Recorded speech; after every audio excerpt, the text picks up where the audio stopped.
Good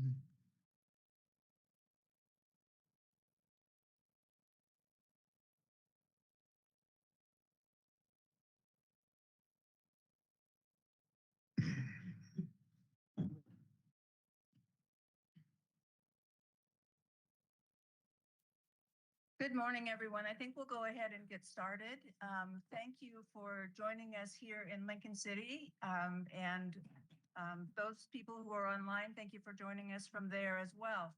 I'm Mary Walsh, Chair of the Fish and Wildlife Commission, and I'd like to call our February-April 24 meeting to order. And I'll ask the other commissioners to introduce themselves. So if we could start with the Vice Chair. Good morning. I'm Becky Hatfield Hyde, and I am from near Pringle Flats. Nobody knows where that is. And also the Klamath Basin. And I'm so glad to be today in this beautiful coastal community, although some of us wanted to be outside today for this meeting. It's beautiful. Yeah, good morning. Bob Spellbrink, Flats, Oregon. Good to see everybody here. Good morning. I'm Dallas Haldefreeze. I'm from Baker County. Happy to be here. Good morning, everyone. Dave Moldall. I live in Portland, Oregon. Love being in Lincoln City. Good morning. Good morning, everyone. Hugh Morrison. I guess this is the Portland end of the table. I'm also from Portland. Definitely look at the roles representing the entire state. So glad to be out here on the coast with you today. Thank you. And we'll go to Commissioner Labhart. Good morning, Mark Labhart, and I live in.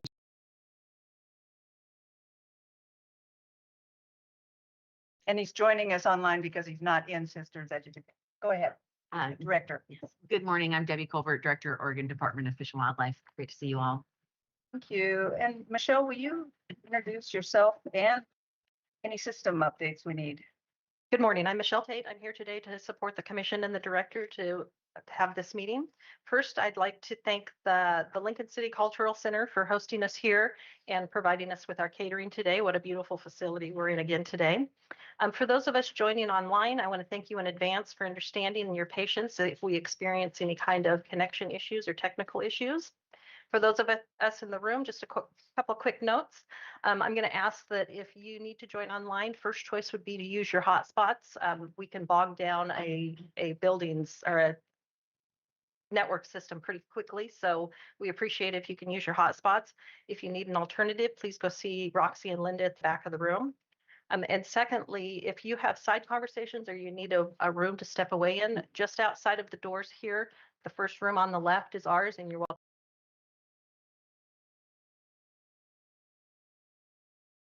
I want to take just a minute before we go on with the rest of the meeting to on behalf of the commission, thank Mike Govan and Chris Knudsen and the Western Region staff for the tour we got yesterday, and also the people that joined us on that.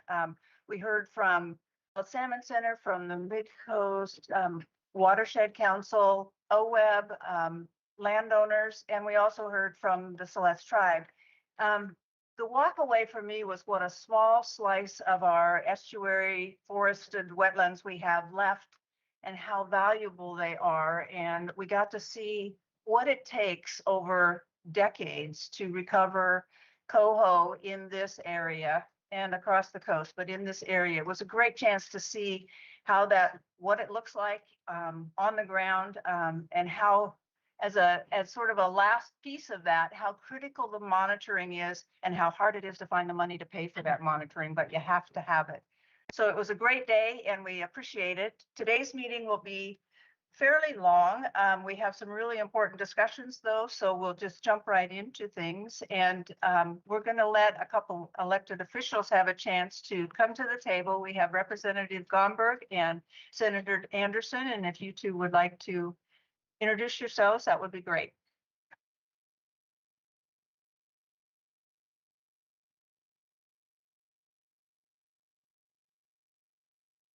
I always defer to the. Thank you, and thank you all for visiting us here and having your meeting here on the Central Oregon coast. Appreciate it, and again, thank you for the tour yesterday. I thoroughly enjoyed that.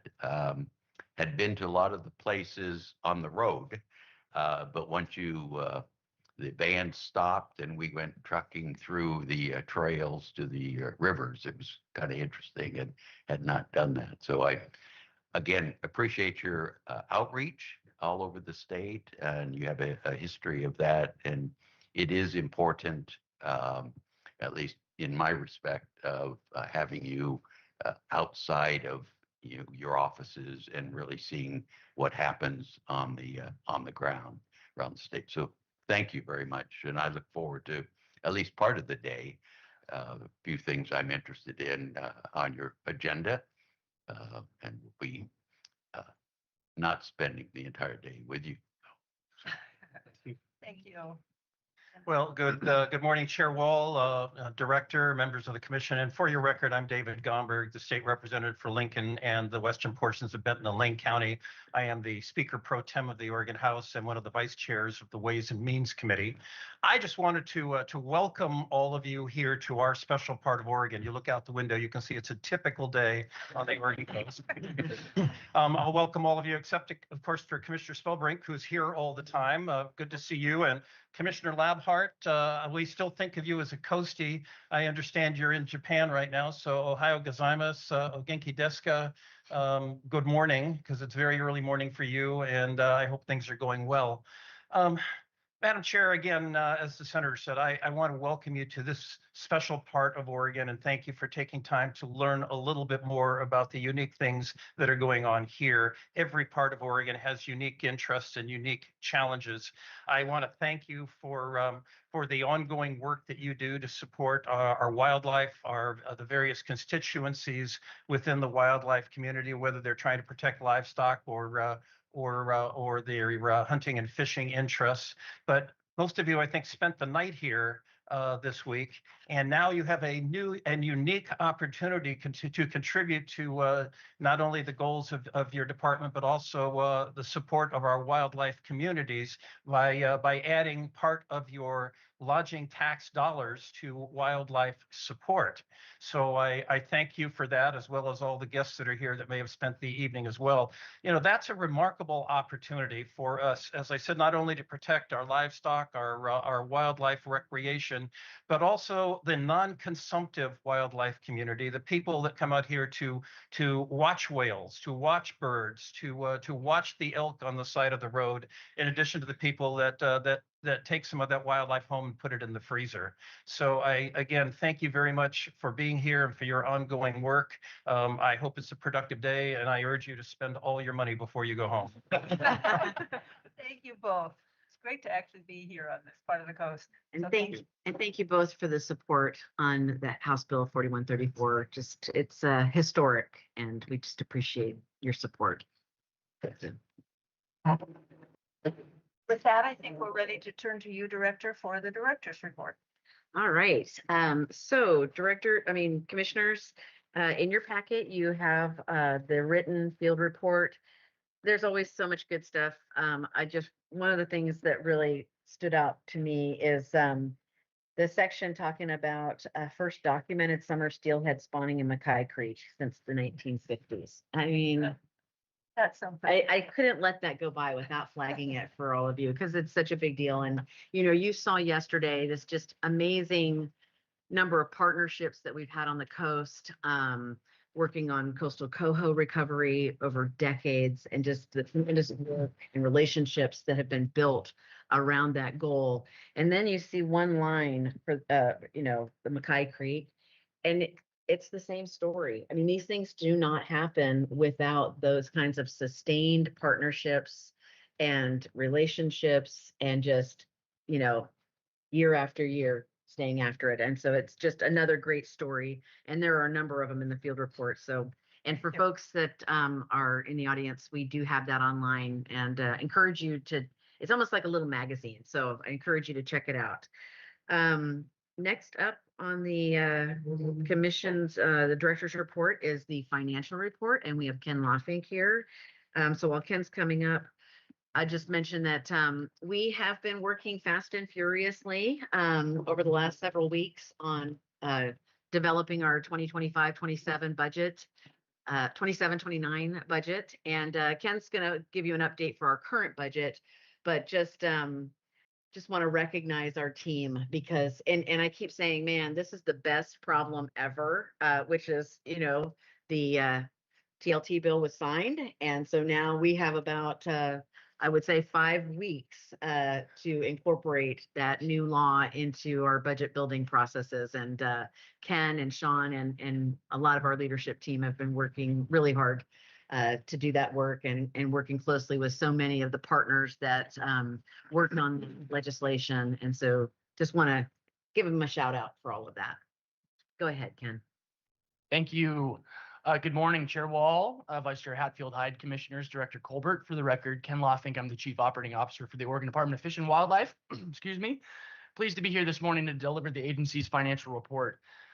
In your packets, you'll see the financial report for the month closing February 2026. For that period, unrestricted cash finished with a balance of $58 million and restricted cash finished with a balance of $91.1 million for a total of $149.1 million in custody at State Treasury. The unrestricted cash total does include, of course, the $17 million in insurance proceeds designated for Rock Creek Hatchery to address damages incurred during the 2020 wildfire. So the true unrestricted cash balance minus insurance funds is $41 million. Now, if you have paid close attention to my financial reports, as I'm sure you do every month, you'll notice that we've dropped about $10 million since the previous financial report. And I just want to highlight that, not for alarm, but just to call that out as something that is somewhat normal. That volatility is somewhat normal. We had a bunch of large items come due. At the same time, we're waiting for some federal reimbursements to come through. So we see that large drop. We've talked about this up here and with you all about the need to carry, about 3 months of ending balance in our unrestricted cash. And that's just highlights that need of that, we see that volatility. And if we were to have that happen, 1, 2, 3 months, like we'd still have the reserves to be able to withstand that sort of thing. I'll also say that $41 million is as low as we've been since 2020. So it's been 6 years since we've been at that level. But again, this is not an alarm. We're in a good spot. This is kind of what we predicted when it comes to, forecasting our expenditures overlaid with our revenues, the need for the fee increase, all that kind of comes together and is consistent with, and our modeling was consistent with what we're seeing here today. And we do think that's going to rebound a little bit. And preview for May is that we're back up to 64 million or 47 million true unrestricted cash balance. So we'll see that rebound. And then we're also entering our highest sales months of the year when it comes to license revenue. And so long story short, we're in a good spot and we'll continue to report on that end balance. Similarly, for the 25-27 biennium, agency expenditures and revenues are currently tracking as expected. The end of February marks the 33% mark through the biennium. And through the end of February, we've spent 25.19% of legislatively approved budget expenditure limitation. So those are tracking well, and we continue to expect that those expenditures will track at or slightly below our approved expenditure limitation. Revenues from the sale of recreational hunting and fishing licenses remains good, with total revenues through March tracking about 28% above March of 2025, and also with total products sold tracking 11% higher than products sold as compared to the same period in 2025. As I just mentioned, we are entering a critical time period when it comes to our license sales and revenues. The next couple months through the summer, we generally see our highest volume of sales. And so we'll continue to track that very closely and report back to you all. But so far, things are looking really good here in 2026. And I'll just end briefly with an update on the 27-29 budget development. As Director Colbert mentioned, things are fast and furious with the development of the 27-29 budget. Our budget team is working closely with our administrators internally, with the Department of Administrative Services Chief Financial Office, and others on preparing materials that will be ultimately incorporated into the agency request budget. And as Director Colbert said, we have been working really closely with our stakeholders in a variety of venues and forums over the last month or so to discuss and incorporate details into our agency requested budget. On April 7th, the agency hosted the first of 2 budget open house meetings to begin discussions on the development of 27-29 agency request budget. Great turnout, and I really appreciate the conversation that occurred there. A recording of this meeting was posted on the ODFW website webpage for the public to view or for you all to take a look at if you have the time and the interest. During the meeting, we did provide an overview of the 25-27 legislatively approved budget, discussed the revenue outlook for each fund type, went over the official budget instructions and timeline for the development of the 27-29 budget, and shared some draft policy option package concepts. These draft policy option package concepts were provided to the governor's office and the DAS chief financial office as required in the budget instructions on April 17th. And we expect to continue to receive direction and feedback from the governor's office and DAS CFO over the next few weeks. Our second budget open house meeting will be held on May 12th. And at that meeting, we'll go over program prioritization, 10% reduction scenarios, and refine our policy option packages based on the feedback received from the governor's office, DAS CFO, and stakeholders. And as I mentioned in an email to you all earlier this week, we will be hosting a budget Q&A with you all on May 15th, where we'll be happy to answer any questions. That's all I have for you this morning, and happy to answer any questions here. I have one quick question, Ken, if I could. Do you think the governor's office will finish their review and start being able to get back to the agencies? Chair Wall, commissioners, yeah, so I think if I have to picture the budget instructions in my brain, but I think we're scheduled to get initial feedback later this month. And then we're not going to have final feedback until the end of May. But I expect that we'll be hearing soon in the next couple of weeks some feedback on our initial concepts, and we'll continue to work through them through the remainder of the month leading up to our ARB package. But yeah, end of this month. Thank you. Appreciate it. Did you want to mention the meeting? Yeah. Go ahead. I'll be brief. It's been mentioned a couple of times, but I just wanted to add my appreciation for the work that you've done, Ken, and the rest of the department, and reaching out to stakeholders and interest groups as you're developing that budget for 27-29. I've heard from folks that they appreciate that and they really feel heard in this process. So again, just my gratitude to you and the department for that work. Thank you. Thank you, Ken. Thank you. I forgot to mention these lovely stickers that I put at each of your, and it's so perfect that we are here in Lincoln City because we just developed some new stickers. We have a campaign that we are doing with Jamba Juice, where they have a series of collectible tumblers that kind of use this image. This latest one features a number of our nearshore species that are part of our state wildlife action plan. And they help raise funds for the Oregon Wildlife Foundation with these tumblers. But we really packed the species in on this one. This is the second in a series that we've done. And it's almost like one of those hunt, ones. So I'm gonna tell you, and then you guys can find them later. But you've got everything like tufted puffin, orca, yellow eye rockfish, taupe shark, sunflower, sea star, bull kelp, red apple. So that's your find it list. Don't be distracted during the meeting, but anyway, we're just really excited. This has been an effort to really kind of raise awareness with the public generally about our and just been a wonderful partnership. Excited to work with Jamba and others in the foundation.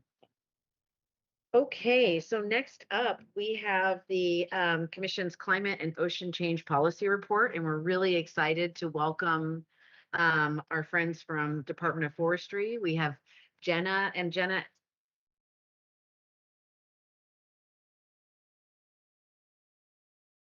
to do, and Sarah Reif. And we're going to hear about building resilient landscapes and Oregon's 20-year landscape resiliency strategy. So welcome both of you. And I think I'll hand it off to you, Sarah, to kick us off. Yes, that sounds great. And can everyone hear me okay? Assume these are on. Thanks and good morning. Sarah Reif, Habitat Division Administrator with the department, and happy to be in front of you again with another installment of your Climate and Ocean Change Policy Report from the department. And today we're coming to you in the context of the Governor's Executive Order 2526, which is focused on building climate resiliency of our natural and working lands. And similar to the presentation you recently had from Oregon Department of Agriculture on the native seed strategy, we've been designing this year's climate policy presentations for you based on the existing frameworks from other agencies as well as our own that really bring multiple agencies together for coordinated work to advance climate resiliency. And so today we bring you one of those frameworks, the Oregon Department of Forestry's 20-year landscape resiliency strategy. I have the pleasure of introducing Jenna Trentadue. She is Forestry's State Initiatives Grant Coordinator, and she's going to present to you on the 20-year landscape resiliency strategy. And then I'll kind of bring it back home in terms of the department's interface with that, and then we'll be happy to take any questions. So thanks for being here, Jenna. Thank you so much. Just one correction. My name is actually Jenna Nelson, and just wanted to let you guys know that. Just for the record, we're consistently wrong. No, that's great. That's great. Sorry about that. Sorry about that, Jenna. That's okay. Thank you, guys. Thank you all for having me here. I really appreciate it. And I just wanted to start out and say, I think this is an excellent opportunity, and I appreciate you guys making the effort to bring us here to talk a little bit about where the department's at and how we can coordinate together a little bit better going forward, especially considering the governor's executive order. And I will talk a little bit about the executive order and how that ties in a little later in the slide, but just kind of wanted to set the stage with you guys here. So if you can turn and look at the presentation here, I want to talk a little bit about this particular picture because I think this really represents what we believe landscape resiliency can look like between the aquatic systems, the landscape, forestry, and fire. This picture was taken by the Upper Deschutes Watershed Council, and these restoration efforts were used trees and materials generated from ODF grant programs, the Small Forest Land Grant Program, and the Landscape Resiliency Program, that are projects that have very strong impact on restoring valley-wide fluvial process that have included raising valley-wide groundwater tables that in turn has helped establish an abundant and diverse riparian vegetative community, in addition to providing a strong aquatic habitat uplift for listed salmon and steelhead trout. Steelhead trout spawning has been observed for the first time in over 70 years this summer on Whiteshoes Creek, and the vast majority of reds have been located on restored reaches in areas that the Upper Deschutes Watershed Council and the Land Trust that have collaborated on together. The work done here and other areas of this project were also crucial in creating fuel breaks and protecting landscapes during the flat fire in 2025 that burned 23,346 acres. The clicker works. Next slide. Yeah.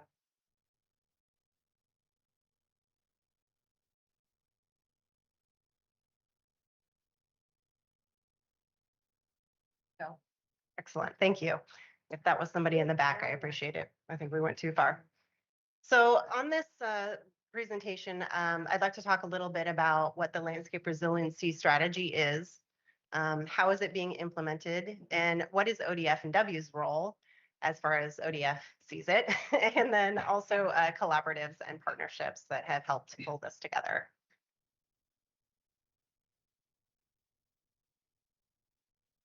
Sorry, I think there's a delay on this. There we go.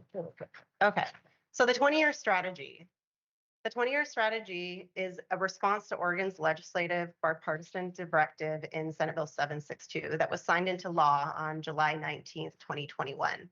This directed the Oregon Department of Forestry to develop a strategic plan that prioritizes restoration actions and geographies for wildfire risk reduction. Senate Bill 762 drew directly from the 2019 Shared Stewardship Memorandum of Understanding signed by the Oregon's governor, the USDA Forest Service, and other state and federal officials, which also called for the development of this 20-year strategic plan.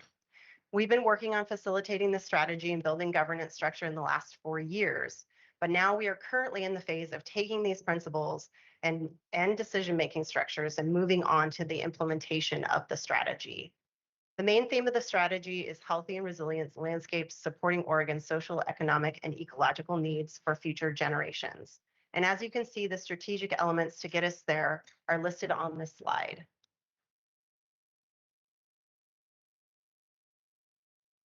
So next, I want to talk a little bit about implementation and where we're at with that piece.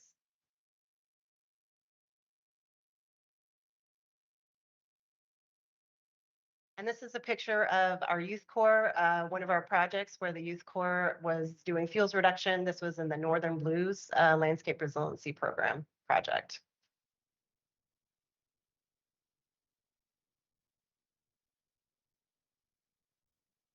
So the next slide, this identifies the priority geographies that were developed through the 20-year strategy. And as you can see, the red area there is all of the quantitative wildfire risk assessment, highest ENVC layers that identify the highest risks areas in Oregon for wildfire. The green there is where there can be benefits of putting fire on the landscape. And the blue is considered to be where local and or agency priorities were identified, along with the yellow, which was our most recent large wildfires. So how was this created is a question that comes up a lot. So I'm just going to touch on that for a few minutes. So partner agencies worked with the Institute of Natural Resources at Oregon State University to establish initial priority geographies for the landscape level fuels management activities to proactively increase resilience to wildfire and related stressors. The process involved the following steps. First, they took the quantitative wildfire risk assessment to address the highest risk areas to the state. Then they mapped landscape health priorities based on forest disturbance, rangeland conservation priority, forest insect and disease health, and future drought risk. After that, they then refined it based on existing priority areas and agency priorities, local priorities and expert opinions, recent large harmful wildfires, and non-operational areas. These initial priority geographies are expected to change, incorporate additional areas, and shift in priority over time as treatments are implemented and wildfires occur. New information is developed, climatic and ecological conditions change, and tribal and regional partners provide input. So we don't expect that to stay completely static over time. This is something that is dynamic. So on this side, you'll see that in the last few biennium, we've been doing some work. While the strategy was being developed, the landscape resiliency plan and program was identified at the same time. So we started getting out there and just doing the work as the strategy was being developed. So as time has gone on, we're working to figure out how we connect between the strategy and a lot of the work that we've already done on the landscape. So in the first biennium and the second biennium there, you can see on the left-hand side are the areas that were identified for projects. Total between the last two biennium, we've invested $30 million into the landscape, treated over 245,000 acres on the land. That included 14 projects, and we did do it all over the state in different areas. In this new round that recently just happened, we had $7 million identified out of the Christmas tree bill. Additionally, we've had some revenue come in from the rainy day interest piece that came through the legislature as ongoing funding for this work. We identified a group that was external to ODF that did the scoring of all the projects that came in, which Dallas is intimately familiar with since she was on my scoring panel. And 3 of these projects were selected. 2 of them were in Southwest Oregon, and 1 was in Eastern Oregon in the John Day area. We're rolling these out at the local level. That's been a recent shift. In the past, in the last 2 biennium, it was just a general request for proposals for anybody kind of in the state. We had certain criteria they had to meet. However, in this case, we're rolling it out at that local level to try and get more of that boots on the ground type of knowledge integrated into these different projects. So we're really excited to move forward with that. A couple of the things I wanted to just mention is that in these applications, there's an emphasis on collaboration, high priority work areas, tribes, youth corps, rangeland, work benefits for federal land, and then emphasis on leveraging the 13 different programs that were identified in the 20-year strategy. And one of the amazing things about this particular program is that it can be on any land ownership, so we really can be more flexible. And the other piece too is that it's not just reduction of fuels, but also resiliency of the landscape.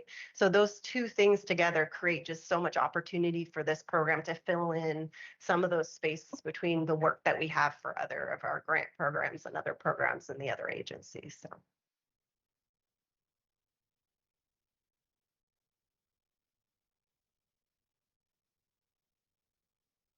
slide goes.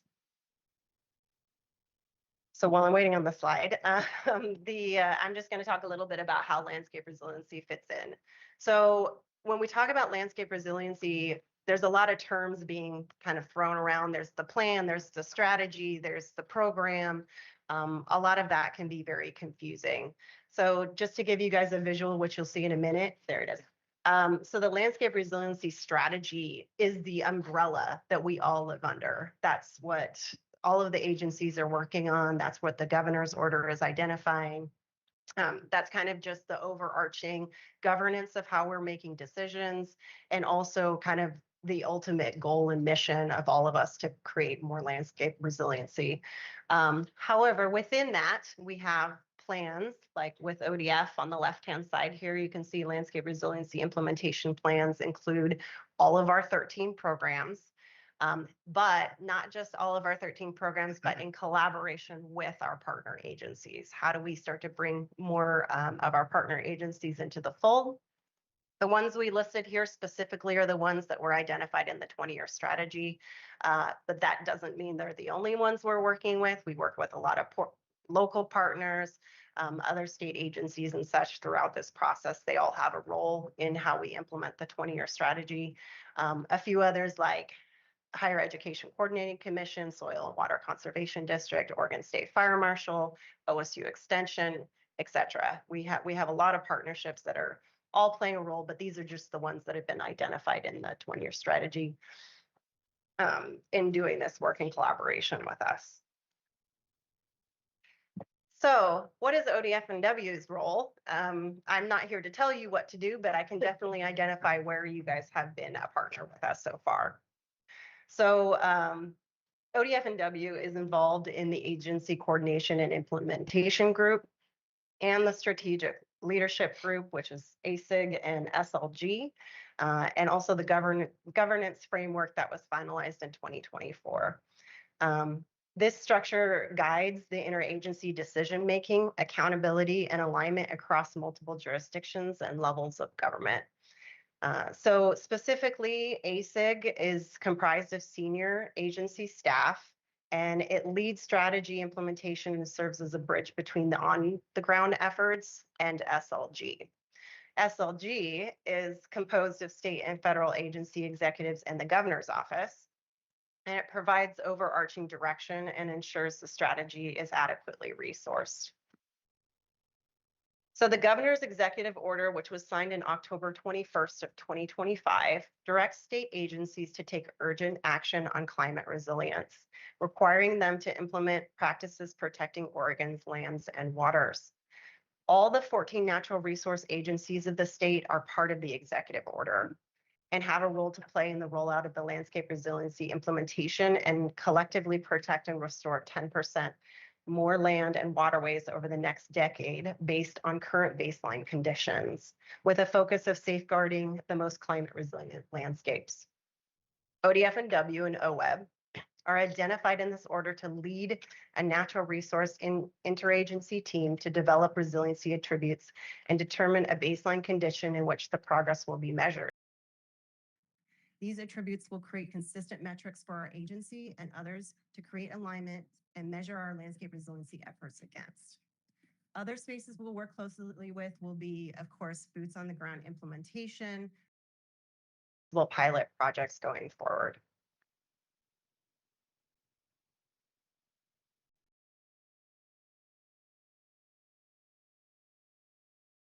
And partnerships, and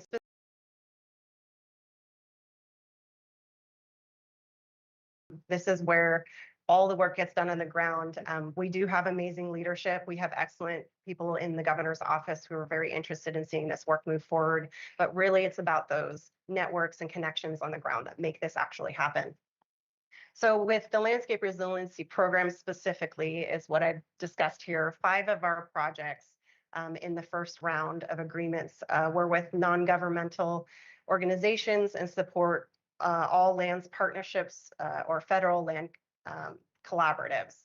And the largest project of that was the Central Oregon Shared Stewardship Project, which actually involves 16 different agreements with a range of different organizations, including land stewardship and conservation NGOs, local and county governments, Confederated Tribes of Warm Springs, as well as commercial forest lands and property management companies over 6 different types of land ownerships. So that wasn't just one project. And so in the next biennium, we had 4 of the main projects that were involved in collaboratives, and those were throughout different parts of Oregon. And in the new round of them, all 3 projects include just a significant level of partnerships and collaboratives. And that's exactly what we're trying to do, how we're trying to expand that and continue to improve. And we recently did an after action review with all of the folks involved to just try and get even more into the depths of how do we increase the opportunities, how do we solicit more participation, and how do we make sure people know that this work is available to work with us on these different projects. So where are we going in the future? Doing a couple of rounds of work is just not sufficient. Landscapes need ongoing care and strategic planning to maximize past investments to continue to protect our communities. We're working on making high-risk landscapes have clear, shared, completed landscape scale planning. Prescribed fire is regularly used while it's safe and appropriate. Treatments connected across property lines, improved communication with partners and other agencies. The Landscape Resiliency Program functions as a connector between these 20-year strategy programs, and large catastrophic wildfires we're hoping will be less impactful over time. Firefighting costs hopefully go down. We definitely need that at OTF, and landscapes become easier to defend. So community, forest, and rangelands are healthier, more resilient, anticipating wildfire as a natural cycle rather than a threat. That is the ultimate goal for us. So the bottom line is that public funds have produced real measurable reductions in wildfire risk across the state while also improving resiliency on the landscape. But we need continued, stable, and expanded investments with all to protect all lives, property.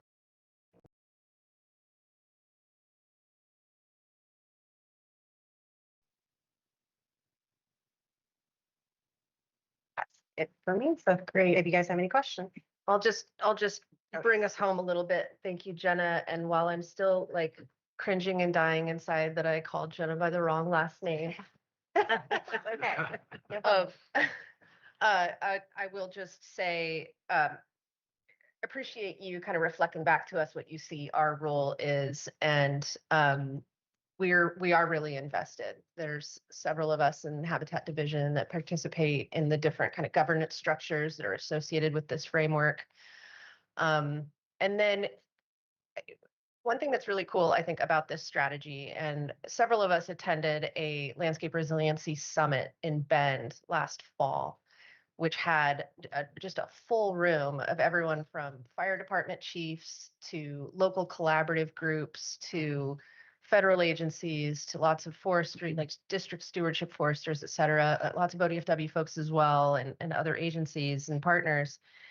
And I think what came through loud and clear for me was that most folks already feel that there are a lot of place-based groups out there on the landscape that are looking at big landscapes. They're collaboratives. The Collaborative Forest Landscape Restoration Act, that was a federal act in the Obama era, was kind of the impetus that created a lot of these place-based collaboratives. And several of them still persist from then. And then others have spawned just organically, maybe in reaction to a big landscape scale fire that threatened their community. And they came together and said, we've got to figure this out. We've got to do something. And so there are a ton of place-based collaboratives that exist all around the state. And rather than there be kind of a Salem-driven, we know what the priorities are and we know where the work needs to occur, and this is how we should do it landscape scale, you just got to listen to what those place-based collaboratives have already identified. They're also science-driven. They're also identifying priorities on large landscapes. And that is a way to advance even a statewide strategy like this.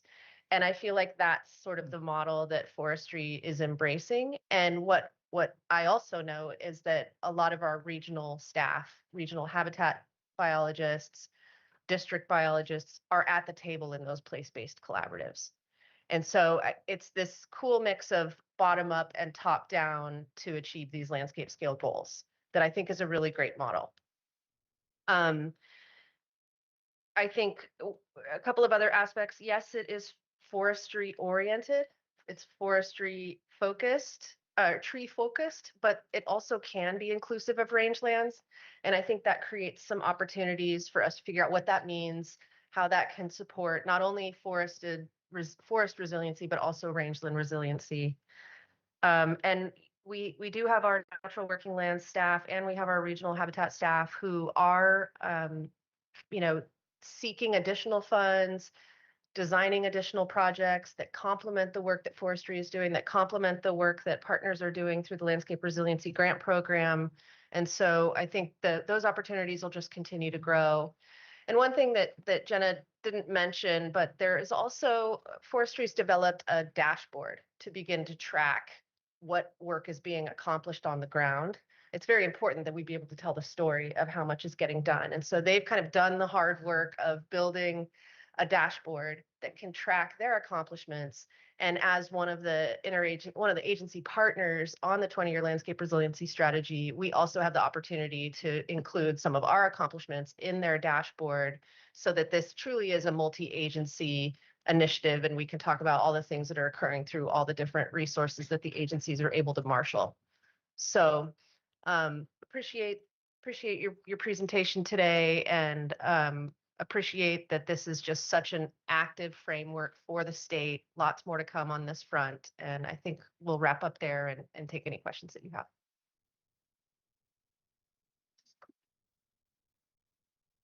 Please, and then Morrison, go ahead.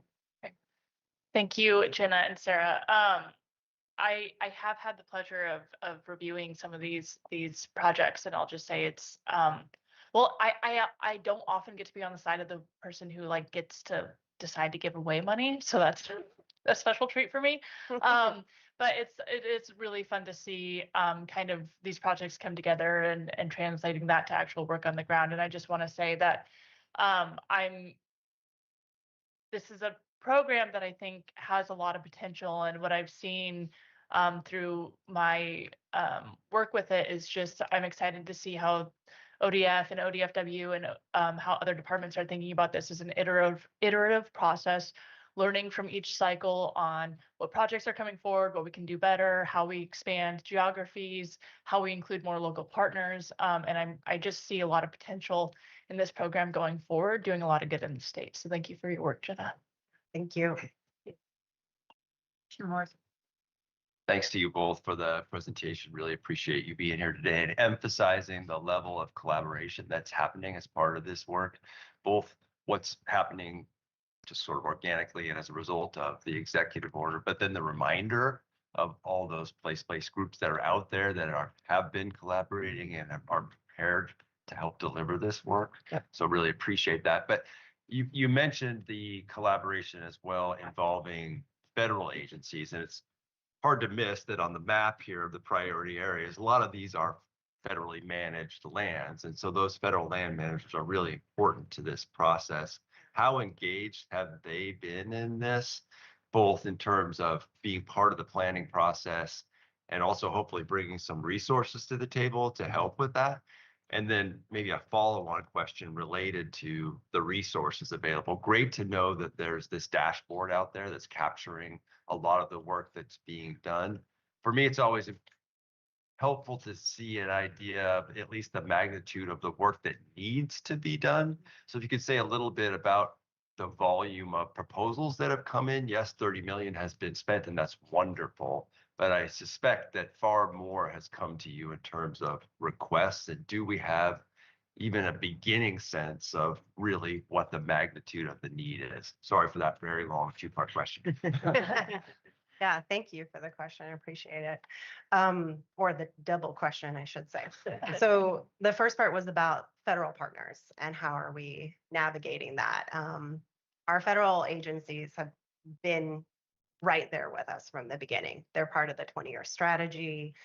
They're part of ASIG and and even while they're going through this very significant transition in their space, they still have had a representative show up every single time, at least one, if they couldn't get more there between the different agencies, which is now, being coalesced into a singular space. So they have been part of the decision-making process. And then I would say even not just at the leadership level, I'd say on the ground, we are constantly working with our federal partners, trying to identify areas where we can do cross-boundary work. We have a GNA program through the Oregon Department of Forestry where we already do work on federal land. And we utilize that. And I speak to the program manager of that particular program at ODF often. So there's a lot of opportunity. I think to Dallas's point, it can grow. We can do more. I think we can build more. But the great thing about the Landscape Resiliency Program is it can be done on federal land.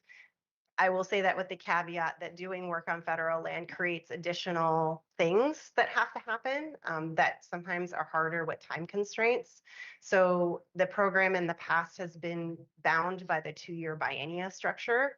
However, recently we have had the opportunity to move it out of that biennia structure. So now we're trying to build the program in a way that we can better emphasize opportunities with our federal partners and address the NEPA process and other things of that nature that come up as challenges to this type of work. So a lot of collaboration with our federal partners.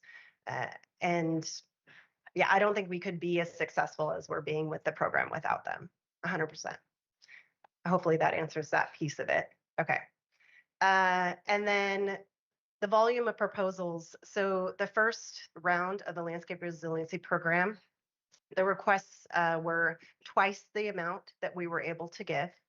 In the second round, it was 3 times the amount we were able to give. And this time, I didn't do the exact calculations, but I think it's a little more between 2 to 3 times of what we were able to give. And we changed the process this time where it came through our local offices. So I think that that can expand even more as that process becomes a little bit more fluid in its solicitation of partnerships and opportunities. It's just the first time we kind of rolled it out this way. However, to your point, there is a lot of interest. There's a lot of opportunities. There's a lot of partnerships and collaboration already out there doing this work, wanting to be part of it, wanting to have access to the funding to help do even more of the work that they do. And honestly, ODF only has so much capacity to do the work. I mean, these partnerships are how things get done. And so we're very, very, very blessed to have excellent networking and collaborative opportunities to leverage that capacity with the funding that we do get through these programs. Thank you. Yeah, I'll just say, I just want to say thank you for being here and just, those of us that have been, deeply close to huge fires are always sort of edgy as we head into a summer of a lot of drought coming up. And I really just want to say that I appreciated your vision of wildfire as natural, and not a threat. And we have a long ways to go on that. And the only other thing that I would like to say is that we have some systems, all over Oregon that need our hands-on work. But when we see some of these big, really scorched earth fires, we start to lose habitat at a level that is creating problems for us in so many other ways. And I know we all know that, but I just have to say it. So thanks for working. Little plug for the RFPAs in the state, the Rural Fire Protection. I think those are the groups that a lot of those of us living out in the hinterland are interacting with first. And having those communities resourced is really important. So thank you. Thank you very much. Thank you, Vice Chair. And it looks like Commissioner Labhart next. Yes, thank you, Chair Wall. So Jenna and Sarah, thank you for the presentation. I particularly like the part about where you working with the current collaboratives, nonprofits, groups on the ground out in the field and listening to what they have to say. That's really important that we continue to collaborate and work with it and about building relationships.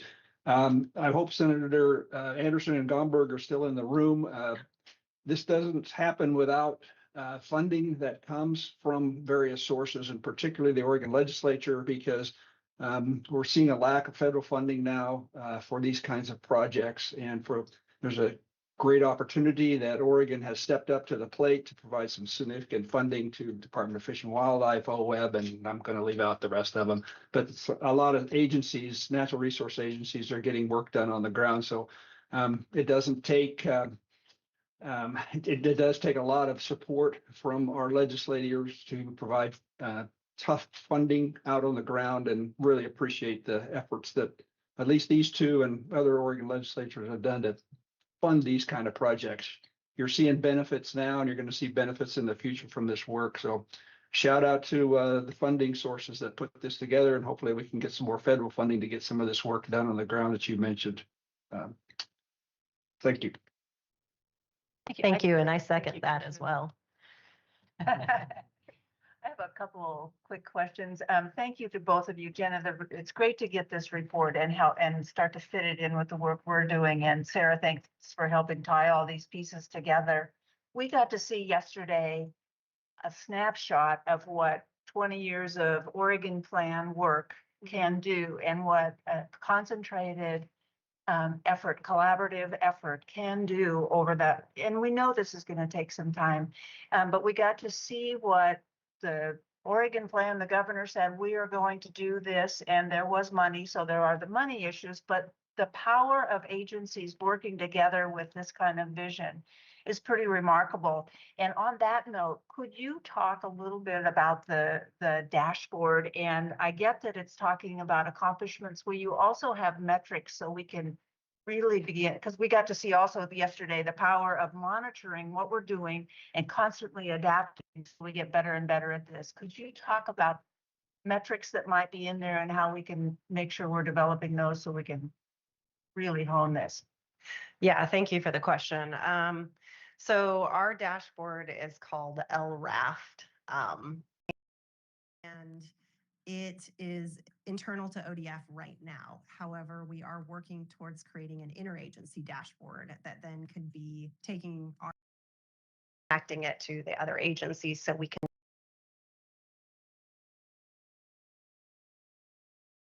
multitudes of things, not only telling our story, which you had mentioned, but also how do we identify where are there holes, where do we need more resources, where is there opportunities where we can connect landscape impacts with programs like the Landscape Resiliency Program.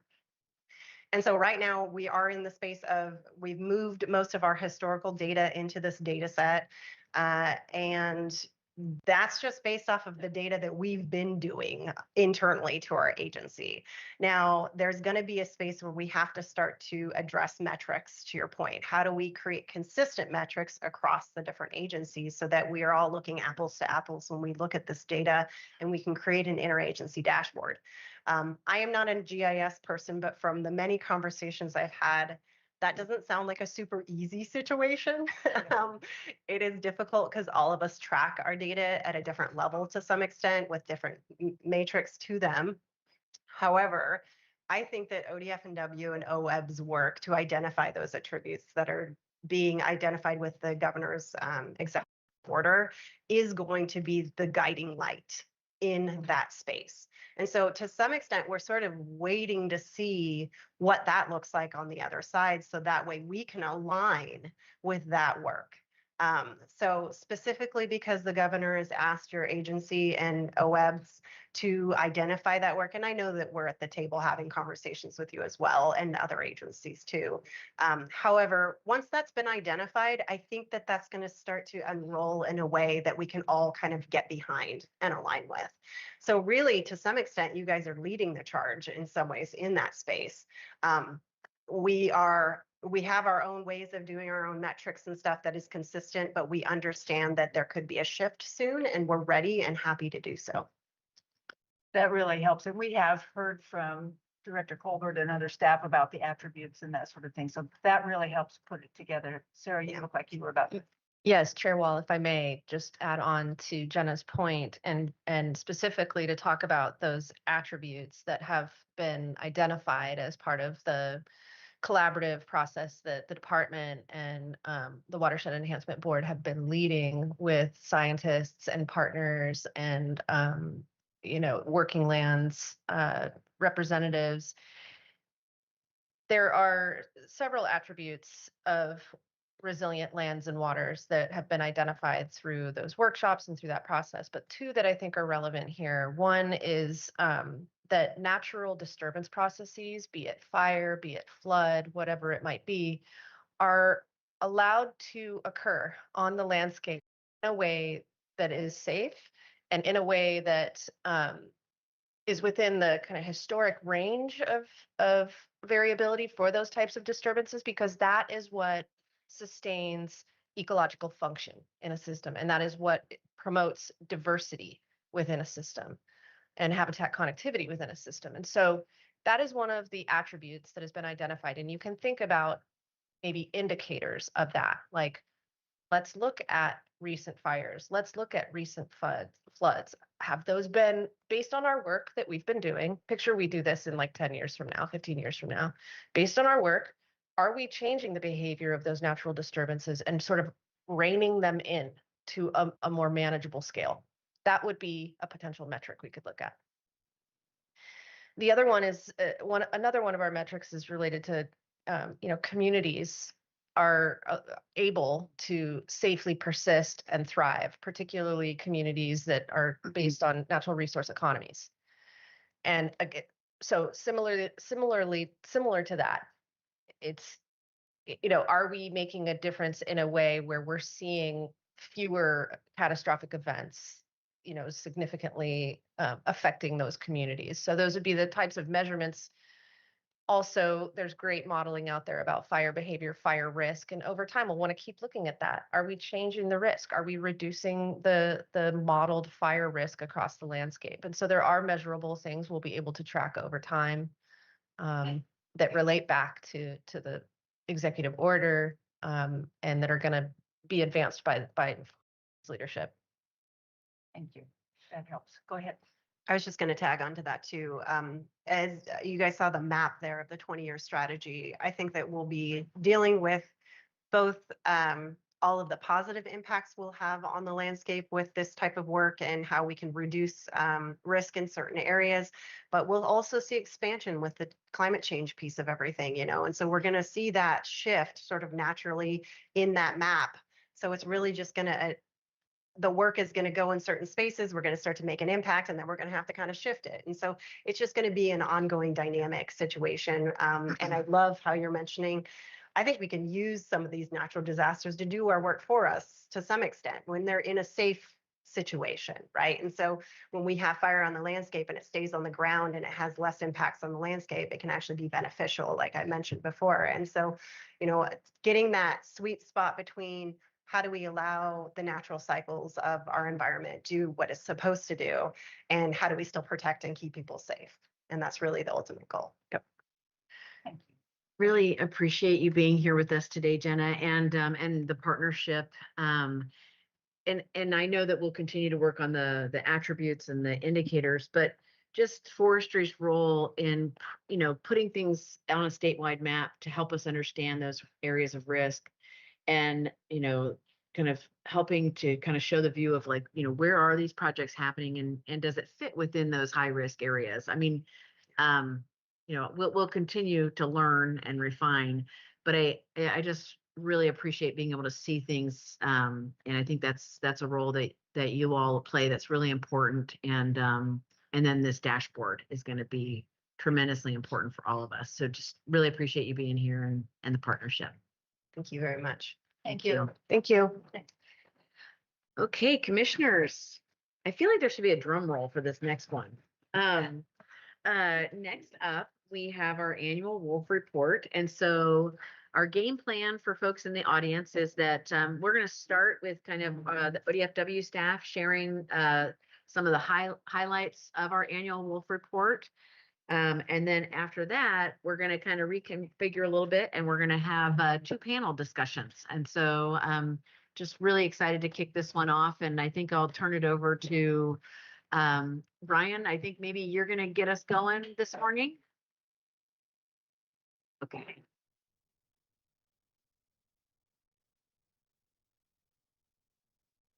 Good morning, Chair Wall, Vice Chair Hatfield Hyde, Director Colbert. For the record, I'm Brian Wolfer. I'm the Wildlife Division Deputy Administrator. Director Colbert kind of laid out part of my introduction here, but we're happy to bring before you the annual wolf report for 2025. Once we conclude with that report, then we're going to jump right into a report back on our focal area efforts that we've been putting forward. And so with that, I'm going to turn things directly over to Rob Lynn to get started with the annual report portion.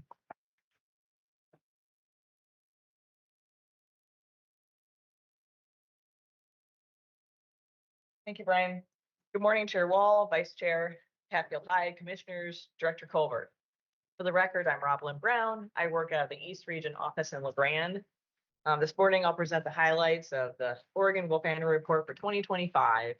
I'll talk briefly about their legal status, what we've learned from our intensive monitoring, and the most challenging part of wolf management, livestock depredation. We'll talk first about state status. The conservation and management of wolves in Oregon is guided by the Oregon Wolf Conservation and Management Plan. The wolf plan was last updated in 2019 and reviewed in 2023. In Oregon, wolves are delisted from the State Endangered Species Act and protected as a special status game mammal. It's illegal to kill a wolf in Oregon, except under certain circumstances. To address both conservation and management needs in eastern and western halves of Oregon, the wolf plan has a 3-phased approach. The red line, based on the number of successfully breeding pairs, which I will define later. The red line separates the west and east wolf management zone. Wolves in the west zone are managed under the more protective phase 1 rules. Phase 3 in the east zone allows for more flexibility to address wolf conflict, but both zones allow for lethal removal when non-lethal deterrents are inadequate to reduce depredation. The east zone will stay in phase 3 as long as there's at least 7 breeding pairs, and there's currently 15. For the west zone in phase 1, it'll take 4 breeding pairs for 3 consecutive years to meet the minimum management objective and move into phase 3. Take 4 breeding pairs for 3 consecutive years to meet the conservation objective to move into phase 2, and 7 breeding pairs for 3 consecutive years to meet the minimum management objective to move into phase 3. We documented 8 breeding pairs in the west zone during the winter count, so this is the second year towards meeting both of those criteria. If at least 7 breeding pairs are documented at the end of 2026, the West Wolf Management Zone will move directly into phase 3, skipping phase 2, and we anticipate that could happen as early as January 2027. For federal status, during 2025, wolves were and still are listed under the Federal Endangered Species Act for the western 3/4 of the state, west of the blue line. ODFW is the face of wolf management in Oregon. We implement the wolf plan statewide, but in the federally protected areas, the U.S. Fish and Wildlife Service makes decisions about harassment and lethal take. East of the blue line, ODFW makes all management decisions according to the wolf plan. We continue to monitor the wolf population intensively so that we can understand the status of the population, reproductive potential, dispersal, and how they're interacting with humans.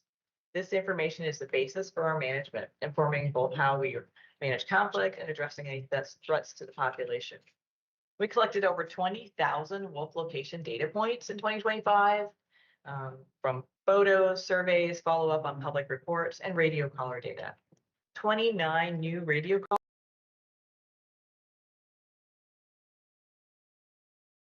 wolves were monitored at 33 different wolf activity areas. And by the end of the year, we still had functional collars on 30 wolves, which is 13% of the minimum count. Our monitoring indicates the wolf population continues to grow. The 2025 year-end minimum count of wolves in Oregon is 230 individuals. That's a 13% increase over 2024. It's not a count, It is a count, not an estimate based on a population model. Derek will speak shortly about future changes to our population monitoring. This annual wolf count is done during the winter after December 31st. This minimum count is known wolves verified through tracks, photographs, or seen from our aerial surveys over a 3-month period. There could have been more than 230 wolves in Oregon at the end of 2025. A pack is defined as 4 or more wolves traveling together during the winter, and we located 30 packs after the end of the year. A pack is determined to be a breeding pair if an adult male, adult female, and at least 2 pups survived to December 31st. We documented 23 breeding pairs in Oregon last year. This chart shows the increasing annual counts of wolves since 2009. This map shows the current statewide distribution of Oregon's wolf population. It continues to expand in range, with packs almost covering the entire East Cascades from Washington to California. Any areas mapped in blue indicate resident wolf activity. Instead of mapping each individual territory, we've combined areas with overlapping wolves or packs. The number of packs in blue tracks the increase of the wolf population about the same as the minimum count does. The yellow bars show the number of breeding pairs. It takes more time and effort and expense to count breeding pairs, and it's showing to be less indicative of the growth of the population. There were 42 wolf mortalities documented during 2025. 2 wolves died of natural causes, both killed by other wolves, and 1 cause was unknown. The other 93% were human caused, not surprising in a state where we have so much overlap between wolf territories and a high human population. This is also reflected in the number of wolves killed each year. By motor vehicle strikes, there was 3 last year. 20 wolves were authorized by ODFW for removal due to chronic depredation that persisted despite non-lethal efforts. 3 wolves were killed by livestock producers caught in the act of attacking their livestock. 4 wolves were killed unlawfully, and OSP and U.S. Fish and Wildlife Service law enforcement are working on those cases. The U.S. Fish and Wildlife Service determined that 7 wolves were appropriate to remove following human safety concerns, and 2 wolves were killed by mistake by Wildlife Services while removing coyotes. This incident is investigated by U.S. Fish and Wildlife Service, and Wildlife Services is instituting corrective actions.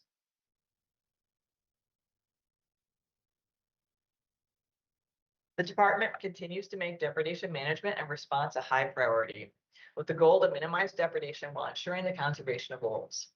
This graph shows the number of confirmed depredation events that were wolf caused in the west and east wolf management zones since 2009. The increase is staggering.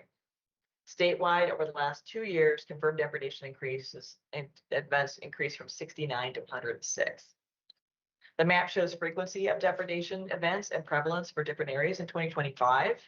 Depredation affects just a few producers statewide, but it is dramatic for those ranchers and all of their neighbors. We usually talk about the west and east wolf management zones, but when we're talking about depredation, it's also informative to compare the federally listed and the delisted areas. West of the blue line, ODFW does not take decisions, and lethal removal because of chronic depredation has not been an option. That was the reason the Road Pack was able to depredate 68 cattle, and in the last 2 years, the Madison View Pack depredated 25 cattle. Wolves continue to recolonize westward in Oregon, and in 2025, 43% of wolves lived in that federally protected area west of the blue line, and just over a half of all the depredation events were in that area. And this challenge may continue to increase as we see more and more wolves setting up territories overlapping livestock operation valleys instead of remote, less populated areas. Depredation continues to be most common on private lands, with over 3/4 of 2025 depredation events. Conflict minimization always starts with deterrence, and a great deal of effort was taken by livestock producers to reduce conflict, with assistance from ODFW and Wildlife Services. It's important, but hard to focus on how many depredations are averted by those efforts, because we can only count the ones that do happen. Despite these efforts, this chart shows depredations in the East Wolf Management Zone in yellow. For 2025, sheep depredations were down, but cattle losses increased by 52%. There were depredations in 10 counties, and 71% of them were in Morrow, Umatilla, and Wallowa counties. In 2025, 8% of the East Wolf Management Zones were in federally protected areas. 8%. but 40% of the east zone depredations happened there. With no ability to implement lethal removal per the Oregon Wolf Plan, depredation is able to increase unchecked in those areas. In orange is the number of wolves that were lethally removed for chronic depredation in the federally delisted area. During 2025, removal was authorized in 13 areas with chronically depredating wolves. 20 wolves were removed from 8 different groups, and we expect depredation to decrease in those areas for a time. We're seeing a conservation success as the wolf population grows and increases in range, demonstrating the species' strong ecological resilience and capacity to reestablish across diverse landscapes. That may also bring challenges with increasing depredation. Thank you for your attention, and I'd like to pass it over back to Brian. Thank you.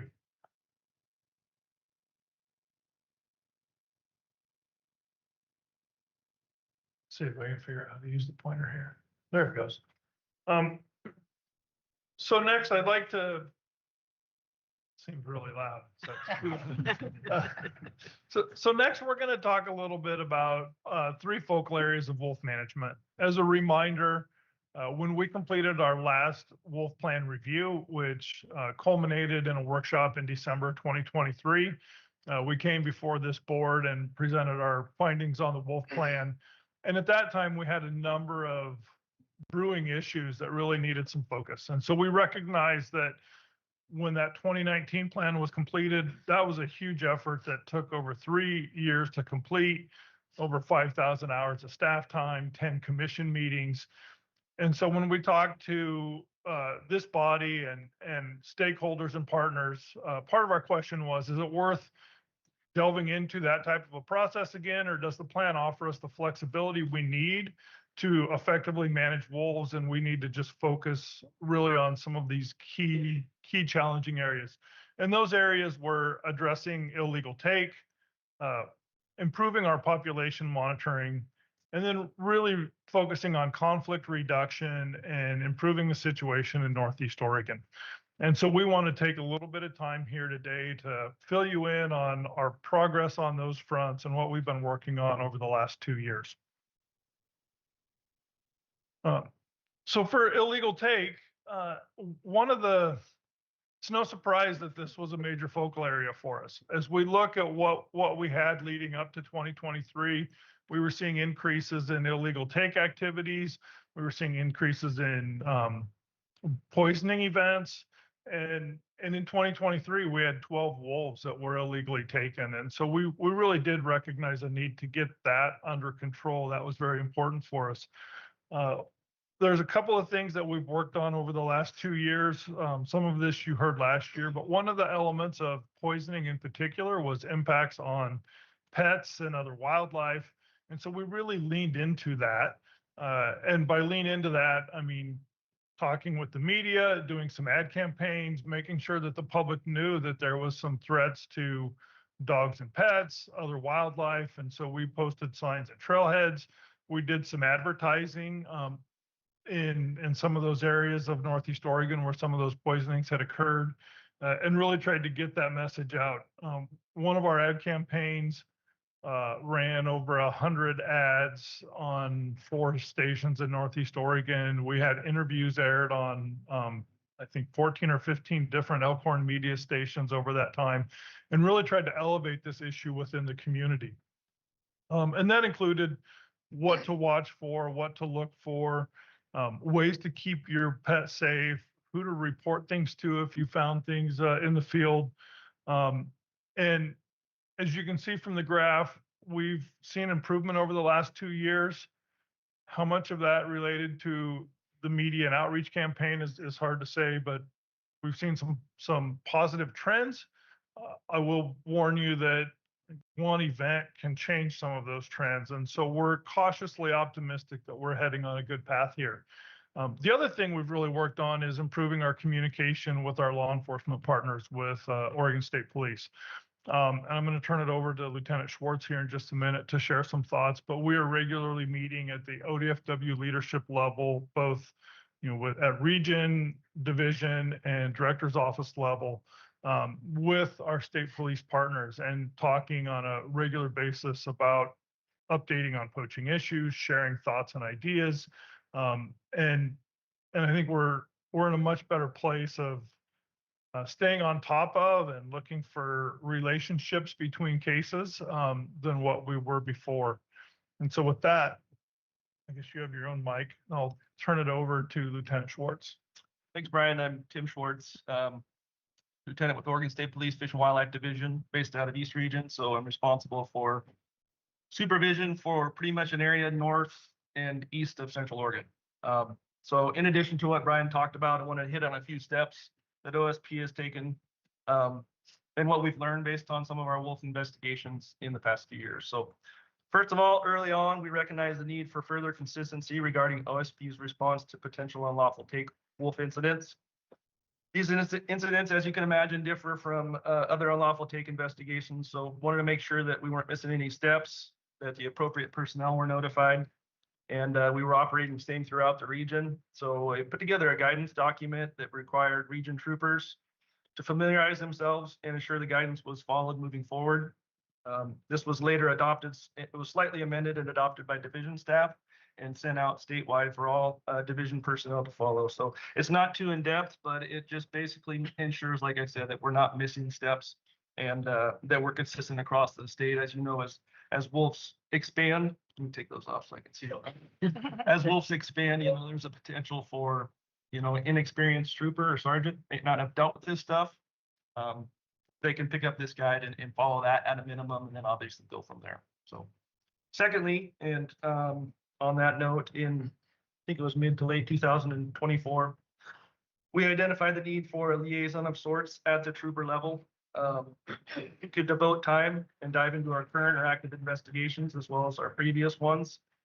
Basically, I wanted to get somebody with one set of eyes on everything that we had done to see if there was anything that we could glean, anything that we could learn from those, if there was any kind of MO that was similar, as well as educate themselves and in turn be able to educate the rest of us on what we've learned. So like I said, in 2024, we worked with division staff, identified a trooper who was willing and able and wanted to do that, which was very important, and basically just changed their position to require a certain amount of their time is spent on wolf investigations. Obviously, how much time they spent is dictated by the number of incidents that we've had. As we can see in 2025, we had 2 in the delisted area suspected unlawful takes. So he's not going to obviously be doing that around the clock, but it's a great resource.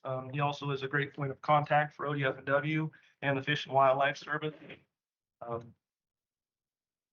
Yeah, I think that's about it. Thank you, Lieutenant.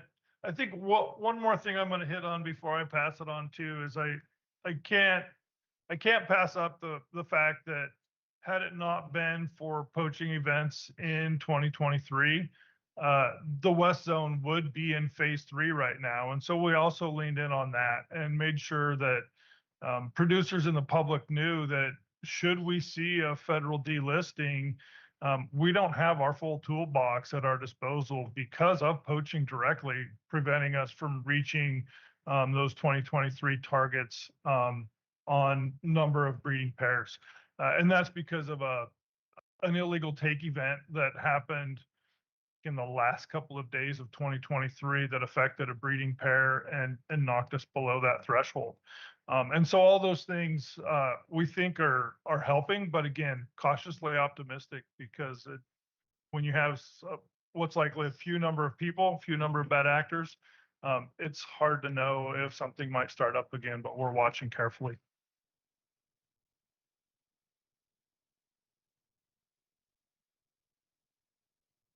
Thanks, Brian. Good morning, Chair Wall, Vice Chair Hatfield Hyde, Director Colbert, Commissioners. For the record, I'm Derek Roman. I'm the Game Program Manager. And as the years go by, and as the wolf population grows and disperses, we're being asked new questions about their management. And our ability to monitor wolves needs to keep pace with that increasing abundance and distribution of wolves and the capacity to adequately do so. So we are advancing our ability to monitor the wolf population, which is one of our other focus areas for wolf plan implementation.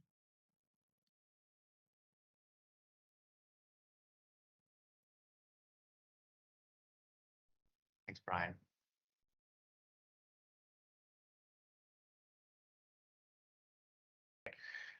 So for the last 2 years, we've been working with a contractor to develop an integrated population model, or IPM, and a monitoring program to support it. The model is complete, and we are finalizing the monitoring details. We aim to begin implementing the monitoring program this winter in Northeast Oregon, where wolf densities are sufficient for IPM use.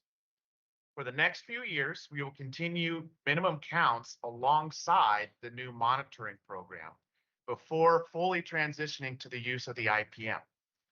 Minimum counts will probably still be what we're going to use for the foreseeable future in low density areas, but bit by bit, we're going to be transitioning to use that IPM exclusively everywhere we can. And so IPM is one of our favorite acronyms. Many of you have heard all about it. When we updated the mule deer plan, we are leaning heavily on an IPM. We've got a bear IPM, so this isn't totally new to everyone.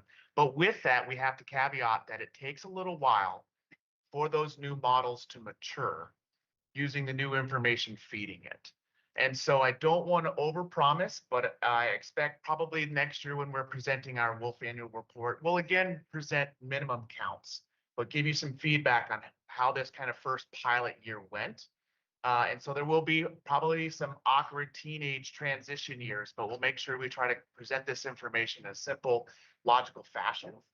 And just real high level, what this likely will look like is camera grids and some very intensive rotational sampling, much like we do with mule deer, where certain areas get sampled very heavily and then we rotate that across years.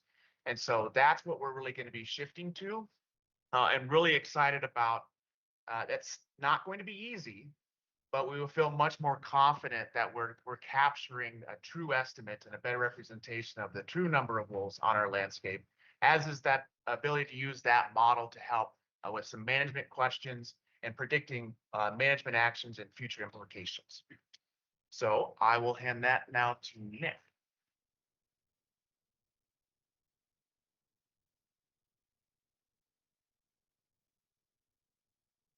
Gonna elbow you and it's time to change sides for me. So good morning, Chair Wall, Vice Chair Hatfield Hyde, Commissioners. For the record, Nick Myatt, and despite what my name tag says here, I'm the East Region Manager, not the West Region Manager. Probably a cruel joke by my colleagues. No, I'm very proud to be the East Region Manager and represent our part of the state. So our final focal area that came out of the review process was reducing conflict. And I see that coming in two forms: reducing wolf livestock conflict and also reducing the social conflicts that come with wolf livestock conflict and the pressures there. So within that, our priorities were really to take proactive steps and responsive practices to preventing and how we respond to conflict. Also really focusing on open communication and just actively engaging with the livestock community, just being present. Also looking at ways to increase our capacity and the resources that we provide. And then within all of that, really looking to think about kind of how we consider the well-being of livestock producers and our staff. I think you all know these are can be some contentious issues, and this conflict can really have significant stress on the time of our staff and livestock producers, financial stress on producers, and then all that can lead to just some mental health stress as well. So within that, our this slide that's going to come up a little bit here talks about from conflict to collaboration. And I think that's a really good way to characterize where we've been since the last wolf plan review. We still have, obviously, as you heard today, conflict with wolves and livestock, and there will always be some conflict on the landscape. However, I think we've made huge strides at improving relationships with the livestock community. And I think this success comes from a handful of different places. The first one to highlight is just the partnerships and the importance of many of the partnerships and collaborative efforts that we've made. Two of those partnerships I wanted to highlight was our partnership with Wildlife Services, USDA Wildlife Services. We've brought them a few years into bringing them into wolf management, particularly within their Northeast Blue Mountains area region of Wildlife Services, where they're assisting with everything from non-lethal assistance to producers, livestock loss investigations, as well as involvement in our agent is lethal control operations. They're just bringing a lot more resources, boots on the ground, some new expertise, and also just another trusted partner with livestock. Second partnership I wanted to highlight is our ongoing partnership with Western Landowners Alliance. We're just moving into our third year of working with WLA. Just been hugely successful for us and a great resource. If you're not familiar with WLA, I like to describe them as a landowner-led organization that's kind of a facilitator of collaboration between livestock producers, landowners, and government agencies, and particularly in this situation, a lot of focus on wolf livestock conflict. And then they also serve as kind of a consultant to ODF and W of what we need to know from the livestock community, how we can work better with the livestock community, and really helping us in how we show up with the livestock community. Second, I wanted to highlight is just our efforts to increase resources on the ground. Part of that is internally looking at just holistically of how many wolf-related positions we have and where we're putting that effort towards. So we've made some changes over this last year. We do have a state wolf coordinator position, and then historically we've had an assistant coordinator. And that assistant position traditionally spent a lot of time in the office doing data management and other data and mapping type roles. But looking at where we really needed more resources, it was boots on the ground, monitoring wolves and assisting with conflicts. So over the last year, we did shift that position out of that assistant level for the coordinator into another field-based biologist position dedicated to wolf work out of our John Day office.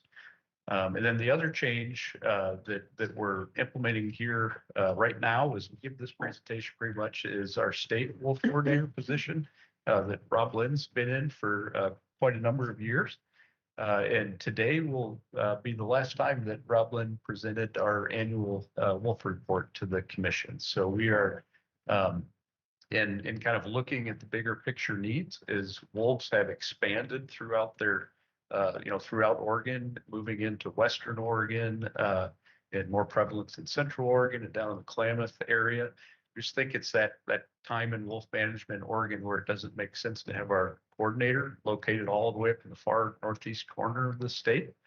So we're actively recruiting right now for a wolf coordinator that be located out of our Salem headquarters office and be supervised by Wildlife Division, just more kind of centrally located for putting on trainings and outreach and doing that work. But also we're excited, very excited in East Region, especially to renew our conservation biologist position. A lot of people don't realize that when wolves returned to Oregon, we turned our conservation biologist position in La Grande into the state wolf coordinator position. And I don't think we ever intended it to stay that way for as long as it has. So starting at the start of May, Rob Lynn will be a conservation biologist out of the La Grande office, kind of a partner to Callie Atkins, who I know many of you are familiar with. So yeah, and outside of our internal changes, other big change in staff resources, Wildlife Services established in 2025 4 new non-lethal wolf specialists in that Northeast Blue Mountains area. Those have been hugely successful, very high priority positions for us and Wildlife Services. Unfortunately, as many of you know, we're struggling with some budget challenges with those positions right now. There's been a huge collaborative effort with our agency, other agencies, elected officials, NGOs really coming together to help try to solve. We've solved that funding situation temporarily, but a lot of work going to keep that going permanently, funding those positions. Other thing I want to highlight is just some of the internal changes, kind of cultural changes that we have really been trying to make in the agency and just instill in all of our staff. Just a culture of just trust in livestock community and transparency with the livestock community, open communication with livestock producers and just sharing of information that can assist them with protection of their livestock. Just this culture of listening and understanding, doing more listening, less telling, less educating, and really trying to kind of call it like collaborative problem solving, working with livestock producers to, ask them, knowing their operation, every operation's unique. So working with them, what do you think is going to work, and how can we, set up some ideas, solutions, help that is unique to each individual, unique operation.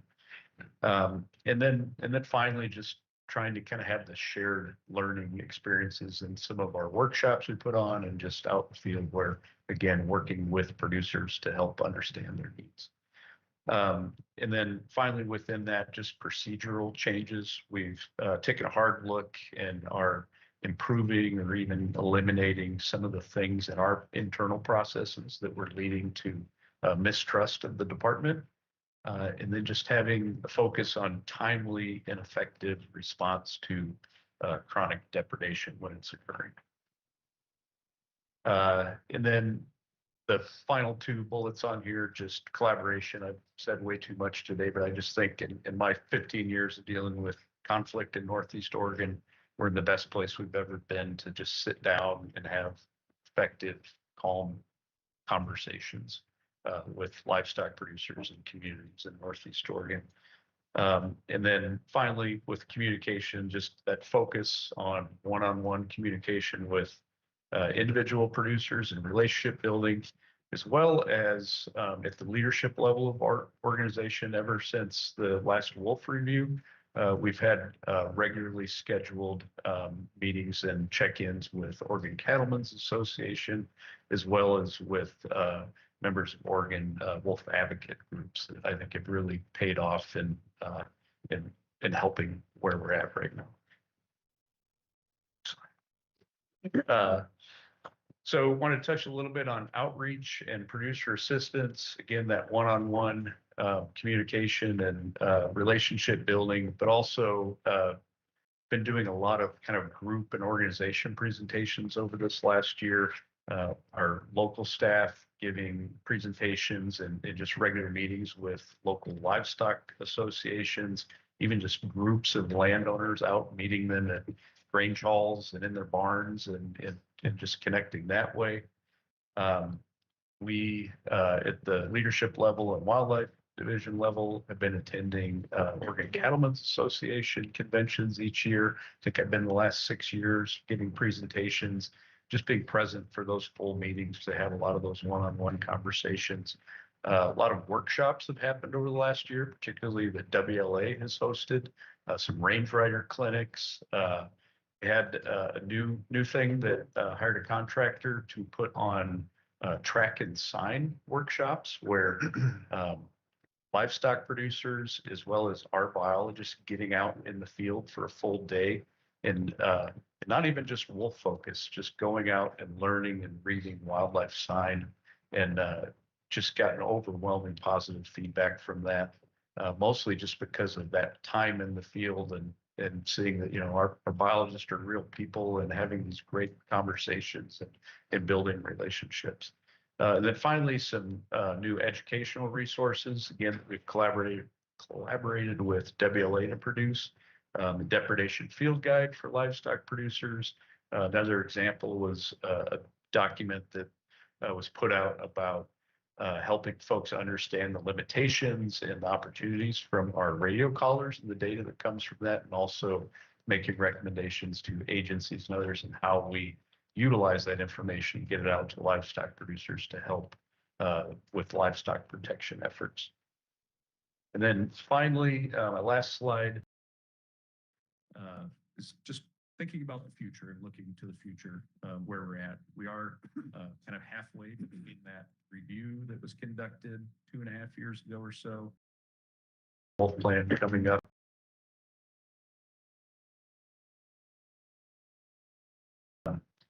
Like I said, we've had huge improvement, but we have a lot of work ahead of us still. We're talking now about this focal area Northeast Oregon, but we're really looking to kind of shift that focal area to some of the other parts of the state that aren't so far into so many years under our belt with wolf populations and wolf conflict. We have Central Oregon, a lot of new packs of wolves there, a lot of producers and constituents that are involved in wolves for the first time. So a lot of learning and information sharing going on there. Same with down in Klamath, Lake County. We have wolves cresting over the Cascades and the parts of Western Oregon. So trying to really take what we've learned from our experience in Northeast Oregon for more than 15 years now, and make sure that we're kind of implementing some of those lessons learned and putting more focus on these other areas that are kind of, internally, we talk about the advancing front as wolf populations expand. And so continue to adapt our approach. One of the things that's on my mind a lot is the sustainability of our approach to wolf management. And I think it's how we can become sustainable with both livestock producers and staff. Very time intensive with responding to wolf conflict and preventing depredation. So is there anything we can do to just lessen that amount of time it takes for livestock producers and for both of our staff? This year we have seen some kind of unexpected instances of wolves showing up in populated areas. We've had wolves within the city limits of Lapine, Bend, Tumalo, and like campgrounds. So that's one of the things that we're going to be looking to, is how we help inform the public and handle those situations of wolves showing up in areas of like 5 and 10 acre home sites and kind of small farm type situations. And throughout all this, as usual, we'll just keep adapting. And with wolf management, it seems like every 2 years we have to just evaluate and adjust as we go. And I think we'll continue to do that in the future. So with that, I think that's what we have for the commission today, and we'll take any questions. Would just want to just recognize Roblin for many years of coordinating this program, and I'm sure you have a lot of reflections kind of over that time period, but just excited to have you as our latest wildlife diversity biologist, and just want to thank you for all of your work in this program. And then, what is always interesting to me as director is, you get a presentation and the public sees a presentation like this, and then you're thinking about every bullet, just how much work it really represents. And so I think, kind of all of you for the work that you've done in, leaning in to these focal areas. I do think that we're in a better place. I think that it's also true that there are no easy conversations when it comes to wolves. I know we'll give you a chance to, just have any questions you want for the report, but before we get into the panels, it's also, even though they're not easy conversations, what I really appreciate about where we are today is that we are continuing to have those conversations, and that, producers, the agency, wildlife services, WLA, I mean, the worst thing we could do is to stop talking and stop working together to resolve these issues. And I think that part of where we are today reflects that shift in focus for the agency over the last few years. And And just even these panels today is the commission modeling that same thing. You know, even when it's hard, we're going to keep showing up and we're going to keep learning from each other and having these conversations. And so just thank you all for your work and Chair, what any questions you have for the panel? Let the commission, let's go ahead with you, Commissioner Moldall, and then go ahead. Thank you, Chair Wall. Thank you all for the excellent presentations. Really appreciate it. One more piece of data that I'm hoping you could expound on. Take us back in time, 15, 17 years or further, no wolves in Oregon. What were the projections then? In other words, the data that we have today, which is fairly robust about how many wolves there are, how many breeding pairs, are we within the range of expectations? In other words, are the data that you see today surprising to you? If you could reflect on that for a minute, I'd appreciate it. Thank you. No surprises. When you looked at the population in the Northern Rocky Mountains and as it increased for the first, 7 or 8 years, we doubled in wolf population every 2 years in Oregon. And that's pretty much what happened in the Northern Rocky Mountain until they started doing changes due to increased challenges with depredation where they started doing take. So that's pretty normal. What we have a challenge here, and I'll share this, I've shared it with commissioners in the past, is that, in Oregon, we have, if you take the population of Idaho, Montana, and Wyoming and double it, you get the population of Oregon. And so there's where the challenge lie for Oregon, where things are a lot harder. Humans, sorry. Human. Sorry, population. human population. Okay. Human population. Yeah, the human population, if you take Wyoming, Montana, and Idaho and double that, you get the population of Oregon. But we have a very, very small space. So with the overlap between people's activities and wolf territories is really compounded in Oregon. Thank you. I have a quick question and then a comment, but I'll ask my question first. Just this year with low snowpack, how are you projecting that is going to affect your minimum wolf counts and your collaring abilities? And will that change, how we're looking at next year during the wolf plan, what 2026 data showed us? So we collared, we had a very, very hard time collaring this winter, and we still collared more wolves than we usually do.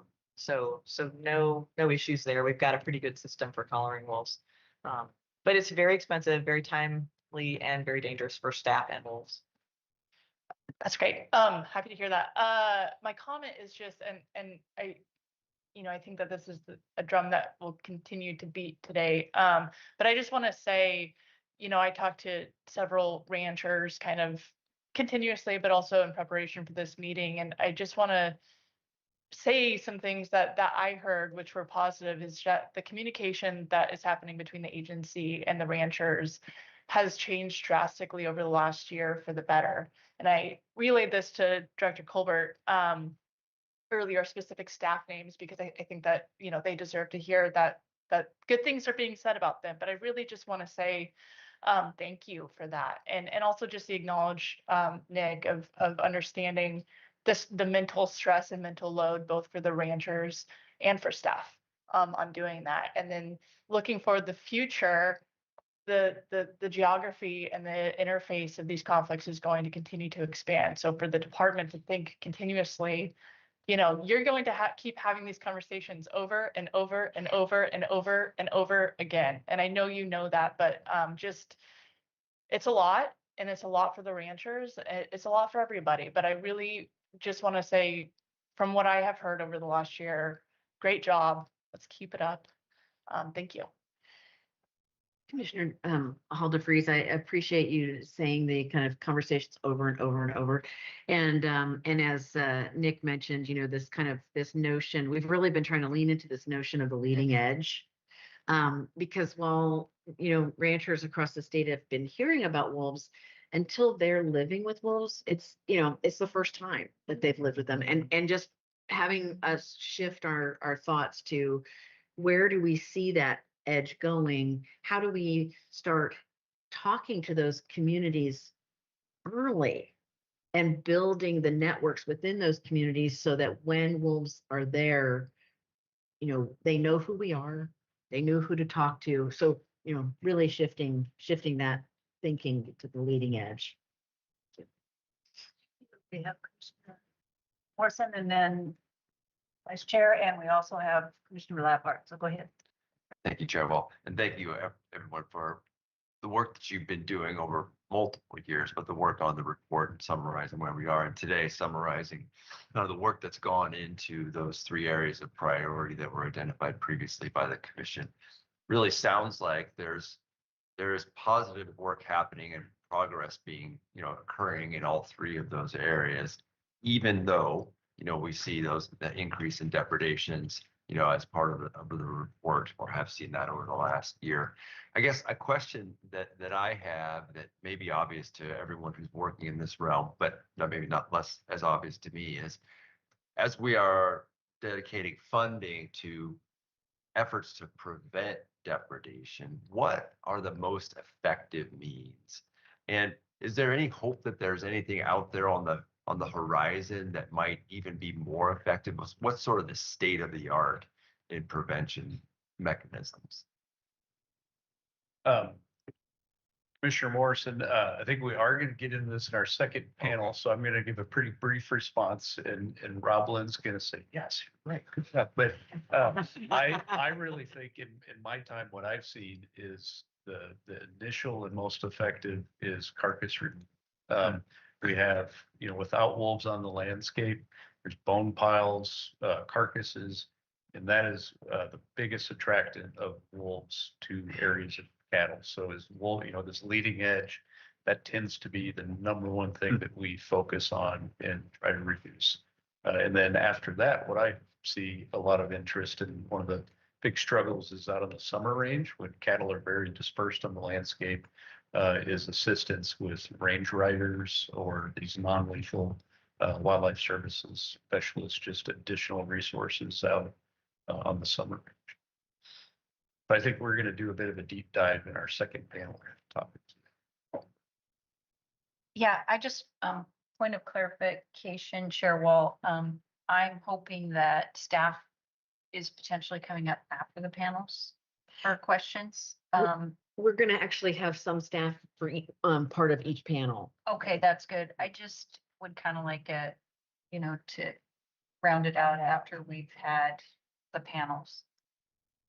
Yes. Yeah, Okay. we'll probably have Nick stay up with us for the round out time. No, Jared? No. Brian, We got him here, we got Roland. Yeah. But I mean, if there's any questions you have now. I would prefer to wait till we've had the panels because I think that's going to inform some of our additional conversation. Okay. Let's go to Commissioner Laphart and then Commissioner Spellbrink, and then I have one. Go ahead. Thanks, Chair. Well, I didn't have any questions, but I just want to thank the panel for their presentation. Good factual information. I look forward to the 2 panel discussions. Thank you. Commissioner Spellbrink. Yeah, appreciate that. Thank you, Chair Wall. And this may be covered in the panel discussion too. I guess we have, dispersing wolves, and then we have the packs with breeding pairs in them. Is there some data as far as on predation percentages caused by either group?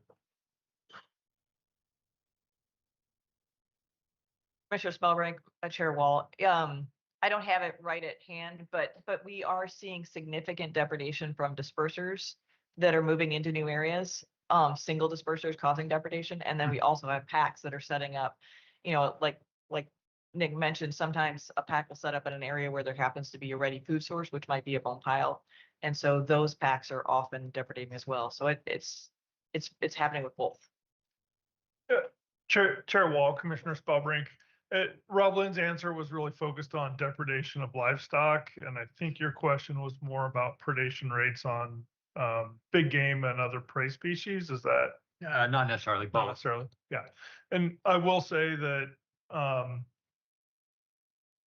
we've been doing some research in parts of the state, as you heard back in December, on some of our mule deer in the Murders Creek area, where we're looking at habitat and predation. And so if there's wolf predation happening there, we would be capturing that.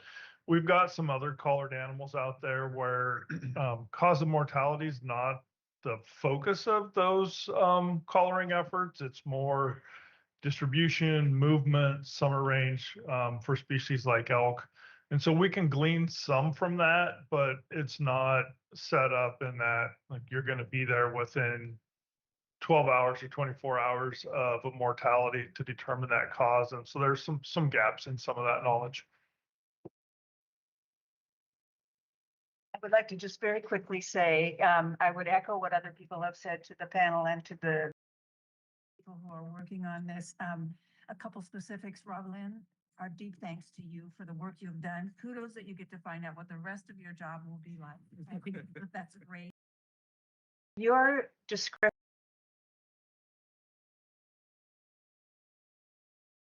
the last 6 or 7 years to this wolf issue, I even then, with that, the extent and the thoughtfulness of what our staff have been doing to address this and to try to understand what people are going through and ways to adjust over time is remarkable. And it was clear in your presentation. So thank you for that.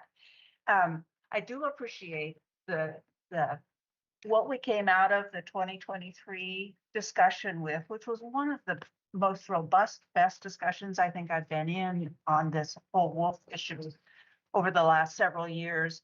It's given how hard it is for us, which is nothing next to what our staff and the ranchers and the people that lose pets or other animals to.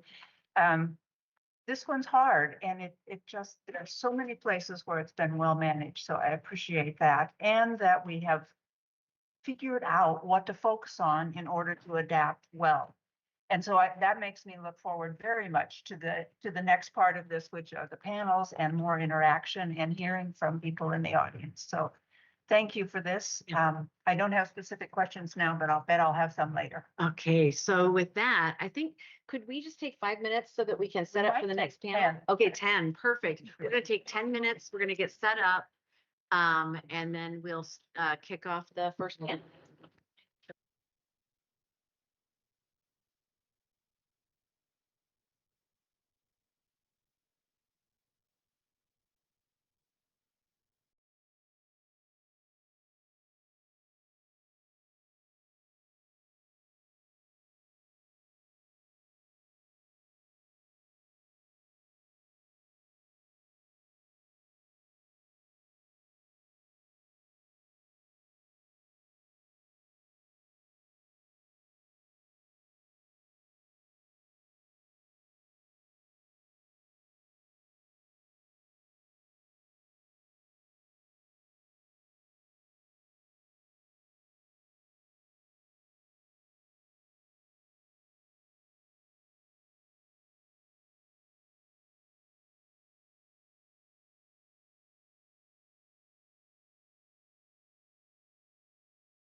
And so next we're going to transition into two panel discussions, and we're just very excited to welcome our guests today for both of these discussions. I'm going to actually ask Sean Clements, he's our Deputy Director, to facilitate these panels for us. So he'll be kind of just helping us to move through the conversation today. So how about I hand it off to you, Sean, and then we can get some Okay, perfect. Thanks, Director. As Director Colbert mentioned, Sean Clements, the deputy here at the department, and we're going to get to our panelists here in a second, but I just wanted to set the stage. So Brian and Nick alluded to earlier, we're 2.5 years past our meeting in McMinnville where we reviewed the Wolf Plan with you all, and the commission set some direction for these 3 focal areas. We thought, given we're at that halfway point between that review and our next review, it's worth bringing folks back in and just seeing how we're doing. So you've heard some from the department this morning about like our progress on those 3.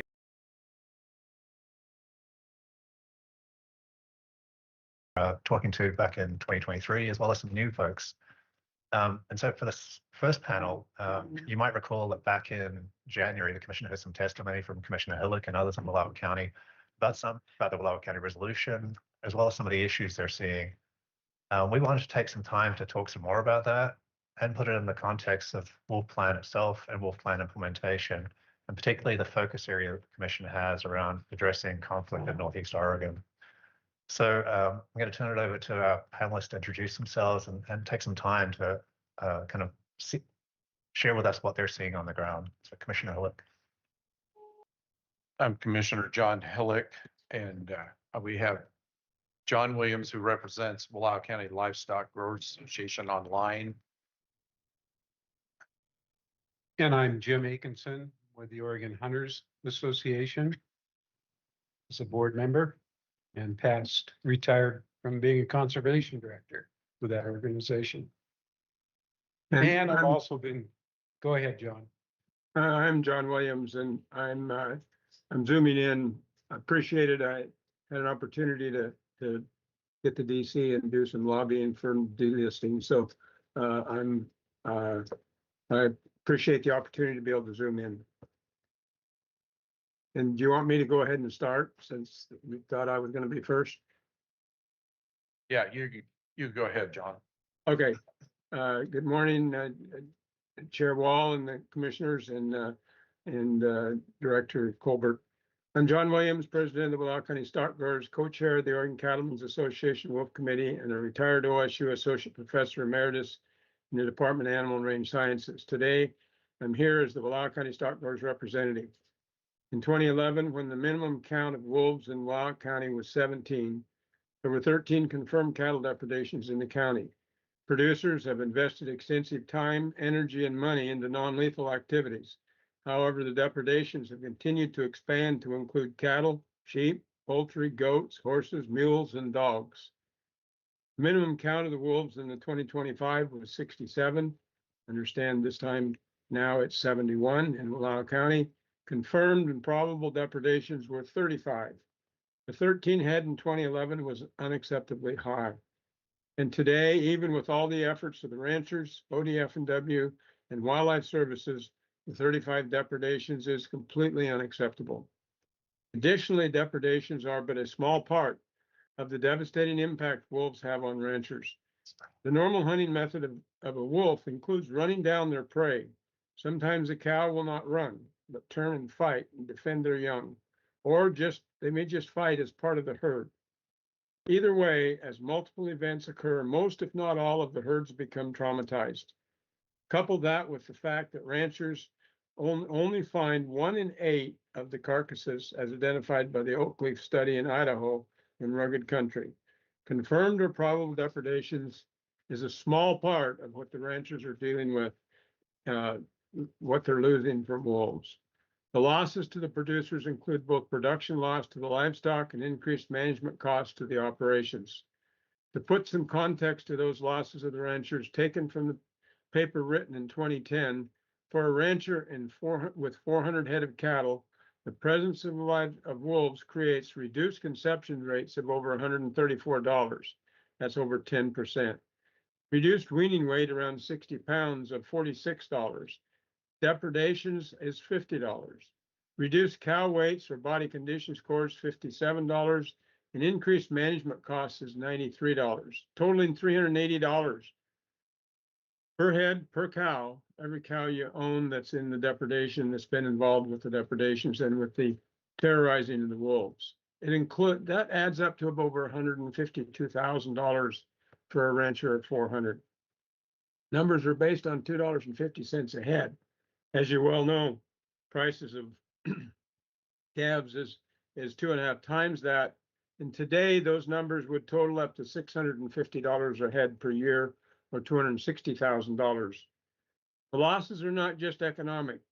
They're also emotional and social. As you can see, wolves cost ranchers both time and money.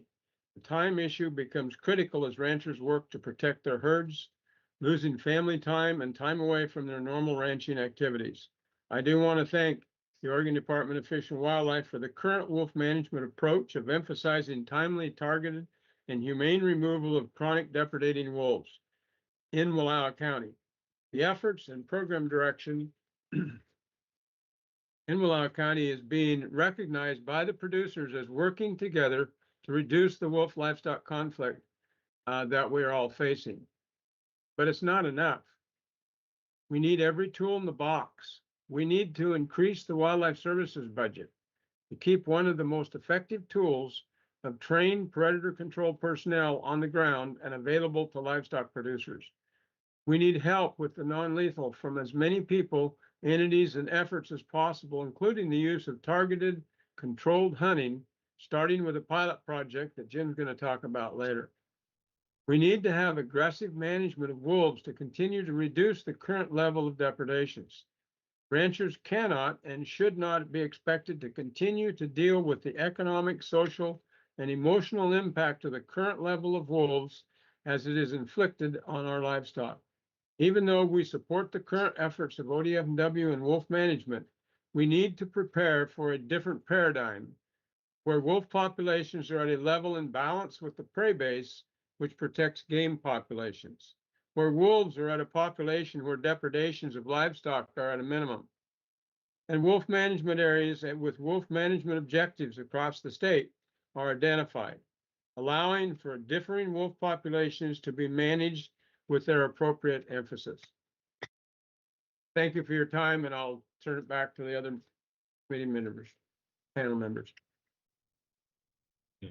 Any question? I guess just wait, we're gonna give our testimony first. That sounds great. And again, commissioners, we do encourage, like, we want to hear from our panelists, but then really engage in a conversation as well. So good. Commissioner. Thank you, Chair Wall, Director Colbert, and Oregon Department of Fish and Wildlife Commissioners. We have an unmaintainable situation regarding wolf numbers in Wallowa County. Controlled harvest should happen when we are having increased depredation on cattle and elk herds are below management objectives and declining cow and calf ratios below 20 calves per 100 cows for multiple years in 6 Wallowa County units. And when the local community has social acceptance of proactive wolf management. Increased depredation of cattle in the spring of 2025 resulted in reactive management by ODF staff. The Wallowa County Wolf Advisory Committee or Solution Work Group was formed by Wallowa County Court to gather data, survey county public opinion on gray wolf management, and make recommendations for future management. The Wolf Committee consulted with wolf experts from states with long-term management expertise in livestock depredation, as well as deer, elk, and moose populations declines linked to wolf predation. As a commissioner and not a hunter or livestock owner, I have to look at this and represent the community as a whole. I'm worried about how wolves contribute to the social, economic, and cultural health of the county, as well as the effects they have on the cattle herds and wildlife. I went out and talked to the community and was surprised how much the community had already looked at wolf impacts and had an opinion.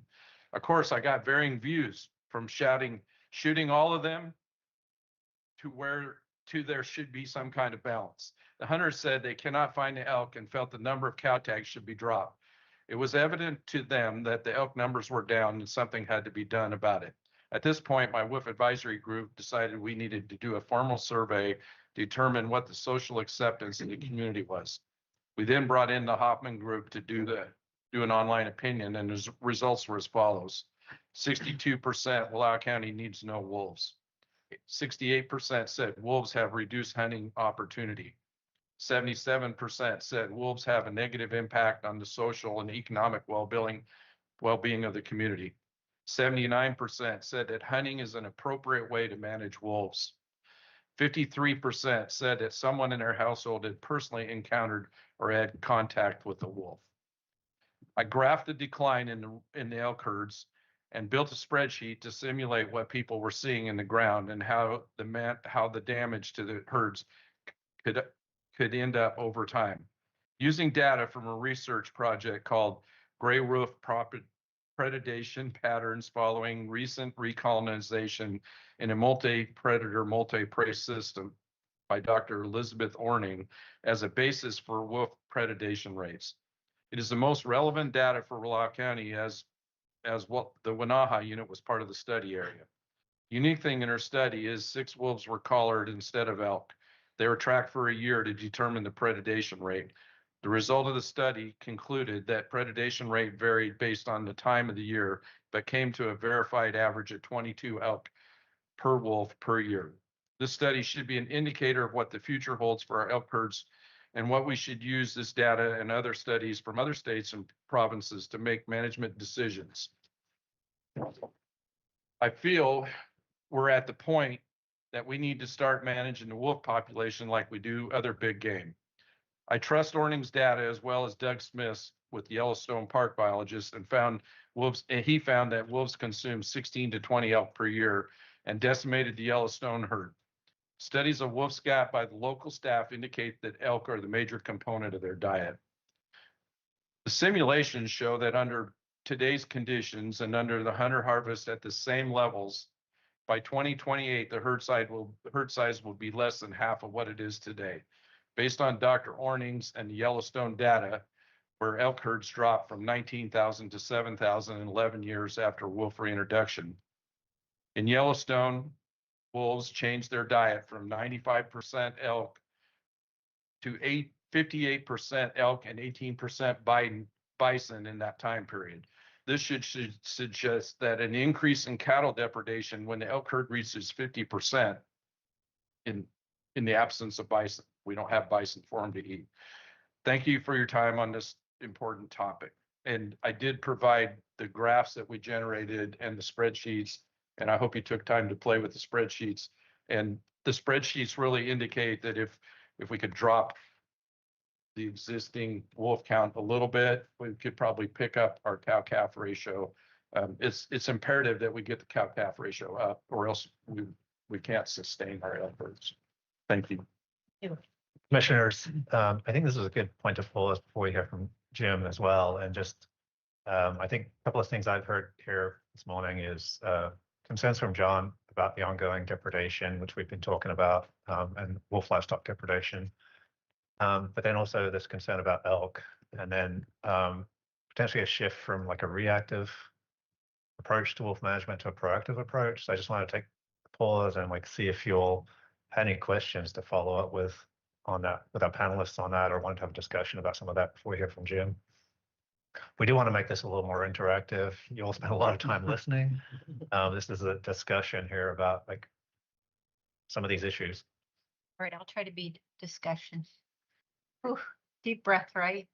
And I want to really welcome John and Jim here today, and thank you for coming all the way.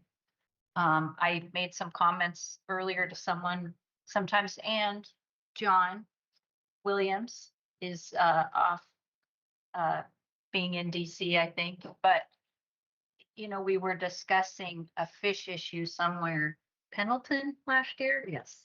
And all the ocean fishermen people were mad at the commission because we were talking about ocean fishing and we were in Pendleton and now we're at the coast and we're talking about wolves. So yeah, so anyway, it's not intentional.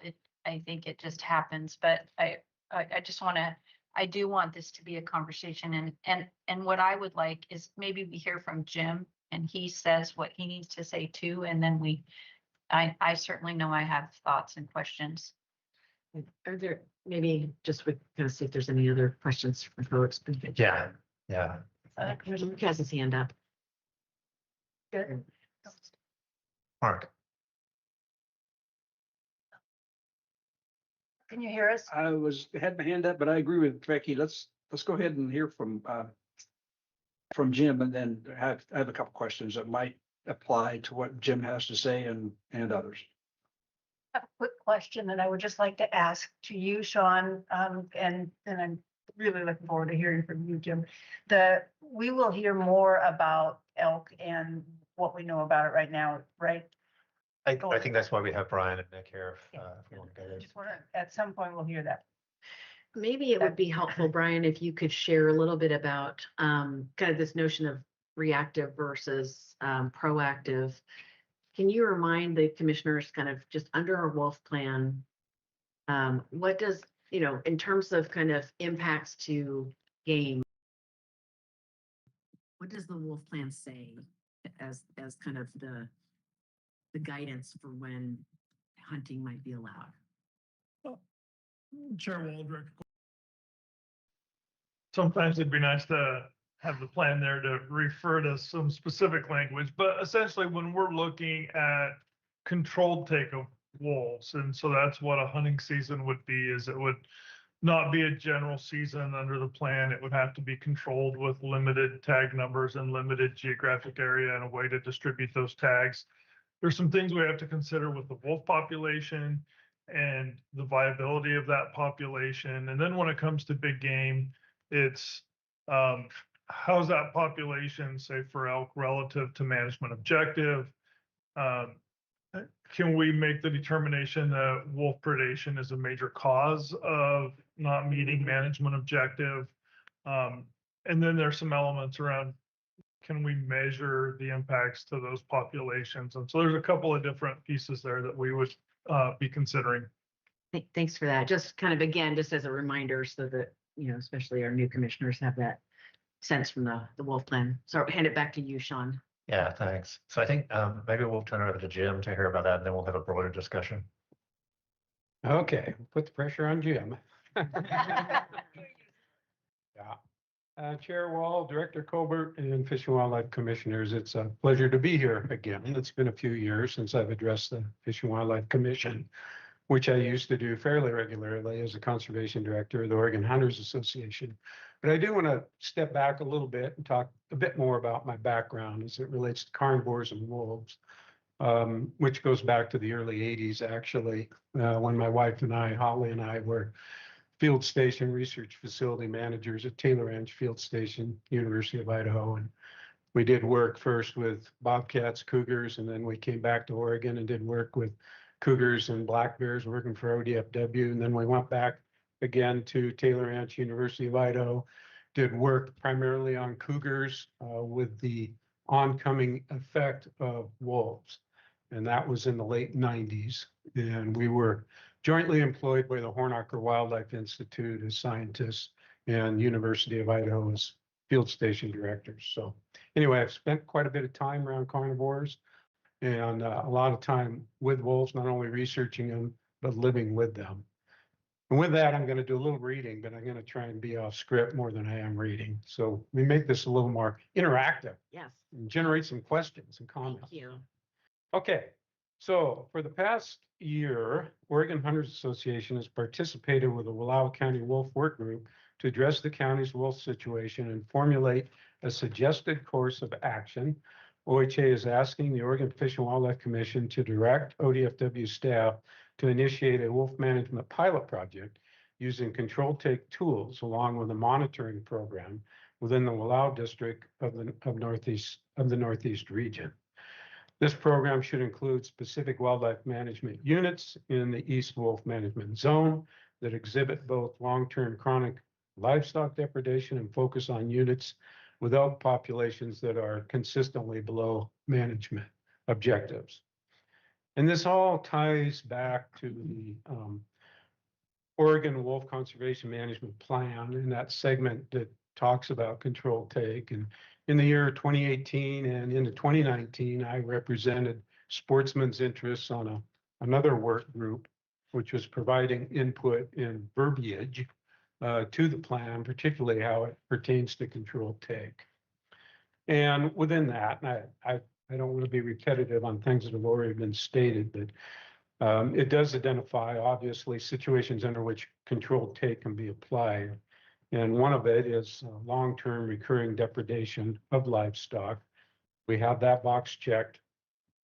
The other one is wild ungulate populations not meeting established management objectives or herd management goals. And there's subcategories associated with each of those, which we would need to address before we obviously step into this. But we feel we're at a point in Wallowa County. You know, we've been obviously dealing with chronic depredation for a long time, basically a decade or more, if you take it back to 2010 and some of the original depredations that John Williams referenced. And in looking at our elk population, we're not what we once were. And there's reasons for that other than wolf predation, of course. There's been concerns about elk doing crop damage, competing with livestock for grazing. So the numbers have been brought down somewhat for that reason. But, and again, having been a researcher of predation and primarily in Idaho, but some in Oregon as well, I really think the barometer, the thing that we should be tracking carefully is the cow-calf ratio, and John Hillock alluded to that. But what we saw in central Idaho over the years, the 6 or 7 years that we did active field research in the winter predation work, we had radio-collared cougars, radio-collared wolves. We did not have radio-collared elk, but elk comprised by far the majority of the predation documentation that we found. And we also were monitoring that population in terms of its composition over time.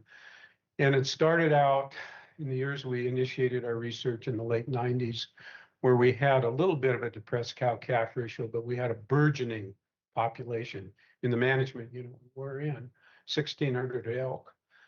And 7 or 8 years later, we were down to 300 head of elk. And again, we can't say it's only related to wolves, but we did have an incredible occurrence of wolf numbers in the Big Creek winter range. We basically had 5 or 6 packs, and we had one pack that numbered 22 individuals.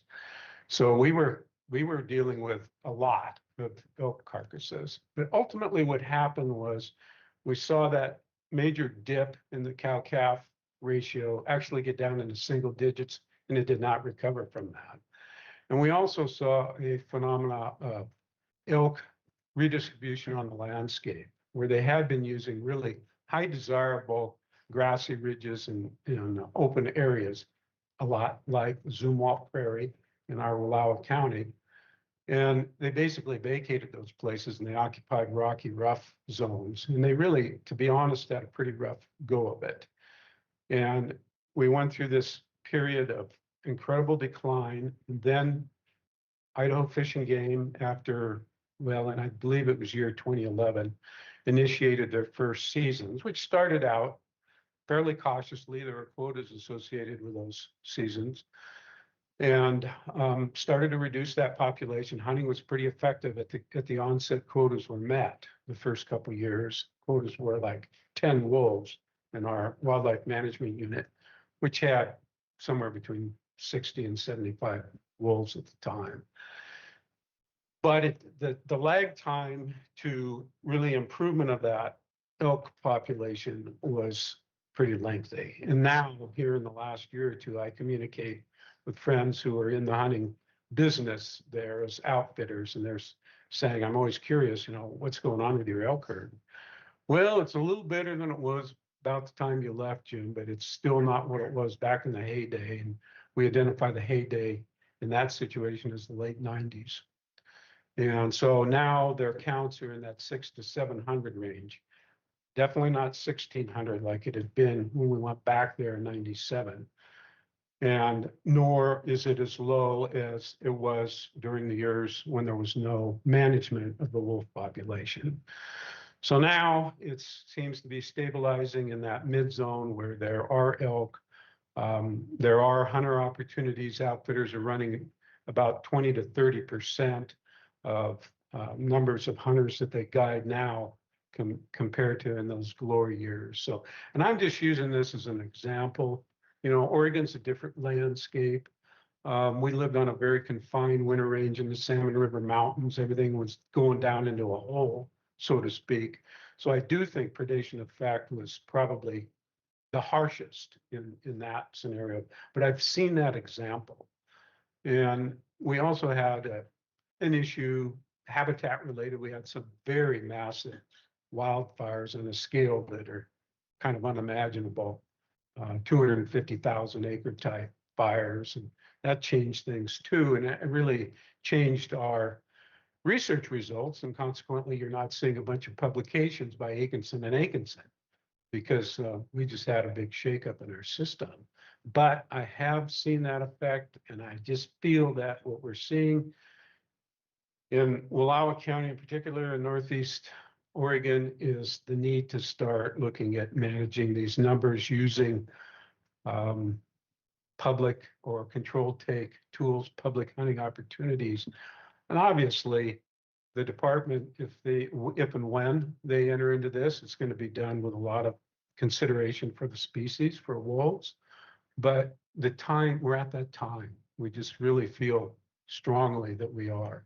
Now, I don't hate wolves. They're an incredible animal and just majestic species, but they need to be managed strongly. And I think if you talk to people that have been in the arena of wolf observation, research, and management for a lot of years, like David Meach as an example, in the Great Lakes, Minnesota complex, he will state outright, he says, you can have wolves, but you got to manage them actually fairly aggressively to the point of taking 30 to 35% of the population out on an annual basis. So we're not there yet, but I think we've got an opportunity here with a pilot project where we could segue into some very restricted, limited hunting in zones that have chronic livestock depredation and a non-vigorous elk population. I mean, we as hunters, we want to see a vigorous elk population. We're not there anymore. We know that. I talked to a lot of hunters. They just aren't seeing elk in the field like they used to. And particularly in those units like the Minam, the Chest Nim, Sled Springs, they're the three that we've been looking at for the possibility of recommending or suggesting to the department looking at a pilot project. That they kind of meet the criteria. The Chest Nim's a little bit of an oddball in that it's running at 91% of management objective. But those other two units, the Minam unit and Sled Springs, are in the mid-50s in their population relative to management objectives. And they all have cow-calf ratios that are not optimal. They're not critically bad at this.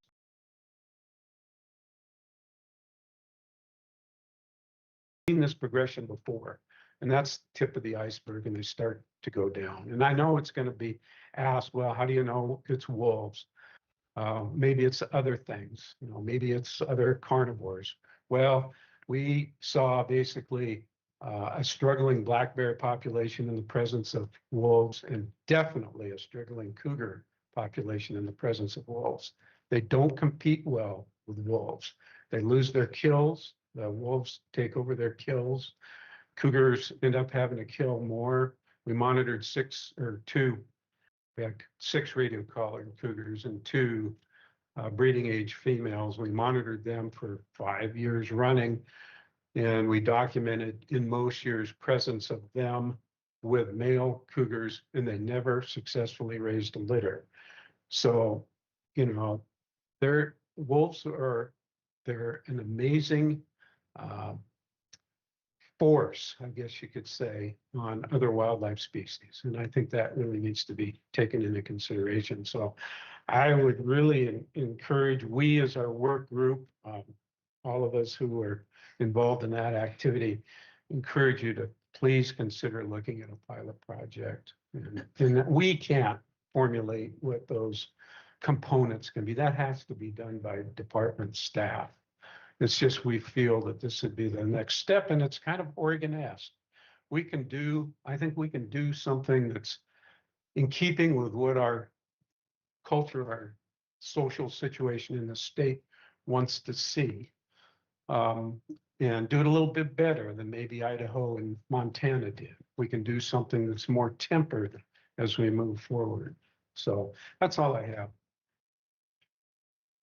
Thanks, Jim. I think a couple of things this is bringing up, going back to John Williams and Commissioner Hillick again, it's the ongoing concern for depredation, wolf livestock depredation, potential shift from reactive to proactive, but then also this emerging concern for impacts on ungulate populations. And I imagine, Commissioners, you have some questions about where we are on our ungulate populations. One of the other things Jim just brought up is like, how do you know it's wolves having an impact? And I think just going back to our December commission meeting and the workshop, it's a complex picture there. There's a lot of change that's happened on the landscape over the last 40 years, including increase in predators. And so teasing all of that out is challenging. So imagine you can have a lot of questions, and I think this is where the discussion starts. Go ahead and start, or and we don't even need to do the yellows if you don't want to. Just go ahead and ask. Sure. Yeah, leading question. Thank you, Chair. There we go. So what are the variability? Let's spend some minutes talking about variability of elk. Not too long ago, there were a lot of elk in Wallowa County, and there's a lot of factors I think that we can all point to. Kind of drought, changing the landscape, land use, forest practices. What are we seeing? Are we within the realm of variability? 1 degree of separate, and what help us understand the trend line? Has it been higher, lower? Please expound. Yeah, I think I'll start a little bit like sharing what I've shared with this committee as I've been meeting with them over this last year. But part of that starts with going back to what I've presented earlier on kind of the conflict and some of the social conflict we've had in Wallowa County over the last 5 to 6 years particularly. And the reason that's important is just kind of acknowledging that we have had extremely high turnover that within the Wallowa district. We've had over a 6-year period, we've had 5 different wildlife biologists that have been responsible for generating the elk population estimates and doing the surveys, which is pretty unprecedented for us, but it's just because of that kind of pressure cooker of social conflict. We're in a really good place now. We have Holly Tours Lance, our district wildlife biologist, doing an amazing job. She was our wolf biologist throughout that conflict and has moved into our head district biologist position. So I think we're in a good place now. But part of that, just this theme of transparency that I had in my earlier presentations, we just need to be transparent like I have been with this committee, that our elk, or during that time, it just exposed some vulnerabilities we have in our methodology of surveying elk. And part of that is it's in that district, it's been dependent on a biologist kind of passing down the knowledge of where they survey and how they survey, and not really a consistent, repeatable method that someone new could come into, without that. So we knew we had that, and but we've been focused on improving our mule deer methodology, knowing that when we get done with that, we were going to move to elk. And this, like Derek mentioned, this integrated population model approach. So we have started that for this year, the first year in Wallowa County. So we're going to be a good place in the future, but all of that is leading up to be saying our elk population estimates and some of our numbers for the last 5 years, we have to look at with some caution in that. So especially when we talk about management objectives that were, identified, through a whole different survey methodology. So we're kind of almost starting over in our kind of understanding and full assessment of our elk populations in Wallowa County. We do have some data points we can look at in surrounding districts that haven't had that turnover and that also have similar wolf numbers, and we're not seeing points of concern there. But the the challenge, I think, as Sean mentioned with, with elk populations and understanding, we've heard a lot about wolves eating elk. Like we know that wolves eat elk. We want wolves to eat elk instead of livestock. Frankly, that's kind of this give and take of a predator prey. But part of our challenge is managers understanding, is that take from wolves impacting the population, and how does that fit in with hunter take and cougars and other predators?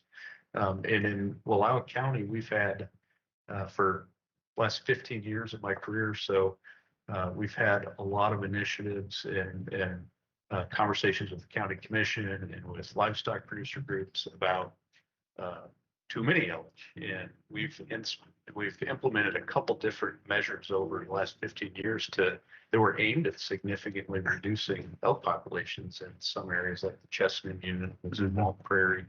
We went from 40 cow elk tags to approaching almost 1,000 cow tags in a short period of time there. So just bring this up because we have kind of confounding factors where we've purposefully been trying to reduce elk populations in a couple portions. And I think when we look at our data, we're seeing signs of that too, that we do have some. So just bring this up that I think paint the picture that the little murky over the last few years, and we have put mechanisms in place where we can have a lot better, more consistent, repeatable, and similar methodologies to all of the Blue Mountains and surrounding districts moving forward to better understand some of that dynamics.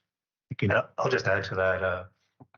Next, kind of giving you a preview, but we are investing quite a lot of effort in upping our game on elk monitoring statewide. Going through the same kind of effort we did with mule deer, with a lot of collaring going on. And in our tour in September, actually, we're going to be on Grand, and that's going to be a focus of the tour, is like how we're going about that effort, and also thinking about particularly the interplay between elk and the agricultural community and some of the conflict we're having there. And this information we're gathering through this collaring effort is going to be really helpful to understand elk behaviors and how they're interacting with the forest and the agricultural land. So more to come on the tour. I think that's going to be a really interesting kind of data point for you all. Thank you. General question. Jim, you look like you want to ask a question first, though. You've got the floor.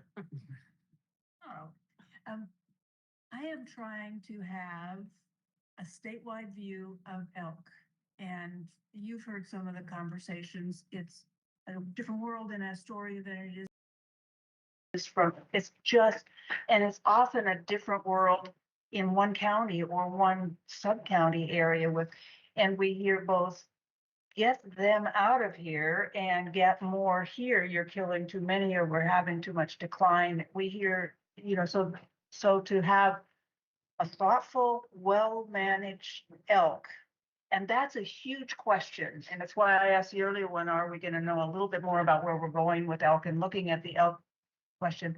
And it's a factor on my list of 9 that we have to look at with wolves.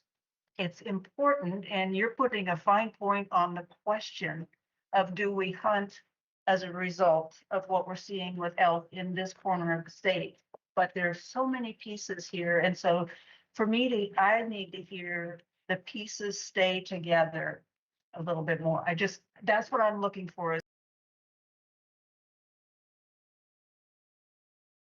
Which one of you want it? Well, I'll go. Thanks, Chair Wall. I think what we're looking at is a foot in the door, a very controlled start to control take, since it's described in the plan. And I know I very vividly remember 5 or 6 meetings in 2018 with our work group talking about the wordsmithing that goes into that definition of controlled take. And, we're talking almost 8 years ago now, and we never thought that it would be that far in the future where this should be applied. But here we are, and, I think the department has done an outstanding job of responding to the livestock depredation aspect. But like John Williams said, it's still growing. Even with that, good effort and great effort and really good communication. And I just think that we need to do some testing of the waters. We're at that point. And it just really feels like a targeted approach where we know we've got chronic depredation. The Chest Nimnus unit, for one. I mean, it's just constant there. It seems like Crow Creek area specifically, one or two very specific ranches. But it's expanded to Flora, Sled Springs, that area, and then more recently around Lost Steam, which is in the Minam unit. And that's why I bring up these 3 units to be looked at. And they're also incredibly popular for hunting. And the Minam unit, you know, I live for hunting the Minam unit. It's wilderness, it's backcountry. It used to have, to be honest, great elk hunting, and now it's kind of mediocre. And I just want to read to you a little bit of an example of that. The Minam Wildlife Management Unit exemplifies this pattern the most, with bull elk harvest dropping from 770 hunters taking 134 bulls at an 18% success ratio in 2015 to 677, basically 100 less hunters, harvesting just 71 bulls at a 10% success rate in 2024. That's a change. It's a big change. And I think it's time that we acknowledge that wolves are affecting hunting opportunity. And we can do this in a positive fashion, I feel, and enter into a new phase where we are doing some proactive management of that species. So that's where I am. It's going to go to Commissioner Labhart. Could I answer a question? Sure, go for it. Okay, Chair. So I sat in on the Montana meeting in September, and they have wolf management regions, I think they call them, or zones. And there's 2 ladies going back and forth arguing just exactly kind of what you're talking about. So one lady's zone had too many elk. She wanted more wolves. Another lady's zone had the opposite. And if it's online, you can go watch the meeting. And they finally negotiated and said, okay, you can have what you want, I can have what I want. And I think we need to figure out a way within the plan to do some of this work on a regional basis, because it's obvious we don't need the same rules for your county that we need for my county, or in specific zones of my county. And one of the things that we haven't brought up is, what's the #1 trophy unit in Oregon, which is the Wanaha unit. And we're less than half. We're at 30% of our management objective in the Wanaha unit. We need attention to those numbers, and we aren't getting the attention we need. And that's why I'm bringing up, we need to do some of this stuff on a zonal basis. We need to put more emphasis on where we really have problems and less emphasis on writing an elk plan that suits the whole state at one time, because we're not in the same problem in every area or every zone. Thank you. Commissioner Labhart, why don't we jump over to you? Just trying to make sure I keep my eye out for you. Okay, thank you, Director. I want to try to, well, first I want to thank Commissioner Hellick, Jim, and John Williams. I met with them individually, well, not individually, but in a group in Enterprise. So I appreciate the conversation that we had over a cup of coffee up there, and it was very cordial and informative. And so I got a good picture of what they were proposing. So I want to thank you all for making the time to meet with me in Enterprise, so I can get a better handle on what some of the discussion was. So, so here's what I've heard from all 3 of you. Elk are below management objectives in Northeast Oregon, excuse me. Elk numbers, particularly cow-calf ratios, are down. Something should be done about that. Wolves should be managed like we would manage other species, and the potential there was for controlled hunt tags. We've never seen something like this before. Things are different than they used to be. Wolves are affecting hunting opportunities.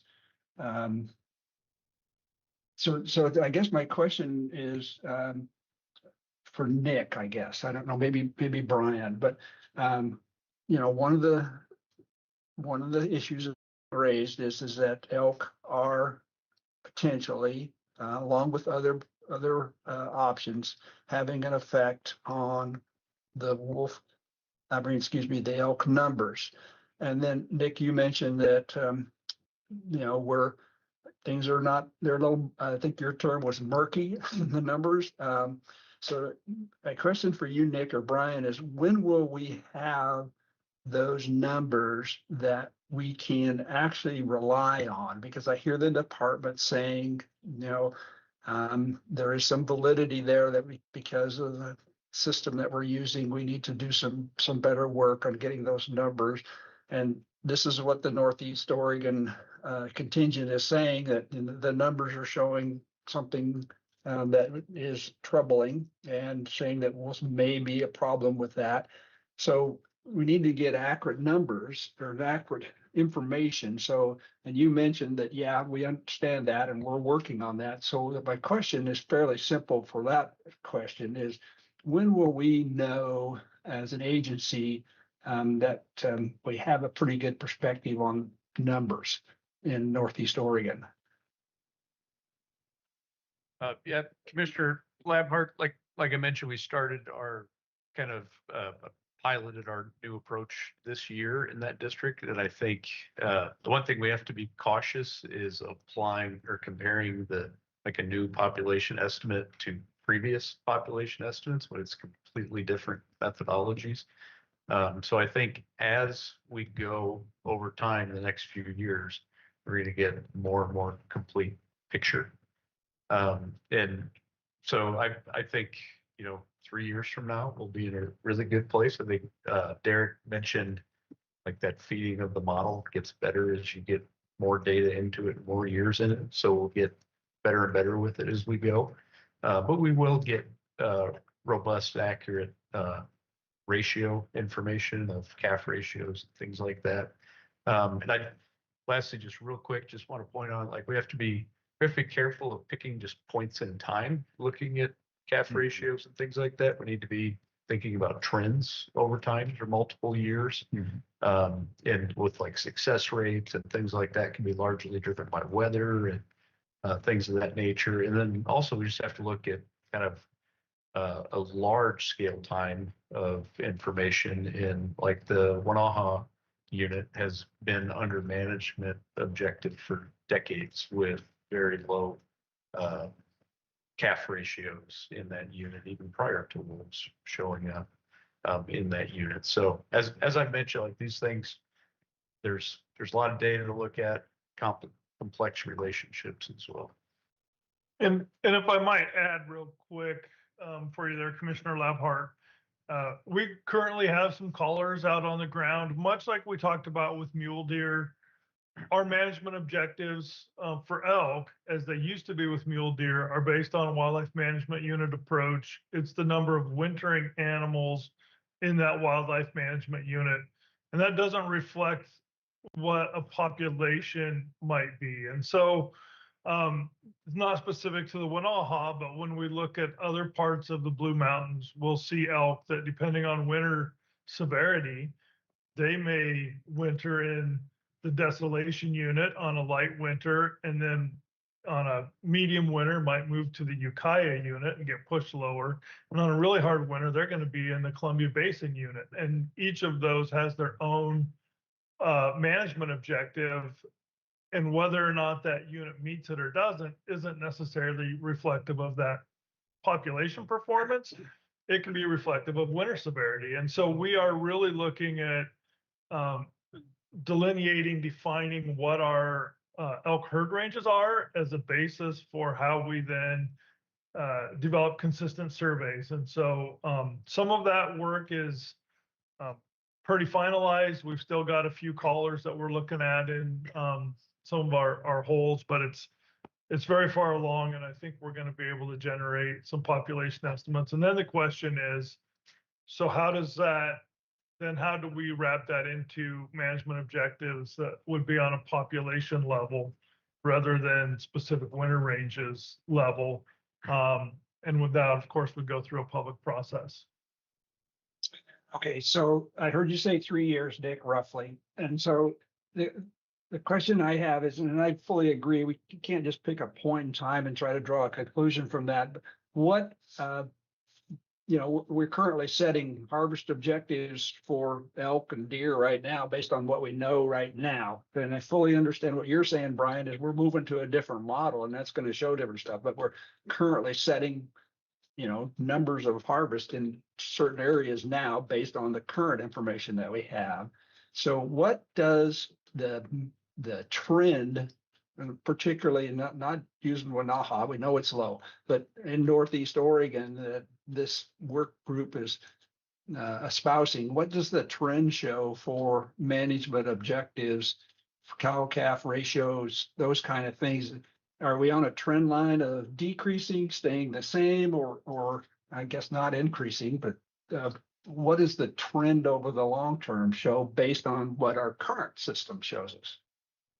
Yeah, and so I'll talk a little bit about Northeast Oregon, but also statewide. And this gets back to the chair's question about kind of where we're at on elk populations on a statewide basis. And so it's important to remember we had very few elk in Oregon in the early 1900s. We had closures of the season set in place, and elk populations increased through the 1900s and really peaked in the mid to late 1990s, early 2000s. Those were kind of the heyday of elk in Oregon. A lot of things changed on the landscape during that time period too. We had the Northwest Forest Plan.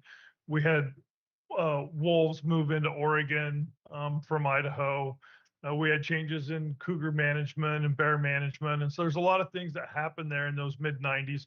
We've slipped from those numbers a little bit. Statewide, things are still fairly high. And now one of our big challenges is that, yes, we're seeing some declines in elk. And as Nick mentioned earlier, some of that has been intentional. We see one of our big challenges as being elk distribution. And so we're seeing elk spending more time in places where there's agriculture and there's conflict. And that's not unique to Oregon. We're seeing this, and the Rocky Mountain states are also seeing some of these same challenges where elk are shifting to irrigated ground more, avoiding pieces of public land, especially when there's high visitor use and public use. And we have to recognize that our hunting seasons contribute to that too, with putting a lot of people on the landscape. And so I think we are seeing, likely seeing some reduced elk presence and time and density on public lands. We're seeing that shift more to private land. Overall, as we try to address that, we do expect to see some elk declines, and we are, as we try to address some of that private land problems. Can I, sorry, just ask? Can I maybe- interrupt for a second?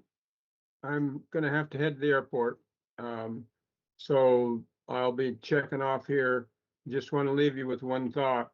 A pilot project might well be based on in response to livestock depredations as a tool as well. So with that, I've got to head to the airport. Thank you, John. Thanks, John. Thanks, John. Safe travels. Okay. So yeah, maybe this is a question for you, Jim. But just like, these animals are incredibly intelligent. Right. So if we're looking at these specific units, and this is, Potential hypothetical, but I'm just curious if that, how would that potentially move more animals, elk and wolves, more onto private land if we're having these hunting, if we're kind of moving them out of these specific hotspot units that you're talking about, would that then, my fear would be that then we're putting even more pressure onto private lands where both of those animals would be moving? Does that make sense? And I guess my question ultimately is, I know Idaho is different, a lot less private land in these areas, but Right. is there any gleaning from that study of how the distribution of these animals changed? Well, yeah, I guess you know, when we get to my phase in the career, you know, 70 years old, you've done 40 years of this stuff. You kind of have a sense for things, timing wise. And I really feel that our ungulate situation in Northeast Oregon is in the redistribution phase. And it's not as comfortable to be in the mountains as it is down close to ag, close to where people live. And there's various pressure sources that can cause that. Some of it's human related, you know, lots of people. And that's basically what you were bringing up with the first part of that. And some of it's wolf activity. I mean, what we documented in Idaho was very distinctly wolf activity. The elk, in order for any of them to survive, had to move out of the areas where they could be coursed. Wolves are a coursing predator. They move herds until they can pick off animals. They can't course if elk are in a big rock pile, for instance.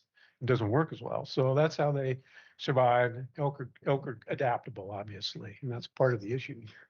I don't think we're talking enough numbers with hunters that have wolf tags to really influence distribution, particularly on elk.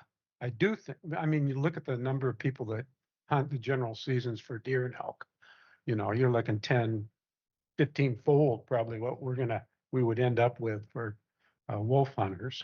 You know, maybe we're looking at 10 or I'm just throwing out some figures. It's not our area to determine, but I think it's going to be way scaled down. So I don't think that's really going to be a factor, to be honest. If you look at what's going on in Banff, in the city of Banff and the area, and it's a direct correlation of the wolves pushing the elk into town. The elk are living in town now at the golf course and residential neighborhoods, and it's documented that it's a direct correlation.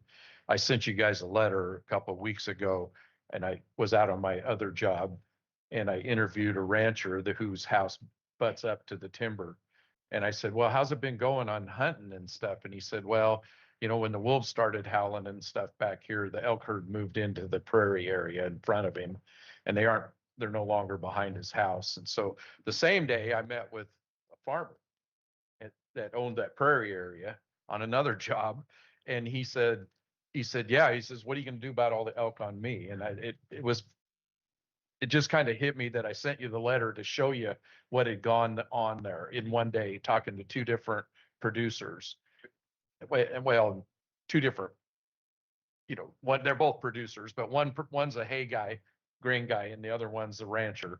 And the elk have moved out. He's always been able to kill an elk with his bow behind his house. He hasn't been able to do it for 3 years because elk are out in the open ground. So if you look at the Banff studies, that'll just verify what we're talking about, that the elk are moving to other areas. One other thing I wanted to add and Nick does bring up a good point. In order to tell anything, you need some time in order to get trends. And where I archery hunt the eagle cap, I go to the same spot, the same 3 weeks of the year. I see the same elk herds, and I've been monitoring their cow-calf ratios. And in the last 7 years, it was 22 was the best, but it's primarily been in that 15 range. Interestingly, when the Amnaha pack was removed, the next year it was at 22. And prior to that, when the Amnaha pack was up, basically hunting elk around where I hunt, it was in the 14, 15 per 100 range. And this is a small sample. It's about averages 130, 140 elk. But retired ODFW biologist Vic Coggins, who's part of our work group, has been keeping similar cow-calf ratios up in the north end of the county, North Chestnut, North Sled, and actually off into Washington as well. And his numbers are totally mirror what I've been seeing. So that's small sample sizes though, but I think they're worth something. They're observations in the field. And I haven't talked to many archery hunters in the eagle cap that say that they've had the opportunities like they used to, where we used to call in multiple bulls in a season. Now you might have one opportunity. It's changed. And some of it, you know, Brian and Nick have brought up good points. You know, there's other reasons for the change, but it just seems like we could do a win-win here and move towards a pilot project sooner rather than later and start to find out some answers before we reopen that plan again in a few years and move to broader expanded controlled take opportunities in our area that's phase 3 double D listed federal and state. You know, we've got to play by the rules, of course, and we understand that. Any other kind of questions from wants to go? Yeah, thanks. See if we talk here. Just an example of the complexity of the issue, I'm a Western Oregon guy, so, I don't know a lot about wolves. I don't interact with them or anything, but I called a friend of mine in Idaho, over in Ashton, Idaho, has a fairly large ranch and farm operation there. And just asked him, I said, you've been in the middle of this forever. What's going on? And he said, I think he has the legal ability to take 15 wolves if he wanted to. He said, I've taken 2. And he said, I don't have a wolf problem. He said, I have an elk problem. He said, the wolves, he said, got the message pretty fast and don't bother me. But he said, now I've got 100 elk where I basically had no elk when they were in the park. He's against the Yellowstone there and stuff, fairly close. And he said, now the elk, I've got 100 elk on my area all the time. And he said, I can't raise grain in a lot of my areas anymore because they'll just tear the grain up. And so, there you see the complexity issue. Why some people have too many elk while other people are in the public ground, the elk are gone because that's where the wolves are. But the wolves reacted fairly rapidly. He said he thought sure he was going to have to take more elk or more wolves than that. And he said he didn't have to. The wolves reacted pretty rapidly. And Commissioner Spelberg, I think, what you're highlighting here is some of this, what Nick and Brian were bringing up is that we're seeing these changes in distribution and the collaring data that we're gathering is going to be really helpful in forming how we think about elk management, some of the factors that are impacting them. So I think we're on the right track in terms of getting the information we need to inform these discussions and inform any decision making as we go forward.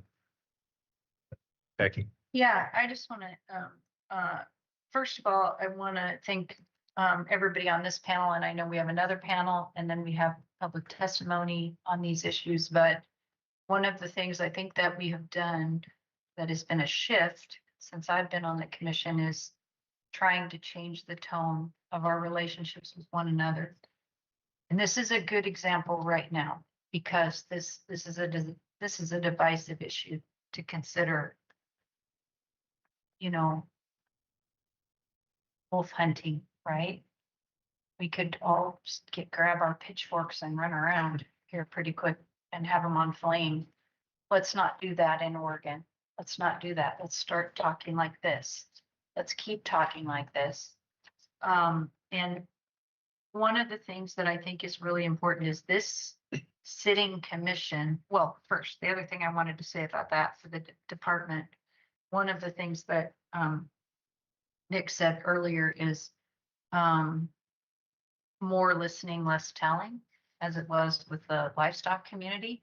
And I think the complexity of these relationships, these interrelationships of what's happening with our ungulate populations, not just in Northeast Oregon, but in Oregon in general.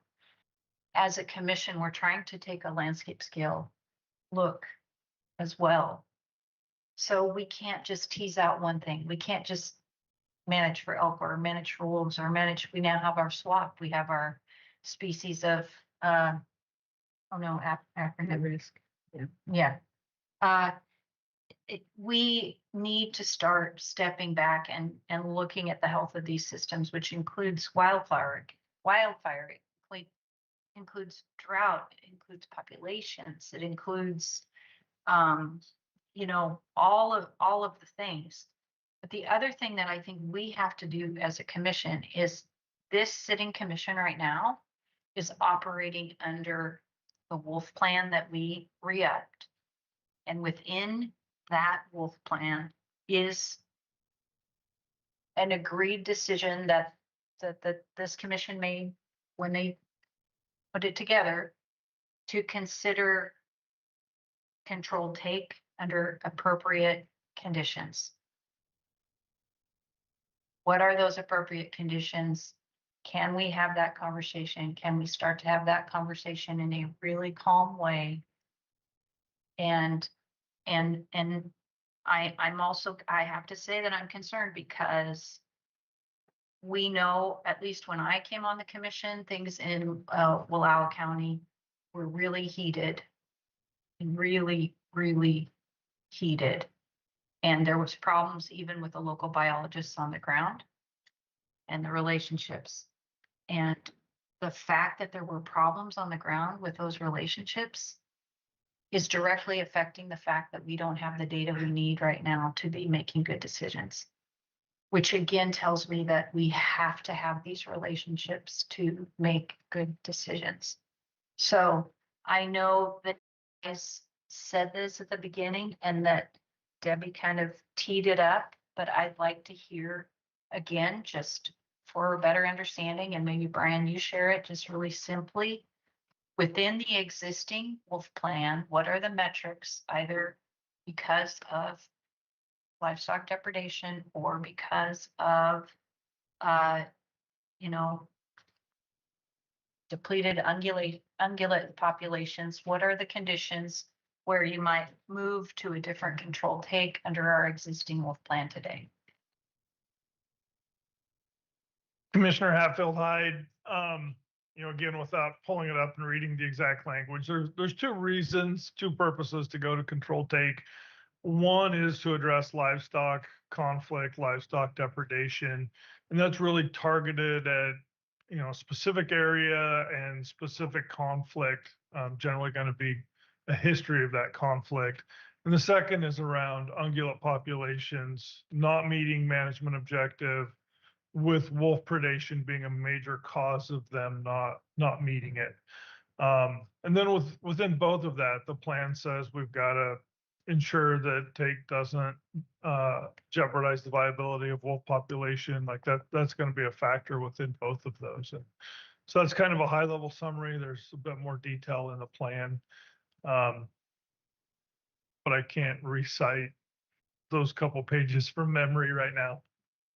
I've got a plan I've got if it you'd right like there. it. Yeah. You hit the high. I guess, yeah, what I'm saying there is I think that I think it's okay for us to talk about what is in our plan in a part of Oregon that has had a really, really well established population now for a long time. And that at some point we need to also normalize management of like we manage other animals in Oregon, right? Like we need to normalize this and just be able to talk about it, and also just make sure that we aren't so scared that we can't just talk about it and say, maybe, and to try to preempt that a little bit before communities just completely blow up on us. If I could add just one thing and build on what you said, Vice Chair Hatfield Hyde, and also you, Commissioner Spellbrink, I think this discussion is important. It was important to bring it up, and I think it was important for us to hear it. Just for the record, one of the things I was trying to get at earlier is that we have for years been working on wolf management and moving it along. We actually have a conservation success to some extent because we have kept all these factors blend together and we've balanced them and trying to figure it out. And we need to have the conversation about elk management and how fit with that.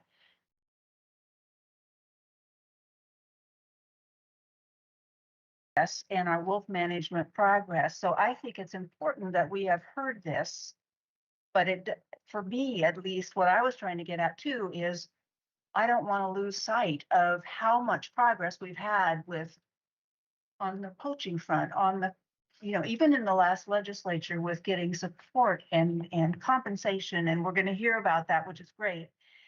We now have these other communities that are edge communities that are going to be experiencing this. So keeping this in balance and figuring out how to continue the kind of progress we've seen over the last couple of years in terms of everybody being at the table and part of this and engaged is really important.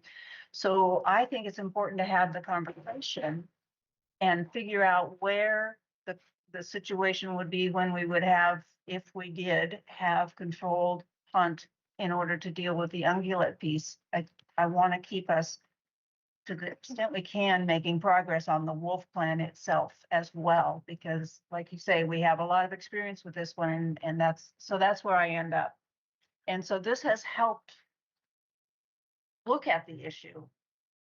And I end up going back to the progress we've made with all of these different factors and across the state talking about wolves. So I think that's a great kind of transition to our second panel.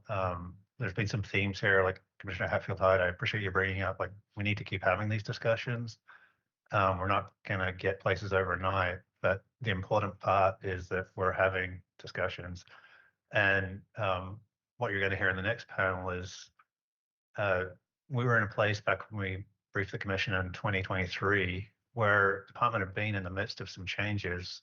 Our management of wolves hadn't kept pace with the growing wolf population, the growing issue with depredation, and that had led to a breakdown in trust, which had led to a breakdown in our ability to work with producers to manage the situation. And so through the leadership of Nick and Debbie, there's been a lot of change in the department's approach there, and are working with WLA. And in this next panel, we want to explore, like, where are we at with some of that work? How are we doing? And I think it's wrapped up in what we've just been hearing here as well. There's a growing kind of concern about beyond impacts about wolves on livestock, about impacts of wolves on other species. But the work we're doing to reduce conflict is having an impact on those areas as well. So it's all kind of interconnected here. And I think I really want to appreciate Commissioner Hillick and Jim for being here today. And I think I'm glad that the commission got to hear directly from them and the department too. And we're definitely going to keep working with you. And I'm going to ask our second panelist to come up here and just continue the conversation. Again, thank you, Commissioner Hillick, and thank you, Jim. And again, these are important conversations, and it's not static. And I think kind of the conversation and what you're bringing forward as a county is continuing to kind of, just like, hey, here's our experience, and here's what the wolf plan says. And it's also been an opportunity for us to be honest about where we are with our elk work, and that it is not in the place that we'd like it to be. But like these are the conversations that we have to keep having. So thank you. Thank you. I'll request for a very quick break as the next group comes up. So thank you, and please relay it to John Williams as well. We'll have the next panel in 5 minutes or less. What's that?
Chair Wall, Vice Chair Hatfield Hyde, Director Colbert, Jake Siebert, Union County Commissioner.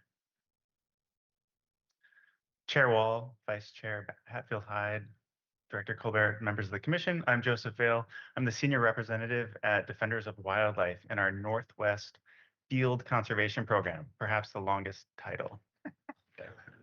And then I'm going to go online to two folks there, Hunter Newhoff.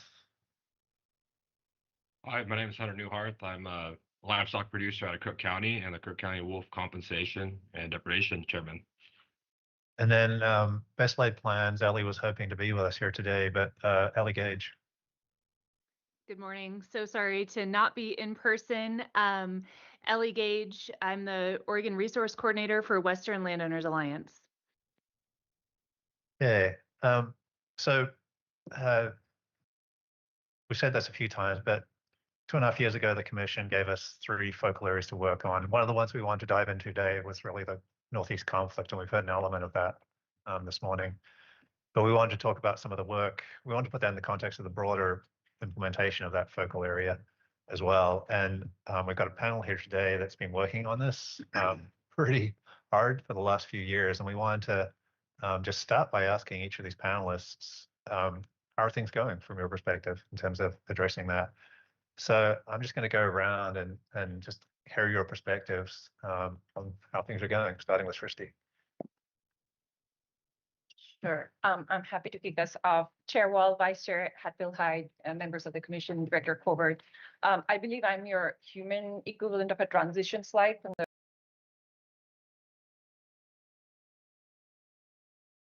a little different direction. Instead of reporting on or responding on a narrative that can undermine sort of our shared understanding of the implementation of the Wolf Plan, I want to set the stage on a discussion on promoting coexistence with Oregon's wolves. I've been part of the last 2 revisions of the Wolf Plan, both in 2018 and 2023. And I also participated in the workshop that led to the decision that we will focus on 3 specific areas instead of open up the whole Wolf Plan. Now, following, will you pull that mic just a little closer? Absolutely. Is that better? Yes, Okay, thank you. perfect. Thank you. Following the Commission's direction, the agency, as well as stakeholders like us, have been involved and invested in these 3 identified areas, namely addressing conflict in Northeast Oregon, anti-poaching issues in the state, and improving implementation of non-lethal deterrence tools. Today, I wanted to speak on how House Bill 4134 contributes to each of these areas. 4134, or 1.25% for wildlife, passed the legislature last month. We all celebrated, and was signed into law by the governor this month. With regards to wolf conservation, there are 4 opportunities in the bill from my perspective. First is, of course, the funding for the Wolf Depredation Compensation Program. You'll hear from other panelists today on Senate Bill 777, which increased the compensation payout by up to 5 times the fair market value for the lost animal in certain cases. I have a different perspective on higher multipliers than the proponents of 777, but I'll set that aside for today because it's already a law. The important point here is that 777 passed as an unfunded mandate. And it was clear to us that it would drain the current small pot of money very quickly, which would leave many ranchers with no payments and therefore possibly angry. So an allocation was included in 4134, specifically 0.05% of the funding, which is roughly calculated to be a little over $3 million, and that's biennium number, which will go to the compensation fund. The second relevant piece in 4134 is the inclusion of a position in the wildlife stewardship package. The legislative intent of that package includes a few positions at ODFNW, and one of them is an additional wolf coexistence biologist position. And this position will work with ranchers to provide information and help reduce livestock conflicts. Now, this position obviously will not materialize until next year, and might take even longer depending on the hiring process at ODFNW. But the wheels are in motion, and that's what I wanted to highlight here. Third, there is funding for invasive species in that bill. There is invasive species council funding as well as invasive species subaccount, which is money for implementing projects on invasive species. we heard today morning about elk issues. One of the main things that does affect elk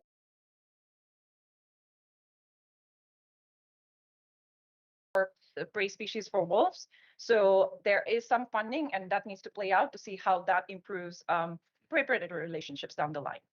And the fourth and final piece in the bill is the anti-poaching funding, which is about 0.05% for Oregon State Police. That specifically includes 1 sergeant and 4 troopers positions for enforcement. Separately, there is also funding for Department of Justice for the position of our only anti-poaching prosecutor in the state. None of the anti-poaching positions are new positions. These are already existing positions or were existing positions at both of these agencies. However, what the bill does is free them from budget uncertainties in the future. If you remember, whenever ODFNW has to propose reductions in their budget because of what is being asked of them, the anti-poaching elements do end up on that cut list. This bill secures those positions and therefore the important work they do. 4134 therefore makes a lot of previously impossible things possible. But the big caveat here is that none of this funding plays out until next year. The increase in the TLT goes into effect January 1st of next year. And so that's when the money will start coming in. We have put things in motion, but we also have to give it time to play out and then some more time to assess whether it was meaningful in bringing the positive change on the ground that we are hoping it will. Lastly, 4134 covers the 3 areas I just mentioned, but there are coexistent tools and strategies that need support in funding, as well as collaboration with local governments, local communities, and state agencies. You'll hear from other panelists on some of those tools today. So what I wanted to conclude with is 4134 closes the gap in our needs, but of course, we still have some more work to do. Thank you. Thanks, Christy. And just to draw the connections for the commission, and back to what Nick said, managing wolves is resource intensive, both for the department and for producers. And so this recent legislation is going to provide additional capacity. And that's part of what you'll be seeing in your budget package in the ARV and come June is an additional position for wolves and some of these other programs that are going to come into effect. And I'd also add, just thinking like outside the box too, these new resources are going to allow us to really step up our game when it comes to sage steppe habitat and conservation of that kind of habitat, which will have benefits for ungulates and multiple populations there. So that, as Debbie said, is a real game changer for us. It's going to allow us to work more broadly across a range of species and habitats, and we'll hopefully see benefits across wolves and elk too. So I'm going to switch gears and go to Commissioner Sievert, and then we'll go to Ali and then back to Joseph and Hunter. So again, I just, get a little more formal. Chair Wall, Vice Chair Hatfield, Hyde, Director Colbert, and the commission to officially put my name on the record as Jake Sievert, Union County Commissioner. I wear a lot of hats in a lot of different organizations, but here representing the compensation board for Union County on the wolf side. How are things going in our neck of the woods? For no explained reason, it's going well. I really can't explain the decrease last year in depredations. I don't know if we're just not getting the investigations, if we're not getting producers involved. And that was the whole key behind Senate Bill 777. And I just want to give a shout out to Senator Todd Nash as he's worked on trying to get some funding in place for this wolf program for a long time. And now we're getting that momentum and traction. So with being this year being our first time to apply that multiplier to just, I think it was 8 depredations in Union County. There was a few head of sheep and 5 or 6 cattle. We did go ahead and request the highest multiplier on that. And the reasoning behind that was to show the need for funding. It was kind of a play to go along with advocating for 4134 because we have been severely unfunded within that program for several years. And with the escalation of depredations across statewide, we were afraid that we were going to be severely underfunded this year. But then with the passing of 4134 and the signing of that, we're very optimistic with the funds that will be available. We'll still probably be at a little bit of a shortfall, but also along with that 777, giving the counties course to apply that multiplier in different situations. We have up to the 5-to-1 ratio, obviously. And we also, for the record, did request a 50% increase in non-lethal amounts requested from those funds. Typically, we've in the past requested $100,000, and this year we requested $150,000 for the same basis to show the need for the funding for both sides of the program, because we feel that's important, the non-lethal side. I will say there has been a big change, at least in our county, over the last year or two, and that is the collaboration that we have gained with Nick's staff, with Oregon Department of Fish and Wildlife specifically. A group of small producers come together that neighbor each other in a highly known wolf activity area and have had some issues. And we were just asking for more communication between us and them as ranchers. I sat on that as well. Again, a man of many hats, although I didn't have any cattle in the area, but felt vested to sit in on that. And I'd like to also give a shout out to Ellie Gage for kind of arranging that, and Kim Kearns, who's a contractor with WLA, as getting them together. We met at the table several times to discuss what our expectations were, what their expectations were, how we could work together to monitor wolf activity, just to try and get ahead of that. And maybe that was the cost, Nick, for decrease in depredations. I'm trying to be optimistic. But that has gone very, very well. And of course, other agencies to be brought up, as well as Wildlife Services. They've been great to work with, and it's great to have a platform to where we have 3 agencies that can come together and do investigations and oversight. Like I said, it's all about communication and transparency. Being the county commissioner, I'm also the president for the local county cattlemen's association. I get a phone call every time that there's a wolf investigation. I do not attend every wolf investigation, but I dang sure try and attend the beef cattle ones. And that is all, again, direct collaboration. I get a phone call from one of the agencies letting me know where they're going, what they're doing, how they're handling it. If I don't go, they always follow up and say yay or nay, it was or wasn't. And this is the PAC responsible for it. So a big shout out for that. And then, yeah, Union County probably made some press last year, as we had 2 Cottoniacs last year. So I think things are going well.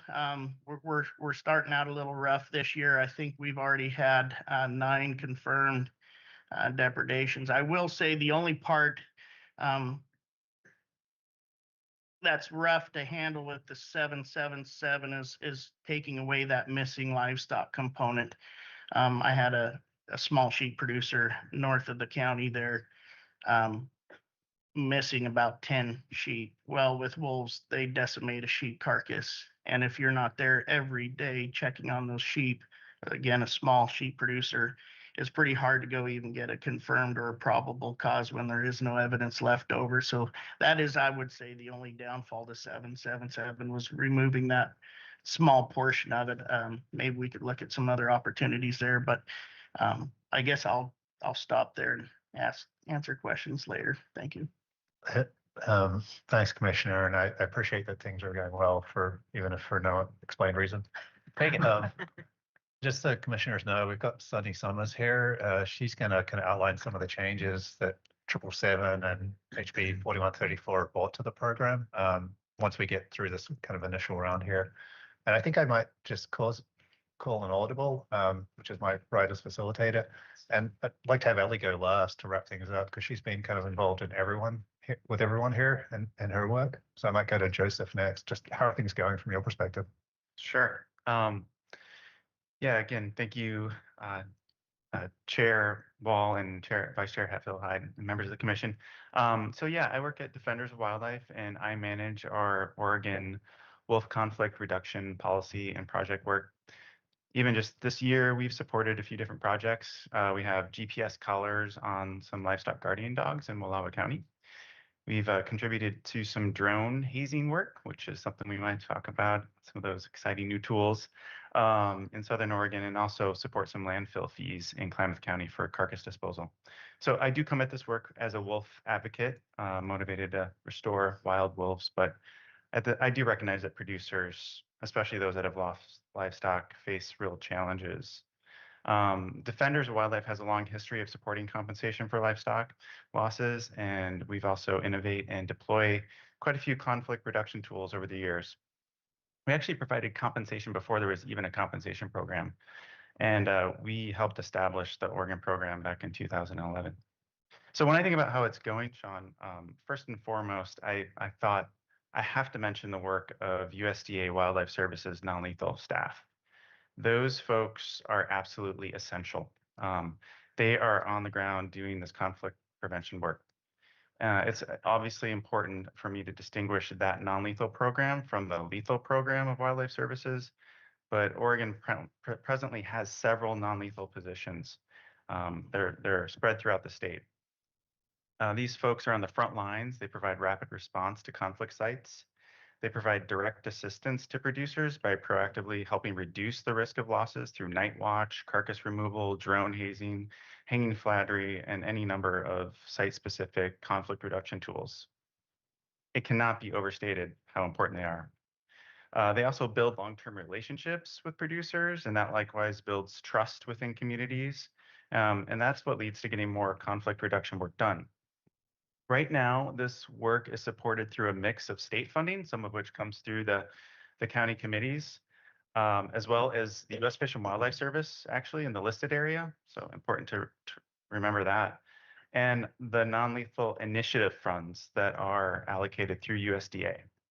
But that initiative is way underfunded. Oregon's share does not meet the need for the Wildlife Services staff currently. For a time, the USDA NRCS, Natural Resources Conservation Service, helped fill the gap, but that support was recently and abruptly withdrawn, which is already leading to impacts, especially things like carcass removal, which a lot of the Wildlife Services staff do. So we're already feeling the effects of staff that have been let go. ODFW biologists work hand in hand with these non-lethal staff, but there's simply not enough wolf biologists from ODFW to handle this increased workload. So I think it's really, really important that we try to fix that problem with Wildlife Services, lost funding, and lost staff. And this highlights just another issue. Funding and staffing alone are not enough. As we've heard, we need stronger communication and collaboration. As wolves continue to recover into new areas, the need for this shared problem solving is only going to increase. And like many, I do want to recognize the leadership of WLA. They've launched recently the Oregon Wolf Working Group to bring together ranchers, wildlife managers, agencies to work through these challenges. But it's just the beginning. We're going to need to build on this effort to develop durable solutions that help wolves recover and minimize the impacts to livestock producers. Thanks for the opportunity, and hand it over to you, Sean. Cheers. So I'm going to go to Hunter now. Hunter's from Crook County. He's a member of the Crook County Wolf Compensation Committee. Just Hunter, how are things going from your perspective? Well, I want to thank Chair Wall, Vice Chair Hatfield Hyde, and all the other commissioners. So how everything's going in Crook County. From my perspective, I would say conflict reduction efforts are helpful, but they have not really been a complete solution. In Crook County, we've been using non-lethal tools to help reduce risk and want to support the ones that make sense on the ground. So we've been using a lot of fladgery, range riding, box lights. Those tend to be the best deterrents. As you know, it's kind of been more of a seasonal issue. So it's during the times of when we have calving. So it's been very helpful during that. While we've seen an increase in depredations, I think ranchers are really starting to get more understanding with our committee and what we're doing, and are happy with how we're trying to help them. A lot of it was transparency and was reaching out to them has kind of been the hard part. So I've created like a Facebook page for our county, which I've been posting timelines of when applications are due, when you should apply, who's the most activity, which in our case,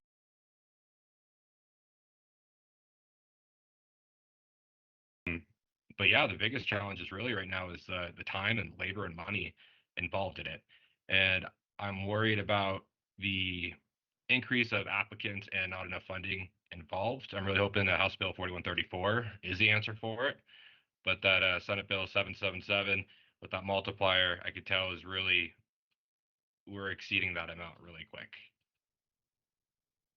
So thank you. Yeah, so like cautiously optimistic, I described that. Yes. Things going relatively well, but it's like a theme we're hearing that there's a need for resources around this, and we're going to see some more of that in the near future. And hopefully that helps fill some gaps. But on the same side, we're seeing some reductions in the federal funding that we can talk about more here soon. Ellie, if you could bring us home. So Ellie's been kind of at the center of all of these discussions. I think it's really good that we get to hear from her about like how are things going.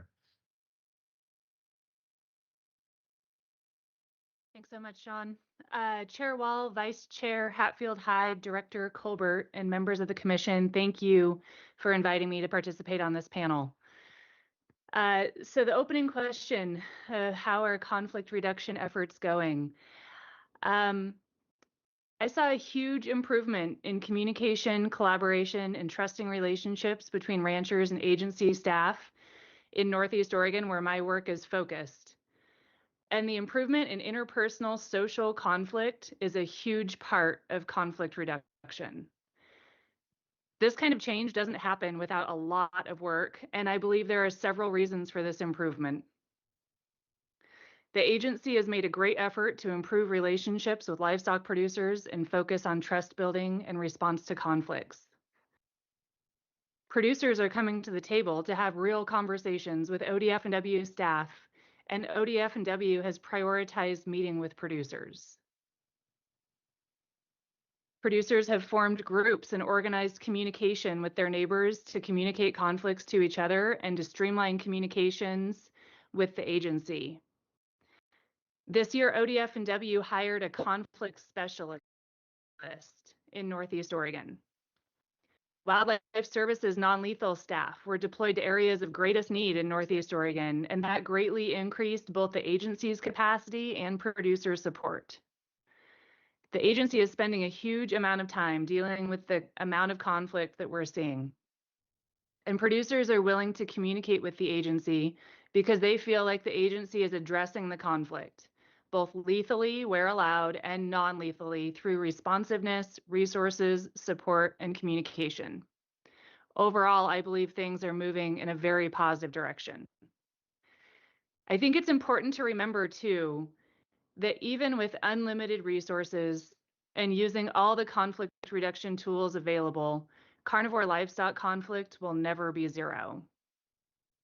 The increased conflict that was reported and confirmed, like we saw in the 2025 Wolf report, does not mean that there was a decreased effort to reduce conflict. It's not a simple cause and effect relationship, and it's so complicated, in fact. Because of the increased communication and improved relationships between ranchers and agencies, it's likely that more depredations were reported last year. It's also possible that more producers saw the value of reporting depredations if they were compensated on a multiplier, and that more producers are recognizing what wolf depredations look like in the field, so they were able to recognize injuries or kills and call the agency to have them investigated. Because I have coworkers in almost every Western state, I feel confident saying that West-wide, Oregon has seen the greatest improvements and is becoming a model for other states in how we approach conflict reduction. We are on a positive trajectory for sustainability and collaboration. Now, I know that there are still real challenges in Oregon. We have a lot to work on, and we need to have all the tools available for wolf management statewide. But overall, we are in such a good place in Oregon. This is thanks to livestock producers coming to the table, the agency's focus on communication and trust building, the responsiveness to conflict, the transient lodging tax that will fund our compensation program along with other critical projects in rural Oregon, and the amount of communication and collaboration between both agencies and between producers and agencies. All of this is interconnected and is leading us down a road that is sustainable for both producers and agency staff long term.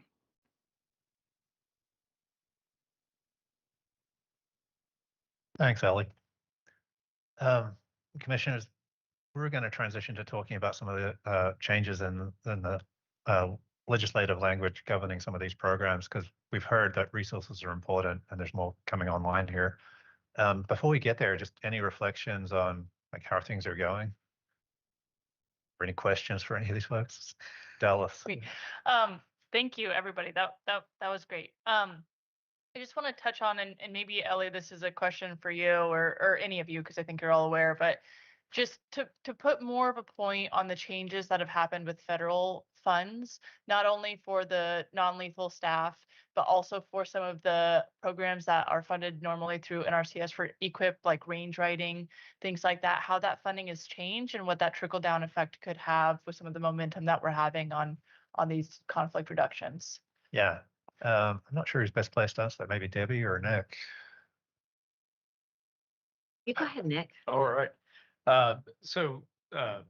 Chair Wall, Commissioner Hall DeFreeze, I think your question is kind of an update on where we're at with. You've heard on both of our panels today mention of we had federal funding that we're supporting both a RCPP grant through NRCS that WLA received to provide funding and resources to individual livestock producers, as well as NRCS funding that Wildlife Services was receiving. And that funding was going to support three of four non-lethal specialists with Wildlife Services, ranging from Deschutes County all the way through the Blue Mountains up into Northeast Oregon. And following the government shutdown back in October, whenever that was in 2025, Wildlife Services just abruptly learned that that funding was no longer coming, and that NRCS no longer thought they had the authority to kind of be involved in funding for wolf livestock conflict. So as I mentioned earlier, a pretty large effort to try to course correct on that and renew that funding. Currently, the funding is temporarily being funded by ODF and W's existing funding, as well as some increased funding from U.S. Fish and Wildlife Service, as we try to kind of come up collectively with all our partners, come up with a permanent solution to that. And we have developed amendments to the Farm Bill. And we're working very closely with our partners, WLA and the Oregon Cattlemen's Association, and our delegation to, if the Farm Bill moves, to have those additions inserted that would make it very clear that the NRCS can fund these activities. And so that's really the big solution, and we're pushing hard on those fronts. And Director Cole, if I could add a statistic I have in front of me, those four positions in 2025, despite the government shutdown and some of the people had to be shipped off because of funding, they logged 4,500 hours of boots on the ground assistance with non-lethal with livestock producers. And I think Commissioner Hatfield-Hyde has some experience of what it's like to have that resource available and then have it cut off, and the impact that has. And just as you're picking up here, it's not just a case of actual reductions in funding. It's also tied up with whether NRCS actually has a role in funding this, and that's kind of what Director Colbert was talking about in terms of legislation affirming that they do have a role in trying to address this issue. There were some others. The vice chair to Yeah. a question. Yeah, I just would like to put a fine point on that. I think that unfortunately, our family in the last year and a half, despite a lot of non-lethal work, has had 9 livestock depredations in the delisted zone of Oregon. So Delisted. the listed zone. Did you just preempt? And so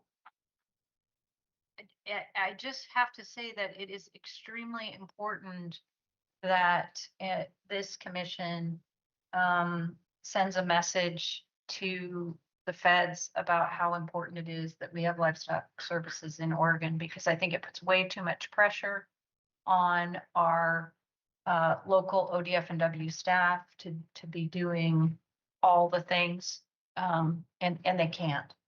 And I think especially in the listed, thank you, zone, it is the federal government's responsibility to be accountable and show up in this kind of a way. So I think that I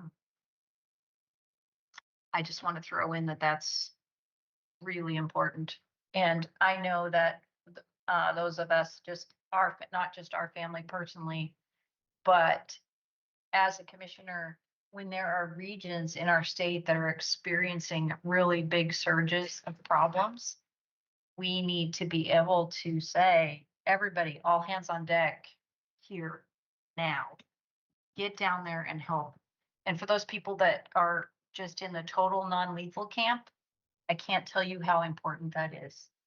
Because at the end of the day, whether you love wolves and want them to be fully present everywhere in Oregon, or you have a more complicated relationship with them, at the end of the day, we are talking about families. We're talking about families and people's lives. And it's not easy, right? It's complicated. So yeah, I think we really need to send a strong message. And I don't know if we can do that more so than what you're doing, Director Colbert, but how do we send that stronger message to the feds? Can I jump in really quick? And Director, I think that I want you to point to this, and Ellie too. Just behind the scenes, I think this is one instance where it has been really positive to see all the groups come in together to go to the federal government and say that this is not okay. And so maybe you could just speak to like all the different groups. And I think that that's a good point of what's happening here in Oregon, that this is an important resource, and here's how we're coming together because we have these relationships to communicate that. I'll do my best and try not to miss anyone, but when this happened, it was very abrupt, as Nick said. What was so regrettable is that we really were the only state that had this kind of an arrangement where NRCS was using Farm Bill money to pay for those non-lethal positions at Wildlife Services. And there are programs where individual ranchers can get range riders and things like that. And even that has been, mucked up, as Ellie could speak to. But what's so great is exactly what Commissioner Hatfield Hyde was saying. Those folks could go. They could be this rapid response that went across ownerships and could move anywhere in the state where we needed them, especially in those listed areas. And so when this happened, I mean, it really wasn't all hands on deck. I mean, our wolf advocates convened and talked about kind of like what could they do to support and kind of push on the federal government. The Cattlemen's Association was immediately talking to local legislators that had relationships with those federal agencies. And then, we all worked together on the changes to the Farm Bill that we needed to see. So it has been all hands on deck push, and we're continuing to do that. And I think that John Williams mentioned that he's in DC right now So this is one of the things that they're talking to congressional members about right now, is that we need this holistic fix to the Farm Bill so that there's no excuses essentially for the federal government. And that's the I think that's the big solution that we're seeking. And yeah, I just want to interject briefly. Everyone in this room here today is like keeping pushing on that front. But one of the other things like to keep in mind is as we think about implementing some of these new resources through 4134, 50% of which is going towards non-lethal, is just like, where do you put that on the ground to have the greatest benefit? And I think that's some of what the counties are wrestling with too. And certainly, you know, this may be an area where if we don't get resources from the feds, where we think about it. And so I know Commissioner Labhart had questions, and then Commissioner Morrison too. So maybe we'll go to Commissioner Labhart. Okay, thanks, Sean. I want to answer your question. How are we doing? At least from my perspective, and I want to concentrate on the state side of it.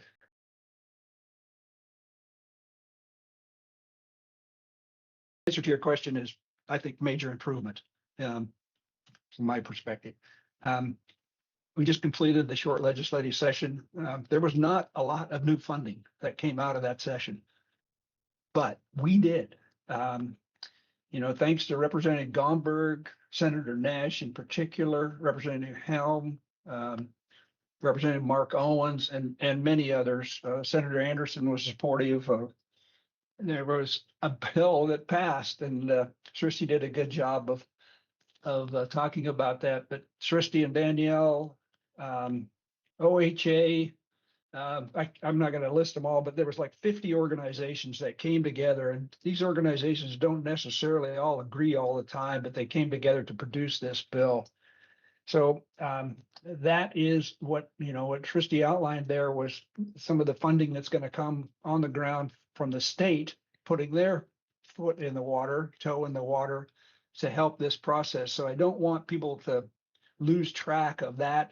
It was a game changer, in my opinion, for ODF and W, for the swap, and for what we've just talked about, what some of you just talked about, and Union County Commissioner did a good job of summarizing it, and Crook County too. So I just want to make sure that we don't lose track of what tremendous support that we had across the state of Oregon in the short legislative session that got a bill across the finish line. It's going to give us about $37 million more a year, I think, in the first year, and it's dedicated funding.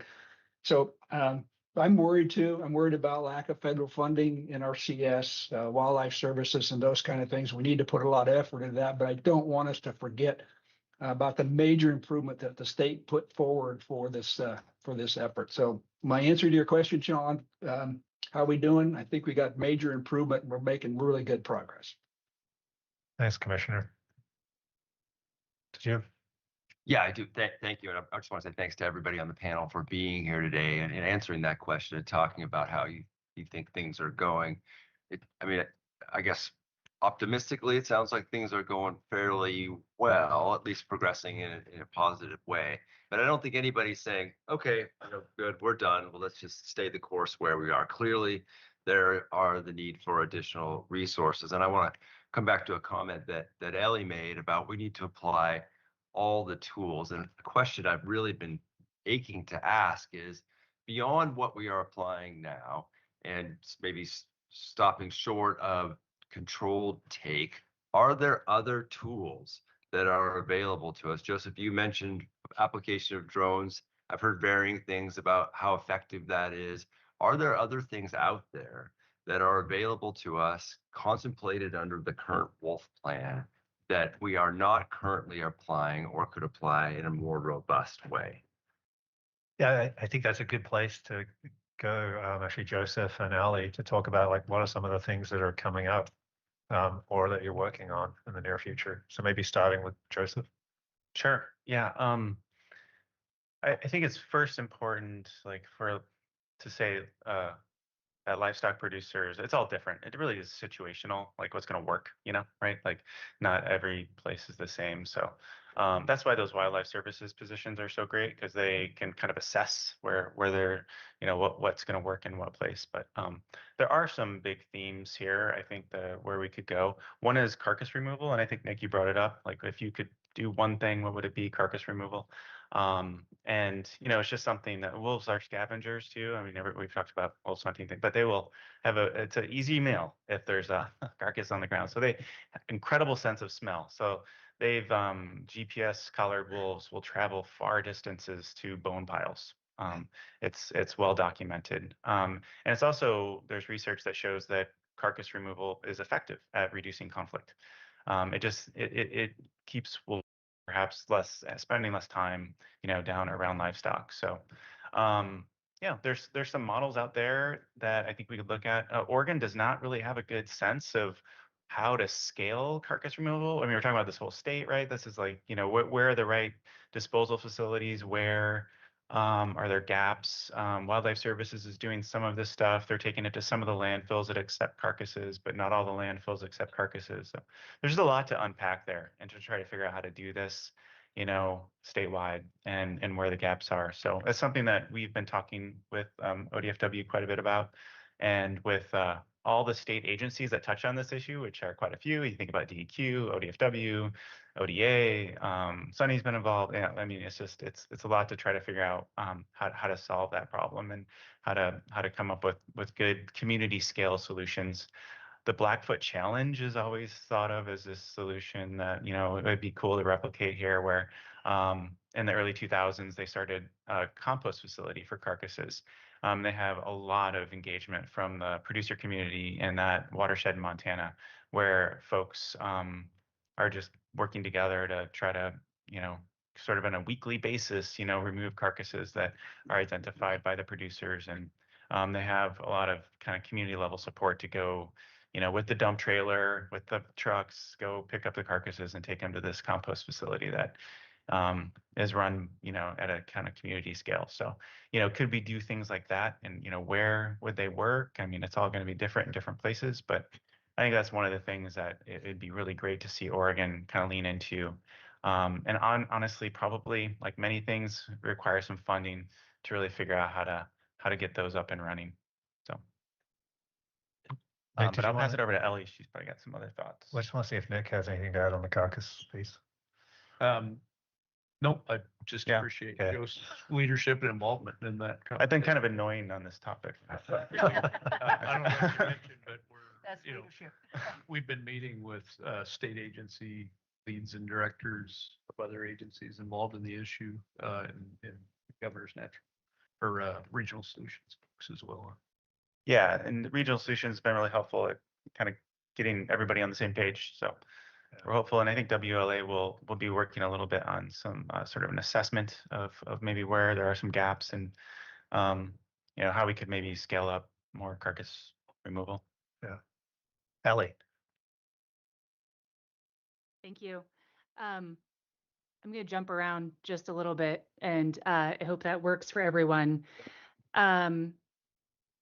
Just briefly going back to the issues with federal funding to kind of summarize it, I hope. What this comes down to, my understanding, is that NRCS, like leadership level in DC, is kind of vaguely citing, quote, issues with federal authority for their ability to fund any conflict reduction work. And so that affected both the 3 full-time equivalent positions that were partner positions between funded by NRCS, but Wildlife Services non-lethal staff. Important to also recognize that Wildlife Services and NRCS are both kind of under the umbrella of USDA, right? So they're like sister programs. Ron Alvarado was our previous state conservationist with NRCS, and he worked closely with our state wildlife services leadership to address this issue of, we have all these great ideas with how to support producers better and other agencies, but we don't have the funding for it. So this citation of issues with federal authority has just abruptly ended the funding for the wildlife services non-lethal folks and has also really affected our ability to hold a sign up for range riding as part of our RCPP award. And that is happening in all 5 states that received RCPP awards. So that is Oregon, Montana, Colorado, Arizona, and New Mexico. So this is it's a big challenge, right? And we are working with draft Farm Bill language, and we're working really well with our state NRCS folks to try to figure this out. There is no short-term solution to this, right? So that's a challenge in my mind. Is the funding is not there for the short term, and there's no real solution for this in the short term. We are working on longer term solutions. But I do think that, I'm suggesting that all of the county wolf committees consider using some of their non-lethal funds to support these positions. Anyhow, that's all on that. I missed the name of the commissioner who asked about me saying all the tools need to be available. But to address your question, that statement, I was referring to really needing to have state management of wolves, right? We have a great wolf plan, and having the option for lethal removal when necessary statewide, I think, is something that is really going to be very important moving forward. I'm going to shift gears to what I prepared for this next question now, which, Sean, I believe is which non-lethal strategies have been most practical or successful on the ground, and where do you still face barriers? Is that correct?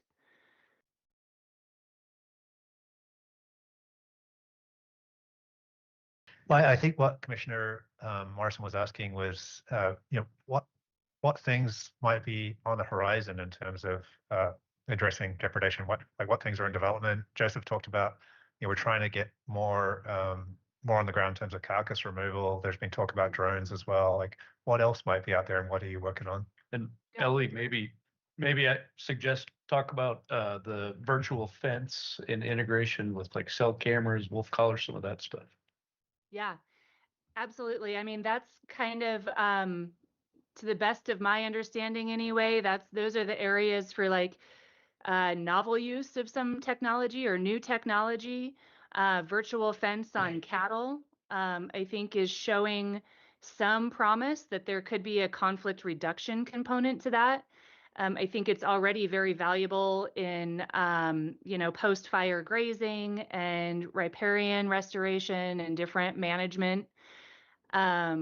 Also reducing the amount of fence on the landscape, right? The amount of physical fence on the landscape. There is a lot of research and development happening with smart cameras right now that can actually use artificial intelligence to recognize different species and notify a person, a producer or agency staff of wolf presence in a certain area.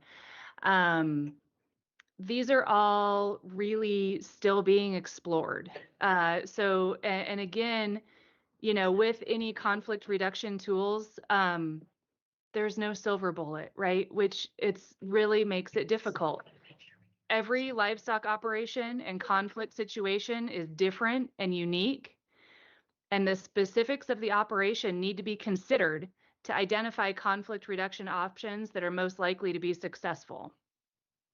I would say that in general, there's better options for reducing conflict on small scale livestock operations through fencing, night watch, carcass removal, fladry. Those things can be very effective on small livestock operations. And it's often a combination of tools. The other tricky part about this is that one tool might be very successful one time and unsuccessful other times. It's kind of this constant work of staying flexible and dynamic and willing to try new things. I think that we will continue to have challenges on large allotments. Those wide open landscapes and large allotments will always be our biggest challenge. One potential strategy I'd like to see in the future is the use of additional riders that can work at a landscape scale and support multiple operations. But for that, we need both funding and people who have experience with livestock, carnivore conflict, range health, rough terrain, working in remote locations. I would say again that having those wildlife services non-lethal staff available to be deployed to the area of greatest need was absolutely critical in 2025. Let's see if I guess there was a prompt in my notes here that I had prepared for, which was barriers to producer adoption of non-lethal tools. And I would say that barriers generally depend more than just tools or technical resources. For many producers, there are financial barriers because adopting some non-lethal measures or changing ranch practices or animal management practices can be very expensive and very risky. There's also research that shows that who recommends the non-lethal measures is really important. A producer is more likely to try a non-lethal practice or tool if they hear about it from another producer who knows the realities of ranching than they would be from a person who has no ranching experience.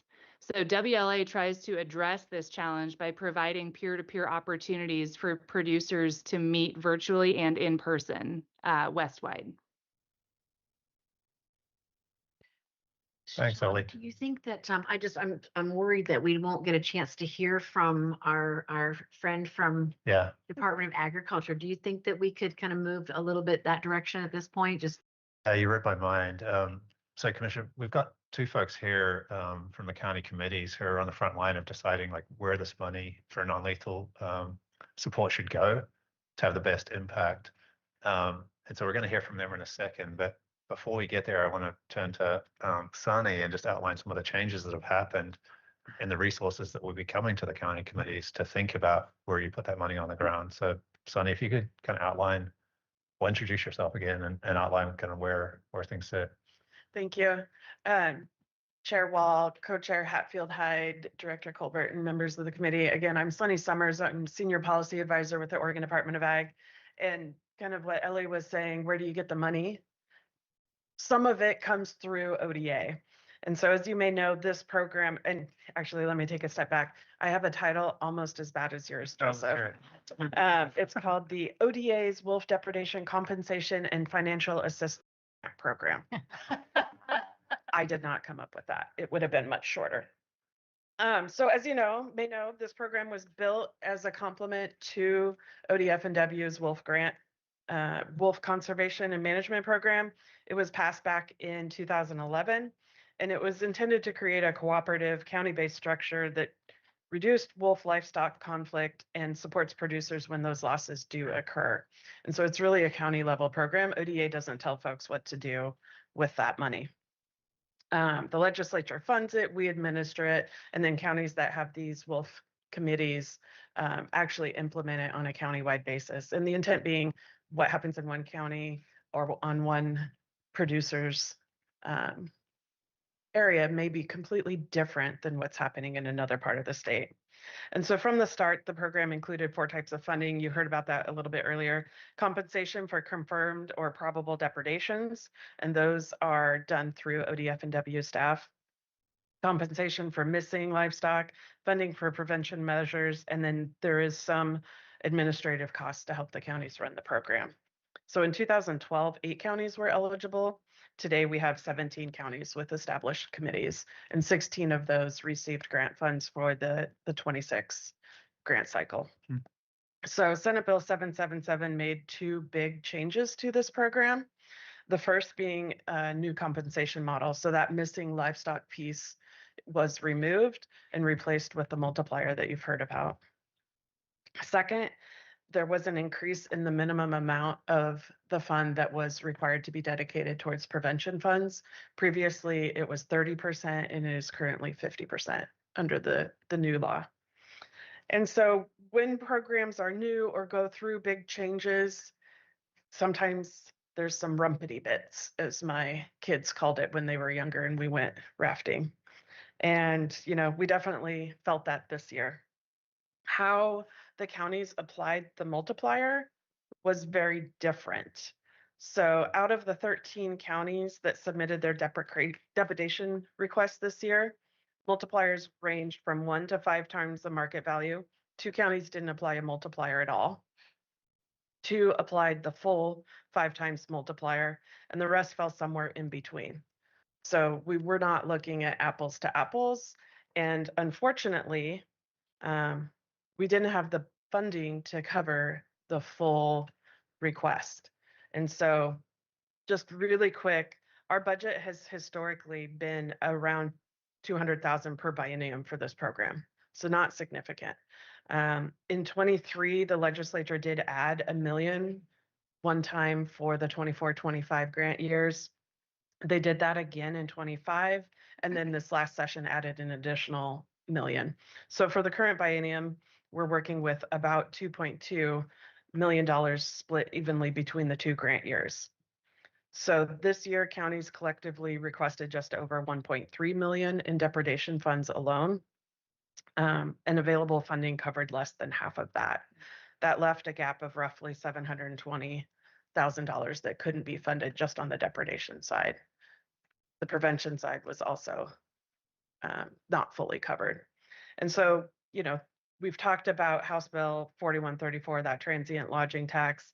I think that is going to certainly improve that funding outlook. It will make my job a lot easier because I don't like trying to pick winners and losers, so to speak. That's not where we want to be. But as Tristy said, that tax doesn't start until January 27. So those funds will be available starting in the 28 grant cycle. So we have another year of not having enough funds for sure. And hopefully we'll be in a better spot there in 28. So hopefully that's a meaningful step towards a program that can actually meet the need. Thanks, Sonny. Could I give a quick logistics check? Because Yeah. people that traveled, and what we were going to do is skip to public forum at the end of this and skip the other pieces so that people who traveled and need to go could do public forum. We have 8 people, so that's a half hour. We're just so. Where are we at? Yeah. Where are we at? Yeah. Yeah.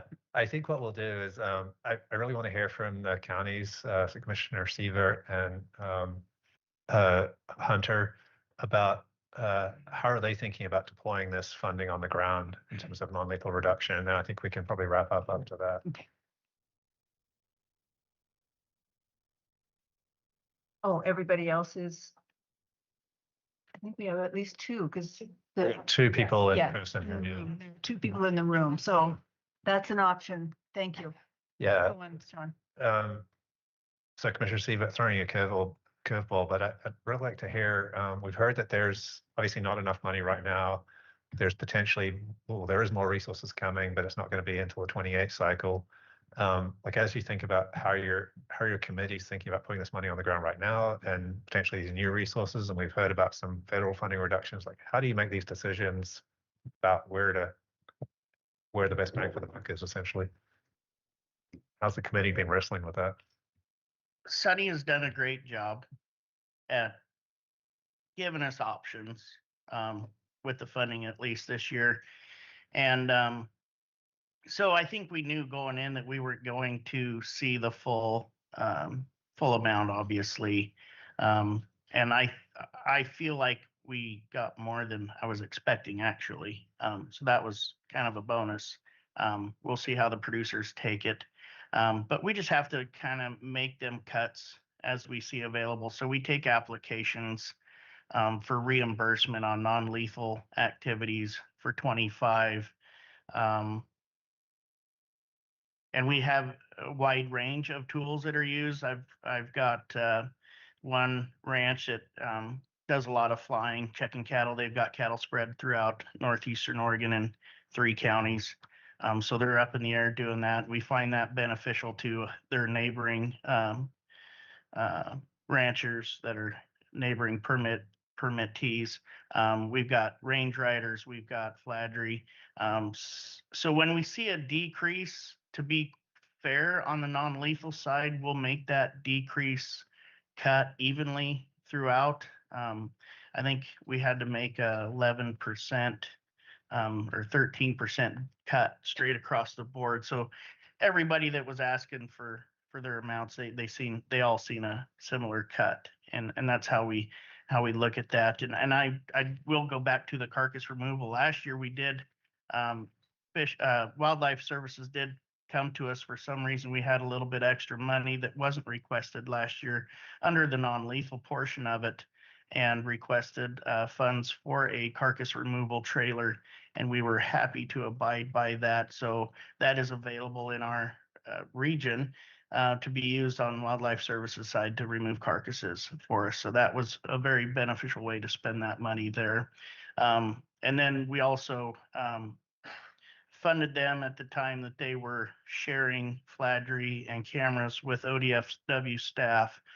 We were also able to help them get funds for non-lethal tools available to them. And I'll just kind of go down real quick through some non-lethal use. So and the relevancy, I think that we'll take an approach in the future at spending non-lethal to have effectiveness of those tools. And I would say I'd like to fund ODF&W with more collar money. I know they're expensive, but I think it's a tool to be proactive and reactive to the situation. And I think if we had more collared wolves on the landscape, I think that would be a very generous tool. Again, I agree with Ellie with the virtual fencing. There's some opportunity there, as well as some permanent fencing available as through NRCS grant money, that they will do some permanent fencing, but that's on a small livestock scale. Human presence, we fund a lot of range riders. And again, to go back with the funding with wildlife services and their non-lethal, we've got a gentleman in our area who's a four-wheeler side by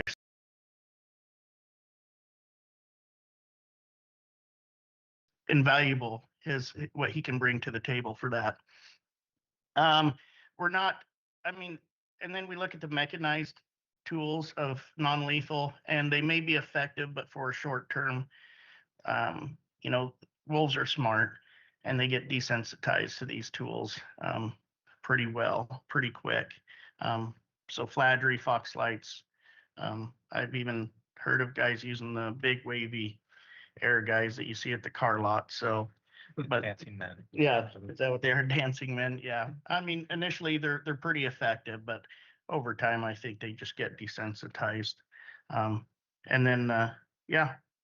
So that's kind of how we split it up, and that's where we encourage people to spend their money on non-lethal. Okay, thank you. And Hunter, same question to you. So I've noticed a big increase in people applying for game cameras. Game cameras seem to be more eyes out there in the field. But that's kind of one of those questions one of the commissioners talked about before is technology. If game cameras can get to the point of like satellite technology, we can start putting these down in draws or in higher, more remote places. It's more eyes in remote areas and areas you can keep an eye on your herd. A lot of our issues with or depredations tend to be around calving season. So in our area, tends to be November, December, January. So that's usually when they're closer to home. So fladry and fox lights tend to be the proper course of action, along with range riding. My only downside of range riding here is unless you get all the ranchers kind of on board, you're just pushing the wolf onto the next person's property where now it's their problem, the next rancher, and then the next rancher. So everything has a pro and con. But yeah, I think we've seen a big intake in game cameras, and hopefully technology can keep up with that. Sure. And then the last thing, I guess, I've gone out there with like ODFW wolf biologists and seen the amount of time it takes to put a collar on. That's not an easy job. They have a very short window between the seasons from when it's too cold and too hot. and hunting seasons that they have a very narrow window to get collars on a lot of these wolves. So maybe game cameras will also be a benefit to being able to get more eyes so they can get on them faster. And a lot of them get stolen too. I think our local chapter, 4 of them were stolen in the last 2 months, 3 months, or since they checked in the last couple months. So thank you. Thanks. And I think I just summarize here by saying, I think Commissioner Morrison referred to it, a lot of progress in the last 2.5 years on some of these issues. But as you've heard, like, we're still in this mode of there's some more things to solve here. Carcass removal, for example, like bringing some of these resources to bear through 777 and 4134. So I feel like this group and the others that are out there working are on a good path. Definitely not being complacent and standing still. And what we're talking about here is really in the Northeast, but as I think some of others have referred to, partners thinking about applying what we're learning there as this front of walls advances and trying to bring all of that to bear in those places as well. So we could talk about this all day. I knew we were being ambitious early, and I underestimated that even. So I really appreciate our panelists for being here on both panels today. I think it was a great discussion, and hopefully, commissioners, you got a lot out of it. I know we have a lot to get through the rest of the day, so I'm going to turn it back to Chair Wall and Director Colbert. I feel like that concludes the director's report. The longest in history. Thank you all. This was, it'll take me a while to figure out if it was as robust and as useful as the last one we did, the last wolf discussion, but this was remarkable in terms of new information. One of the things that I didn't get to say earlier is just when Ellie said that more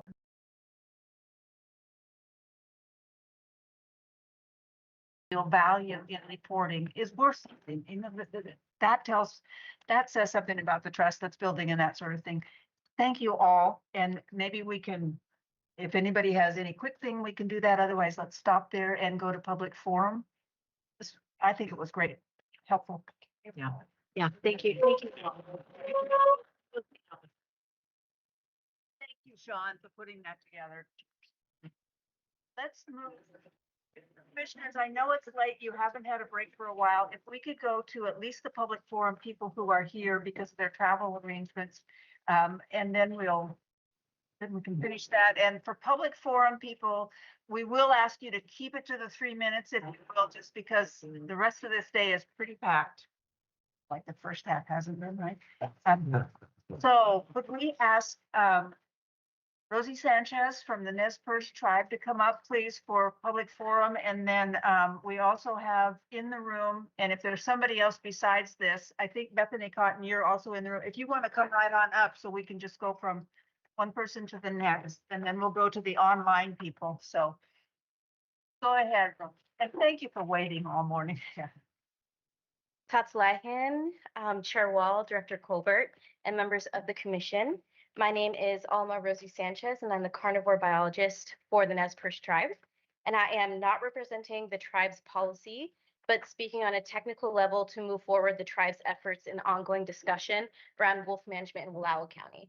And I do want to give a quick shout out to Nick Myatt and Holly. They have been so collaborative and wonderful in keeping us informed about what's going on in our homelands. And you'll also be receiving these comments in a formal letter as well, signed by our Nez Perce Tribe Executive Council. I come to you from Lapwai, Idaho, the headquarters of the Nez Perce Tribe, with lands that span 13 million acres across Idaho, Washington, and Oregon. The Nez Perce Tribe has deep and long-standing ties to the Wallowas and Wallowa County lands, waters, and the species that inhabit them, including Hameen, which means wolf, as affirmed by the Treaty of 1855 since time immemorial. Let us not forget that Joseph was named after our beloved chief of the Wallowa Band. We engage on this issue not as peripheral stakeholders, but as a sovereign government with treaty reserved rights specific to the region. I do want to acknowledge a public comment forum is not the appropriate venue for the Nez Perce tribe to engage with the state of Oregon on wolf management, but special times call for special measures. We recognize that wolf management in Wallowa County is generating significant local concern. Ranching families and hunters are experiencing real pressures, and those concerns deserve to be heard through appropriate channels. However, the Nez Perce tribe is concerned about recent actions by the Wallowa County Board of Commissioners and affiliated stakeholder groups that appear to seek management interventions outside of or in advance of the established Oregon Wolf Conservation and Management Plan revision process driven by data that has yet to withstand scientific scrutiny. Allowing a single stakeholder group to effectively drive and pace the direction of wolf management outside of the formal plan process and in contradiction to ODF&W's own scientific findings sets a dangerous precedent. It undermines the credibility of statewide wildlife governance and the public trust that transparent management depends on. The tribe respectfully but firmly urges ODF&W and the Commission to resist pressure to take management actions outside of the wolf plan framework prior to the scheduled revision, unless and until ODF&W's own rigorous independent.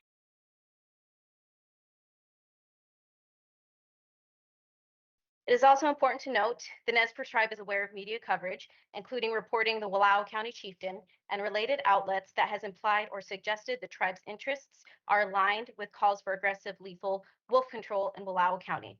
The tribe has not endorsed county-driven wolf population targets, nor have we advocated for bypassing the established state process that is important to note here. The Nez Perce tribe does not dismiss the real frustrations of ranchers and hunters in Wallowa County, nor do we minimize the ecological complexity of wolf and elk dynamics in northeastern Oregon. These are genuine challenges that warrant serious sustained attention. However, we believe those challenges are best addressed through a process that is scientifically rigorous, procedurally sound, and inclusive of all affected governments and communities. Do not exclude tribes. Short-term management actions driven by incomplete data and single stakeholder pressure carry long-term risks to wolf and ungulate populations, to public trust in wildlife governance, and to the intergovernmental relationships that effective natural resource management depends on, and that we are building in Wallowa County. The tribe is committed to constructive engagement in the wolf plan revision process and looks forward to formal dialogue with ODF&W and the Commission about how that engagement can be most meaningfully structured. Katsiaya. Thank you very much, and for coming this far. Bethany, go ahead. I'll also have 3 minutes. Chair Wall, Vice Chair Hatfield Hyde, Director Colbert, and Commissioners, I'm Bethany Cotton, Conservation Director for Cascadia Wildlands. I'm a 5th-generation Oregonian from rural Jackson County and live in Lane County. Cascadia Wildlands is a founding member of the Pacific Wolf Coalition and Oregon Wildlife Coalition and worked to pass HB 4134. Thanks to the ODF&W staff for the effort to compile and present the Wolf Report. We celebrate the good news therein, including significantly lower poaching numbers and statewide population increase, with meaningful growth in the West. Though it is worth noting, the eastern population decreased, belying claims that the population there will always grow. Flagging 2 serious concerns. First, the report reveals the Federal Wildlife Services program shot and killed 2 federally protected wolves in late July, one of which was wearing a large, distinctive radio collar. ODF&W actively works with Wildlife Services, including contracting with the program, to conduct lethal actions targeting wolves using public funds. ODF&W should suspend this partnership unless and until the person responsible is removed from the field and all Wildlife Services staff are retrained in canid identification. Wolves are significantly larger than coyotes and have several readily identifiable physical differences. ODF&W's own youth hunter education program emphasizes, quote, identifying animals before shooting, especially to avoid, for example, shooting a protected species, end quote. And ODF&W's anti-poaching page notes the need to identify species before shooting. We expect this from all lay hunters, yet continue to pay a federal program employing people who lack this basic skill. If this event occurred at night, ODF&W should ask Wildlife Services to cease nighttime activities. It is illegal to hunt animals at night for good reason. Wildlife Services should not be allowed to operate in the literal or figurative dark. Second, amongst the very high human-caused mortalities this year, ODF&W used limited public resources to kill 7 wolves at the behest of the U.S. Fish and Wildlife Service under a dubious claim of safety concerns. This while the feds are doing all they can to reduce or eliminate funds to ODF&W. ODF&W cannot overrule Fish and Wildlife Service, but you do not have to participate in killing Oregon wolves for them. Neither wolf presence nor human fear of wolves equates to an actual threat. Indeed, the multi-million-dollar wolf watching economy in Yellowstone is built on wolves tolerating human presence, and no wolf has ever injured a human there. ODF&W erodes trust when you continue to partner with these agencies' highly dubious activities. Please be more discerning. And finally, I ask that you provide the conservation community with an opportunity to respond to the inaccuracies platformed in the first panel equal in time at a future meeting, not merely 3 minutes in the public forum. Thank you.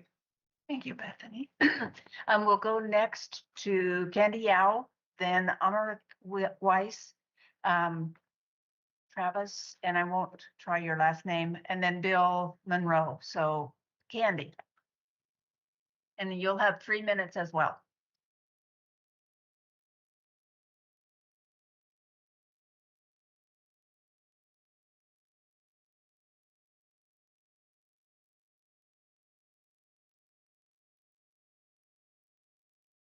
Is she still there? Let's go to, yeah, let's go to Amrit. Go ahead, Amrit. And you'll have 3 minutes. Yes. Thanks so much. Good afternoon, commissioners. My name is Amrit Weiss. I'm the senior wolf advocate with the Center for Biological Diversity.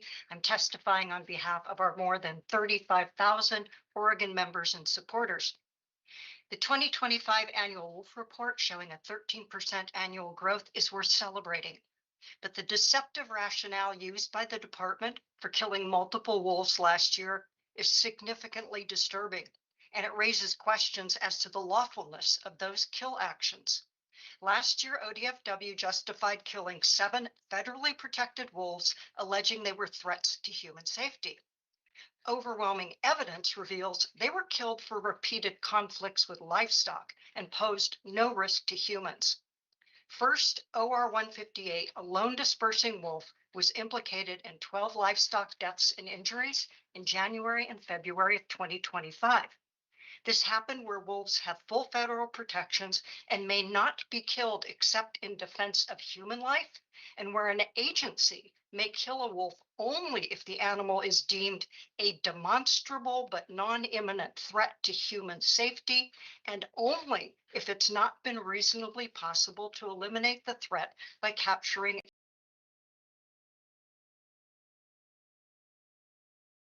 claimed that OR 158 would not leave carcasses of livestock it was feeding on when humans approached, and that this made the animal a threat to human safety. But we learned from a FOIA request that at the location where most of the conflicts occurred, the landscape was littered with carcasses of calves that had died of other causes. So many carcasses that, as agency emails reveal, state and federal staff spent at least 2 weeks engaged in carcass cleanup. And internal ODFW email notes that department biologists in one day alone hauled away 24 dead calves whose deaths had not been caused by wolves. This same email advised this is sensitive information that should not be shared. OR 158 was not a demonstrable but non-imminent threat to human safety. This wolf was drawn onto a livestock grazing area by the alluring scent of decaying carcasses and bones. Both Nick and Roblin earlier today emphasized the significant role of bone piles and carcasses in setting the stage for conflicts. OR 158 had every incentive to show up where he did and to remain right where he was, feeding on dead stock and killing nearby livestock and not leaving despite humans arriving on site. Humans were not in danger. The next 6 federally protected wolves killed, which comprised the entire Madison Butte Pack, an entire family of wolves, were likewise slaughtered under the guise of being a threat to human safety. The facts, however, make it clear these wolves were killed because they'd been predating on livestock. They were not a human safety concern. The current administration in Washington, D.C. offers alternative facts to justify the illegal actions they've taken.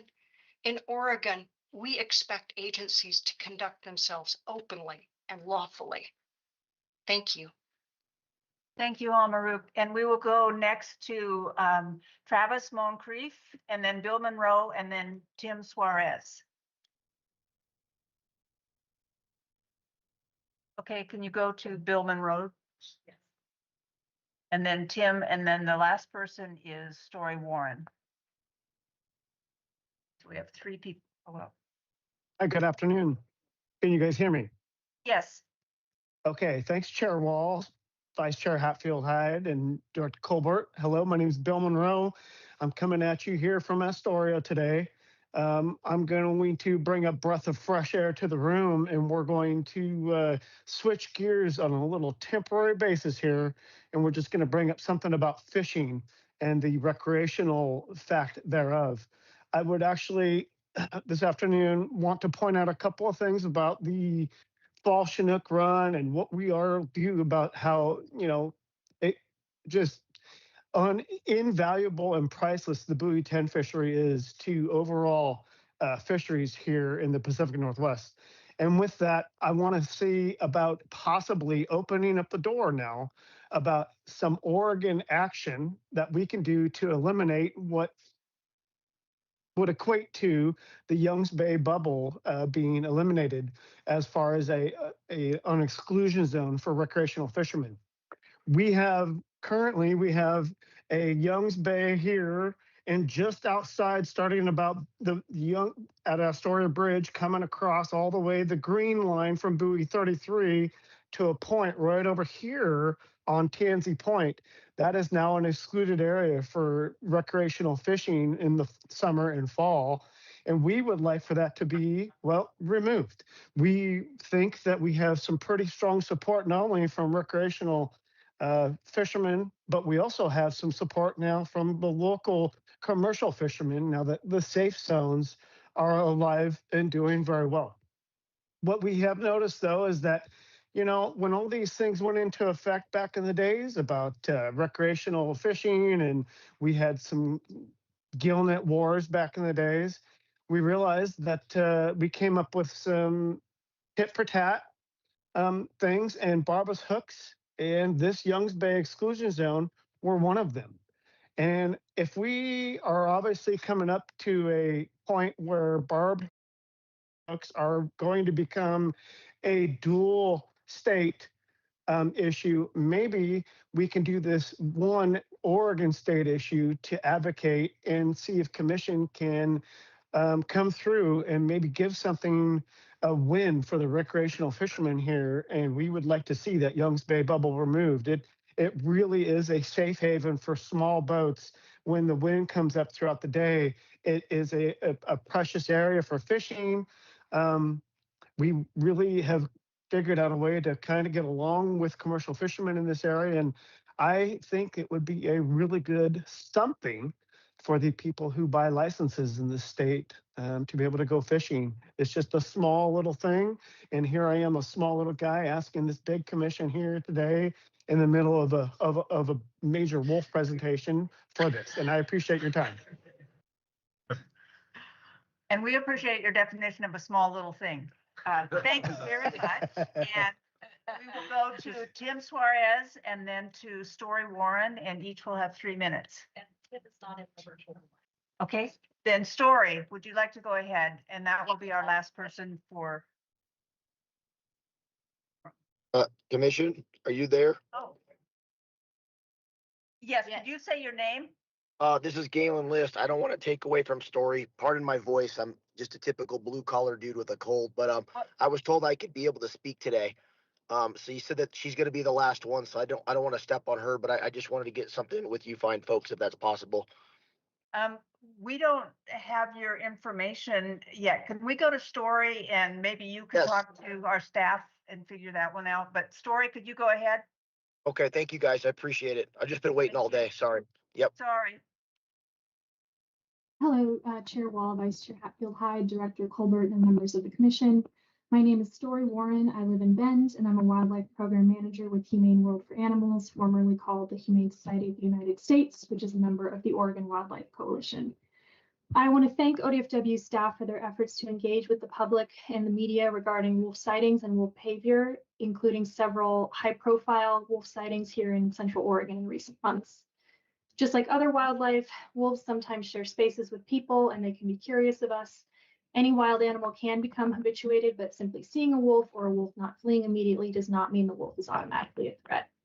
In 2019, ODFW published a video of a wolf encounter I had as an intern as an educational example of common wolf behaviors, including wolves standing their ground and escorting people away from dens and feeding sites.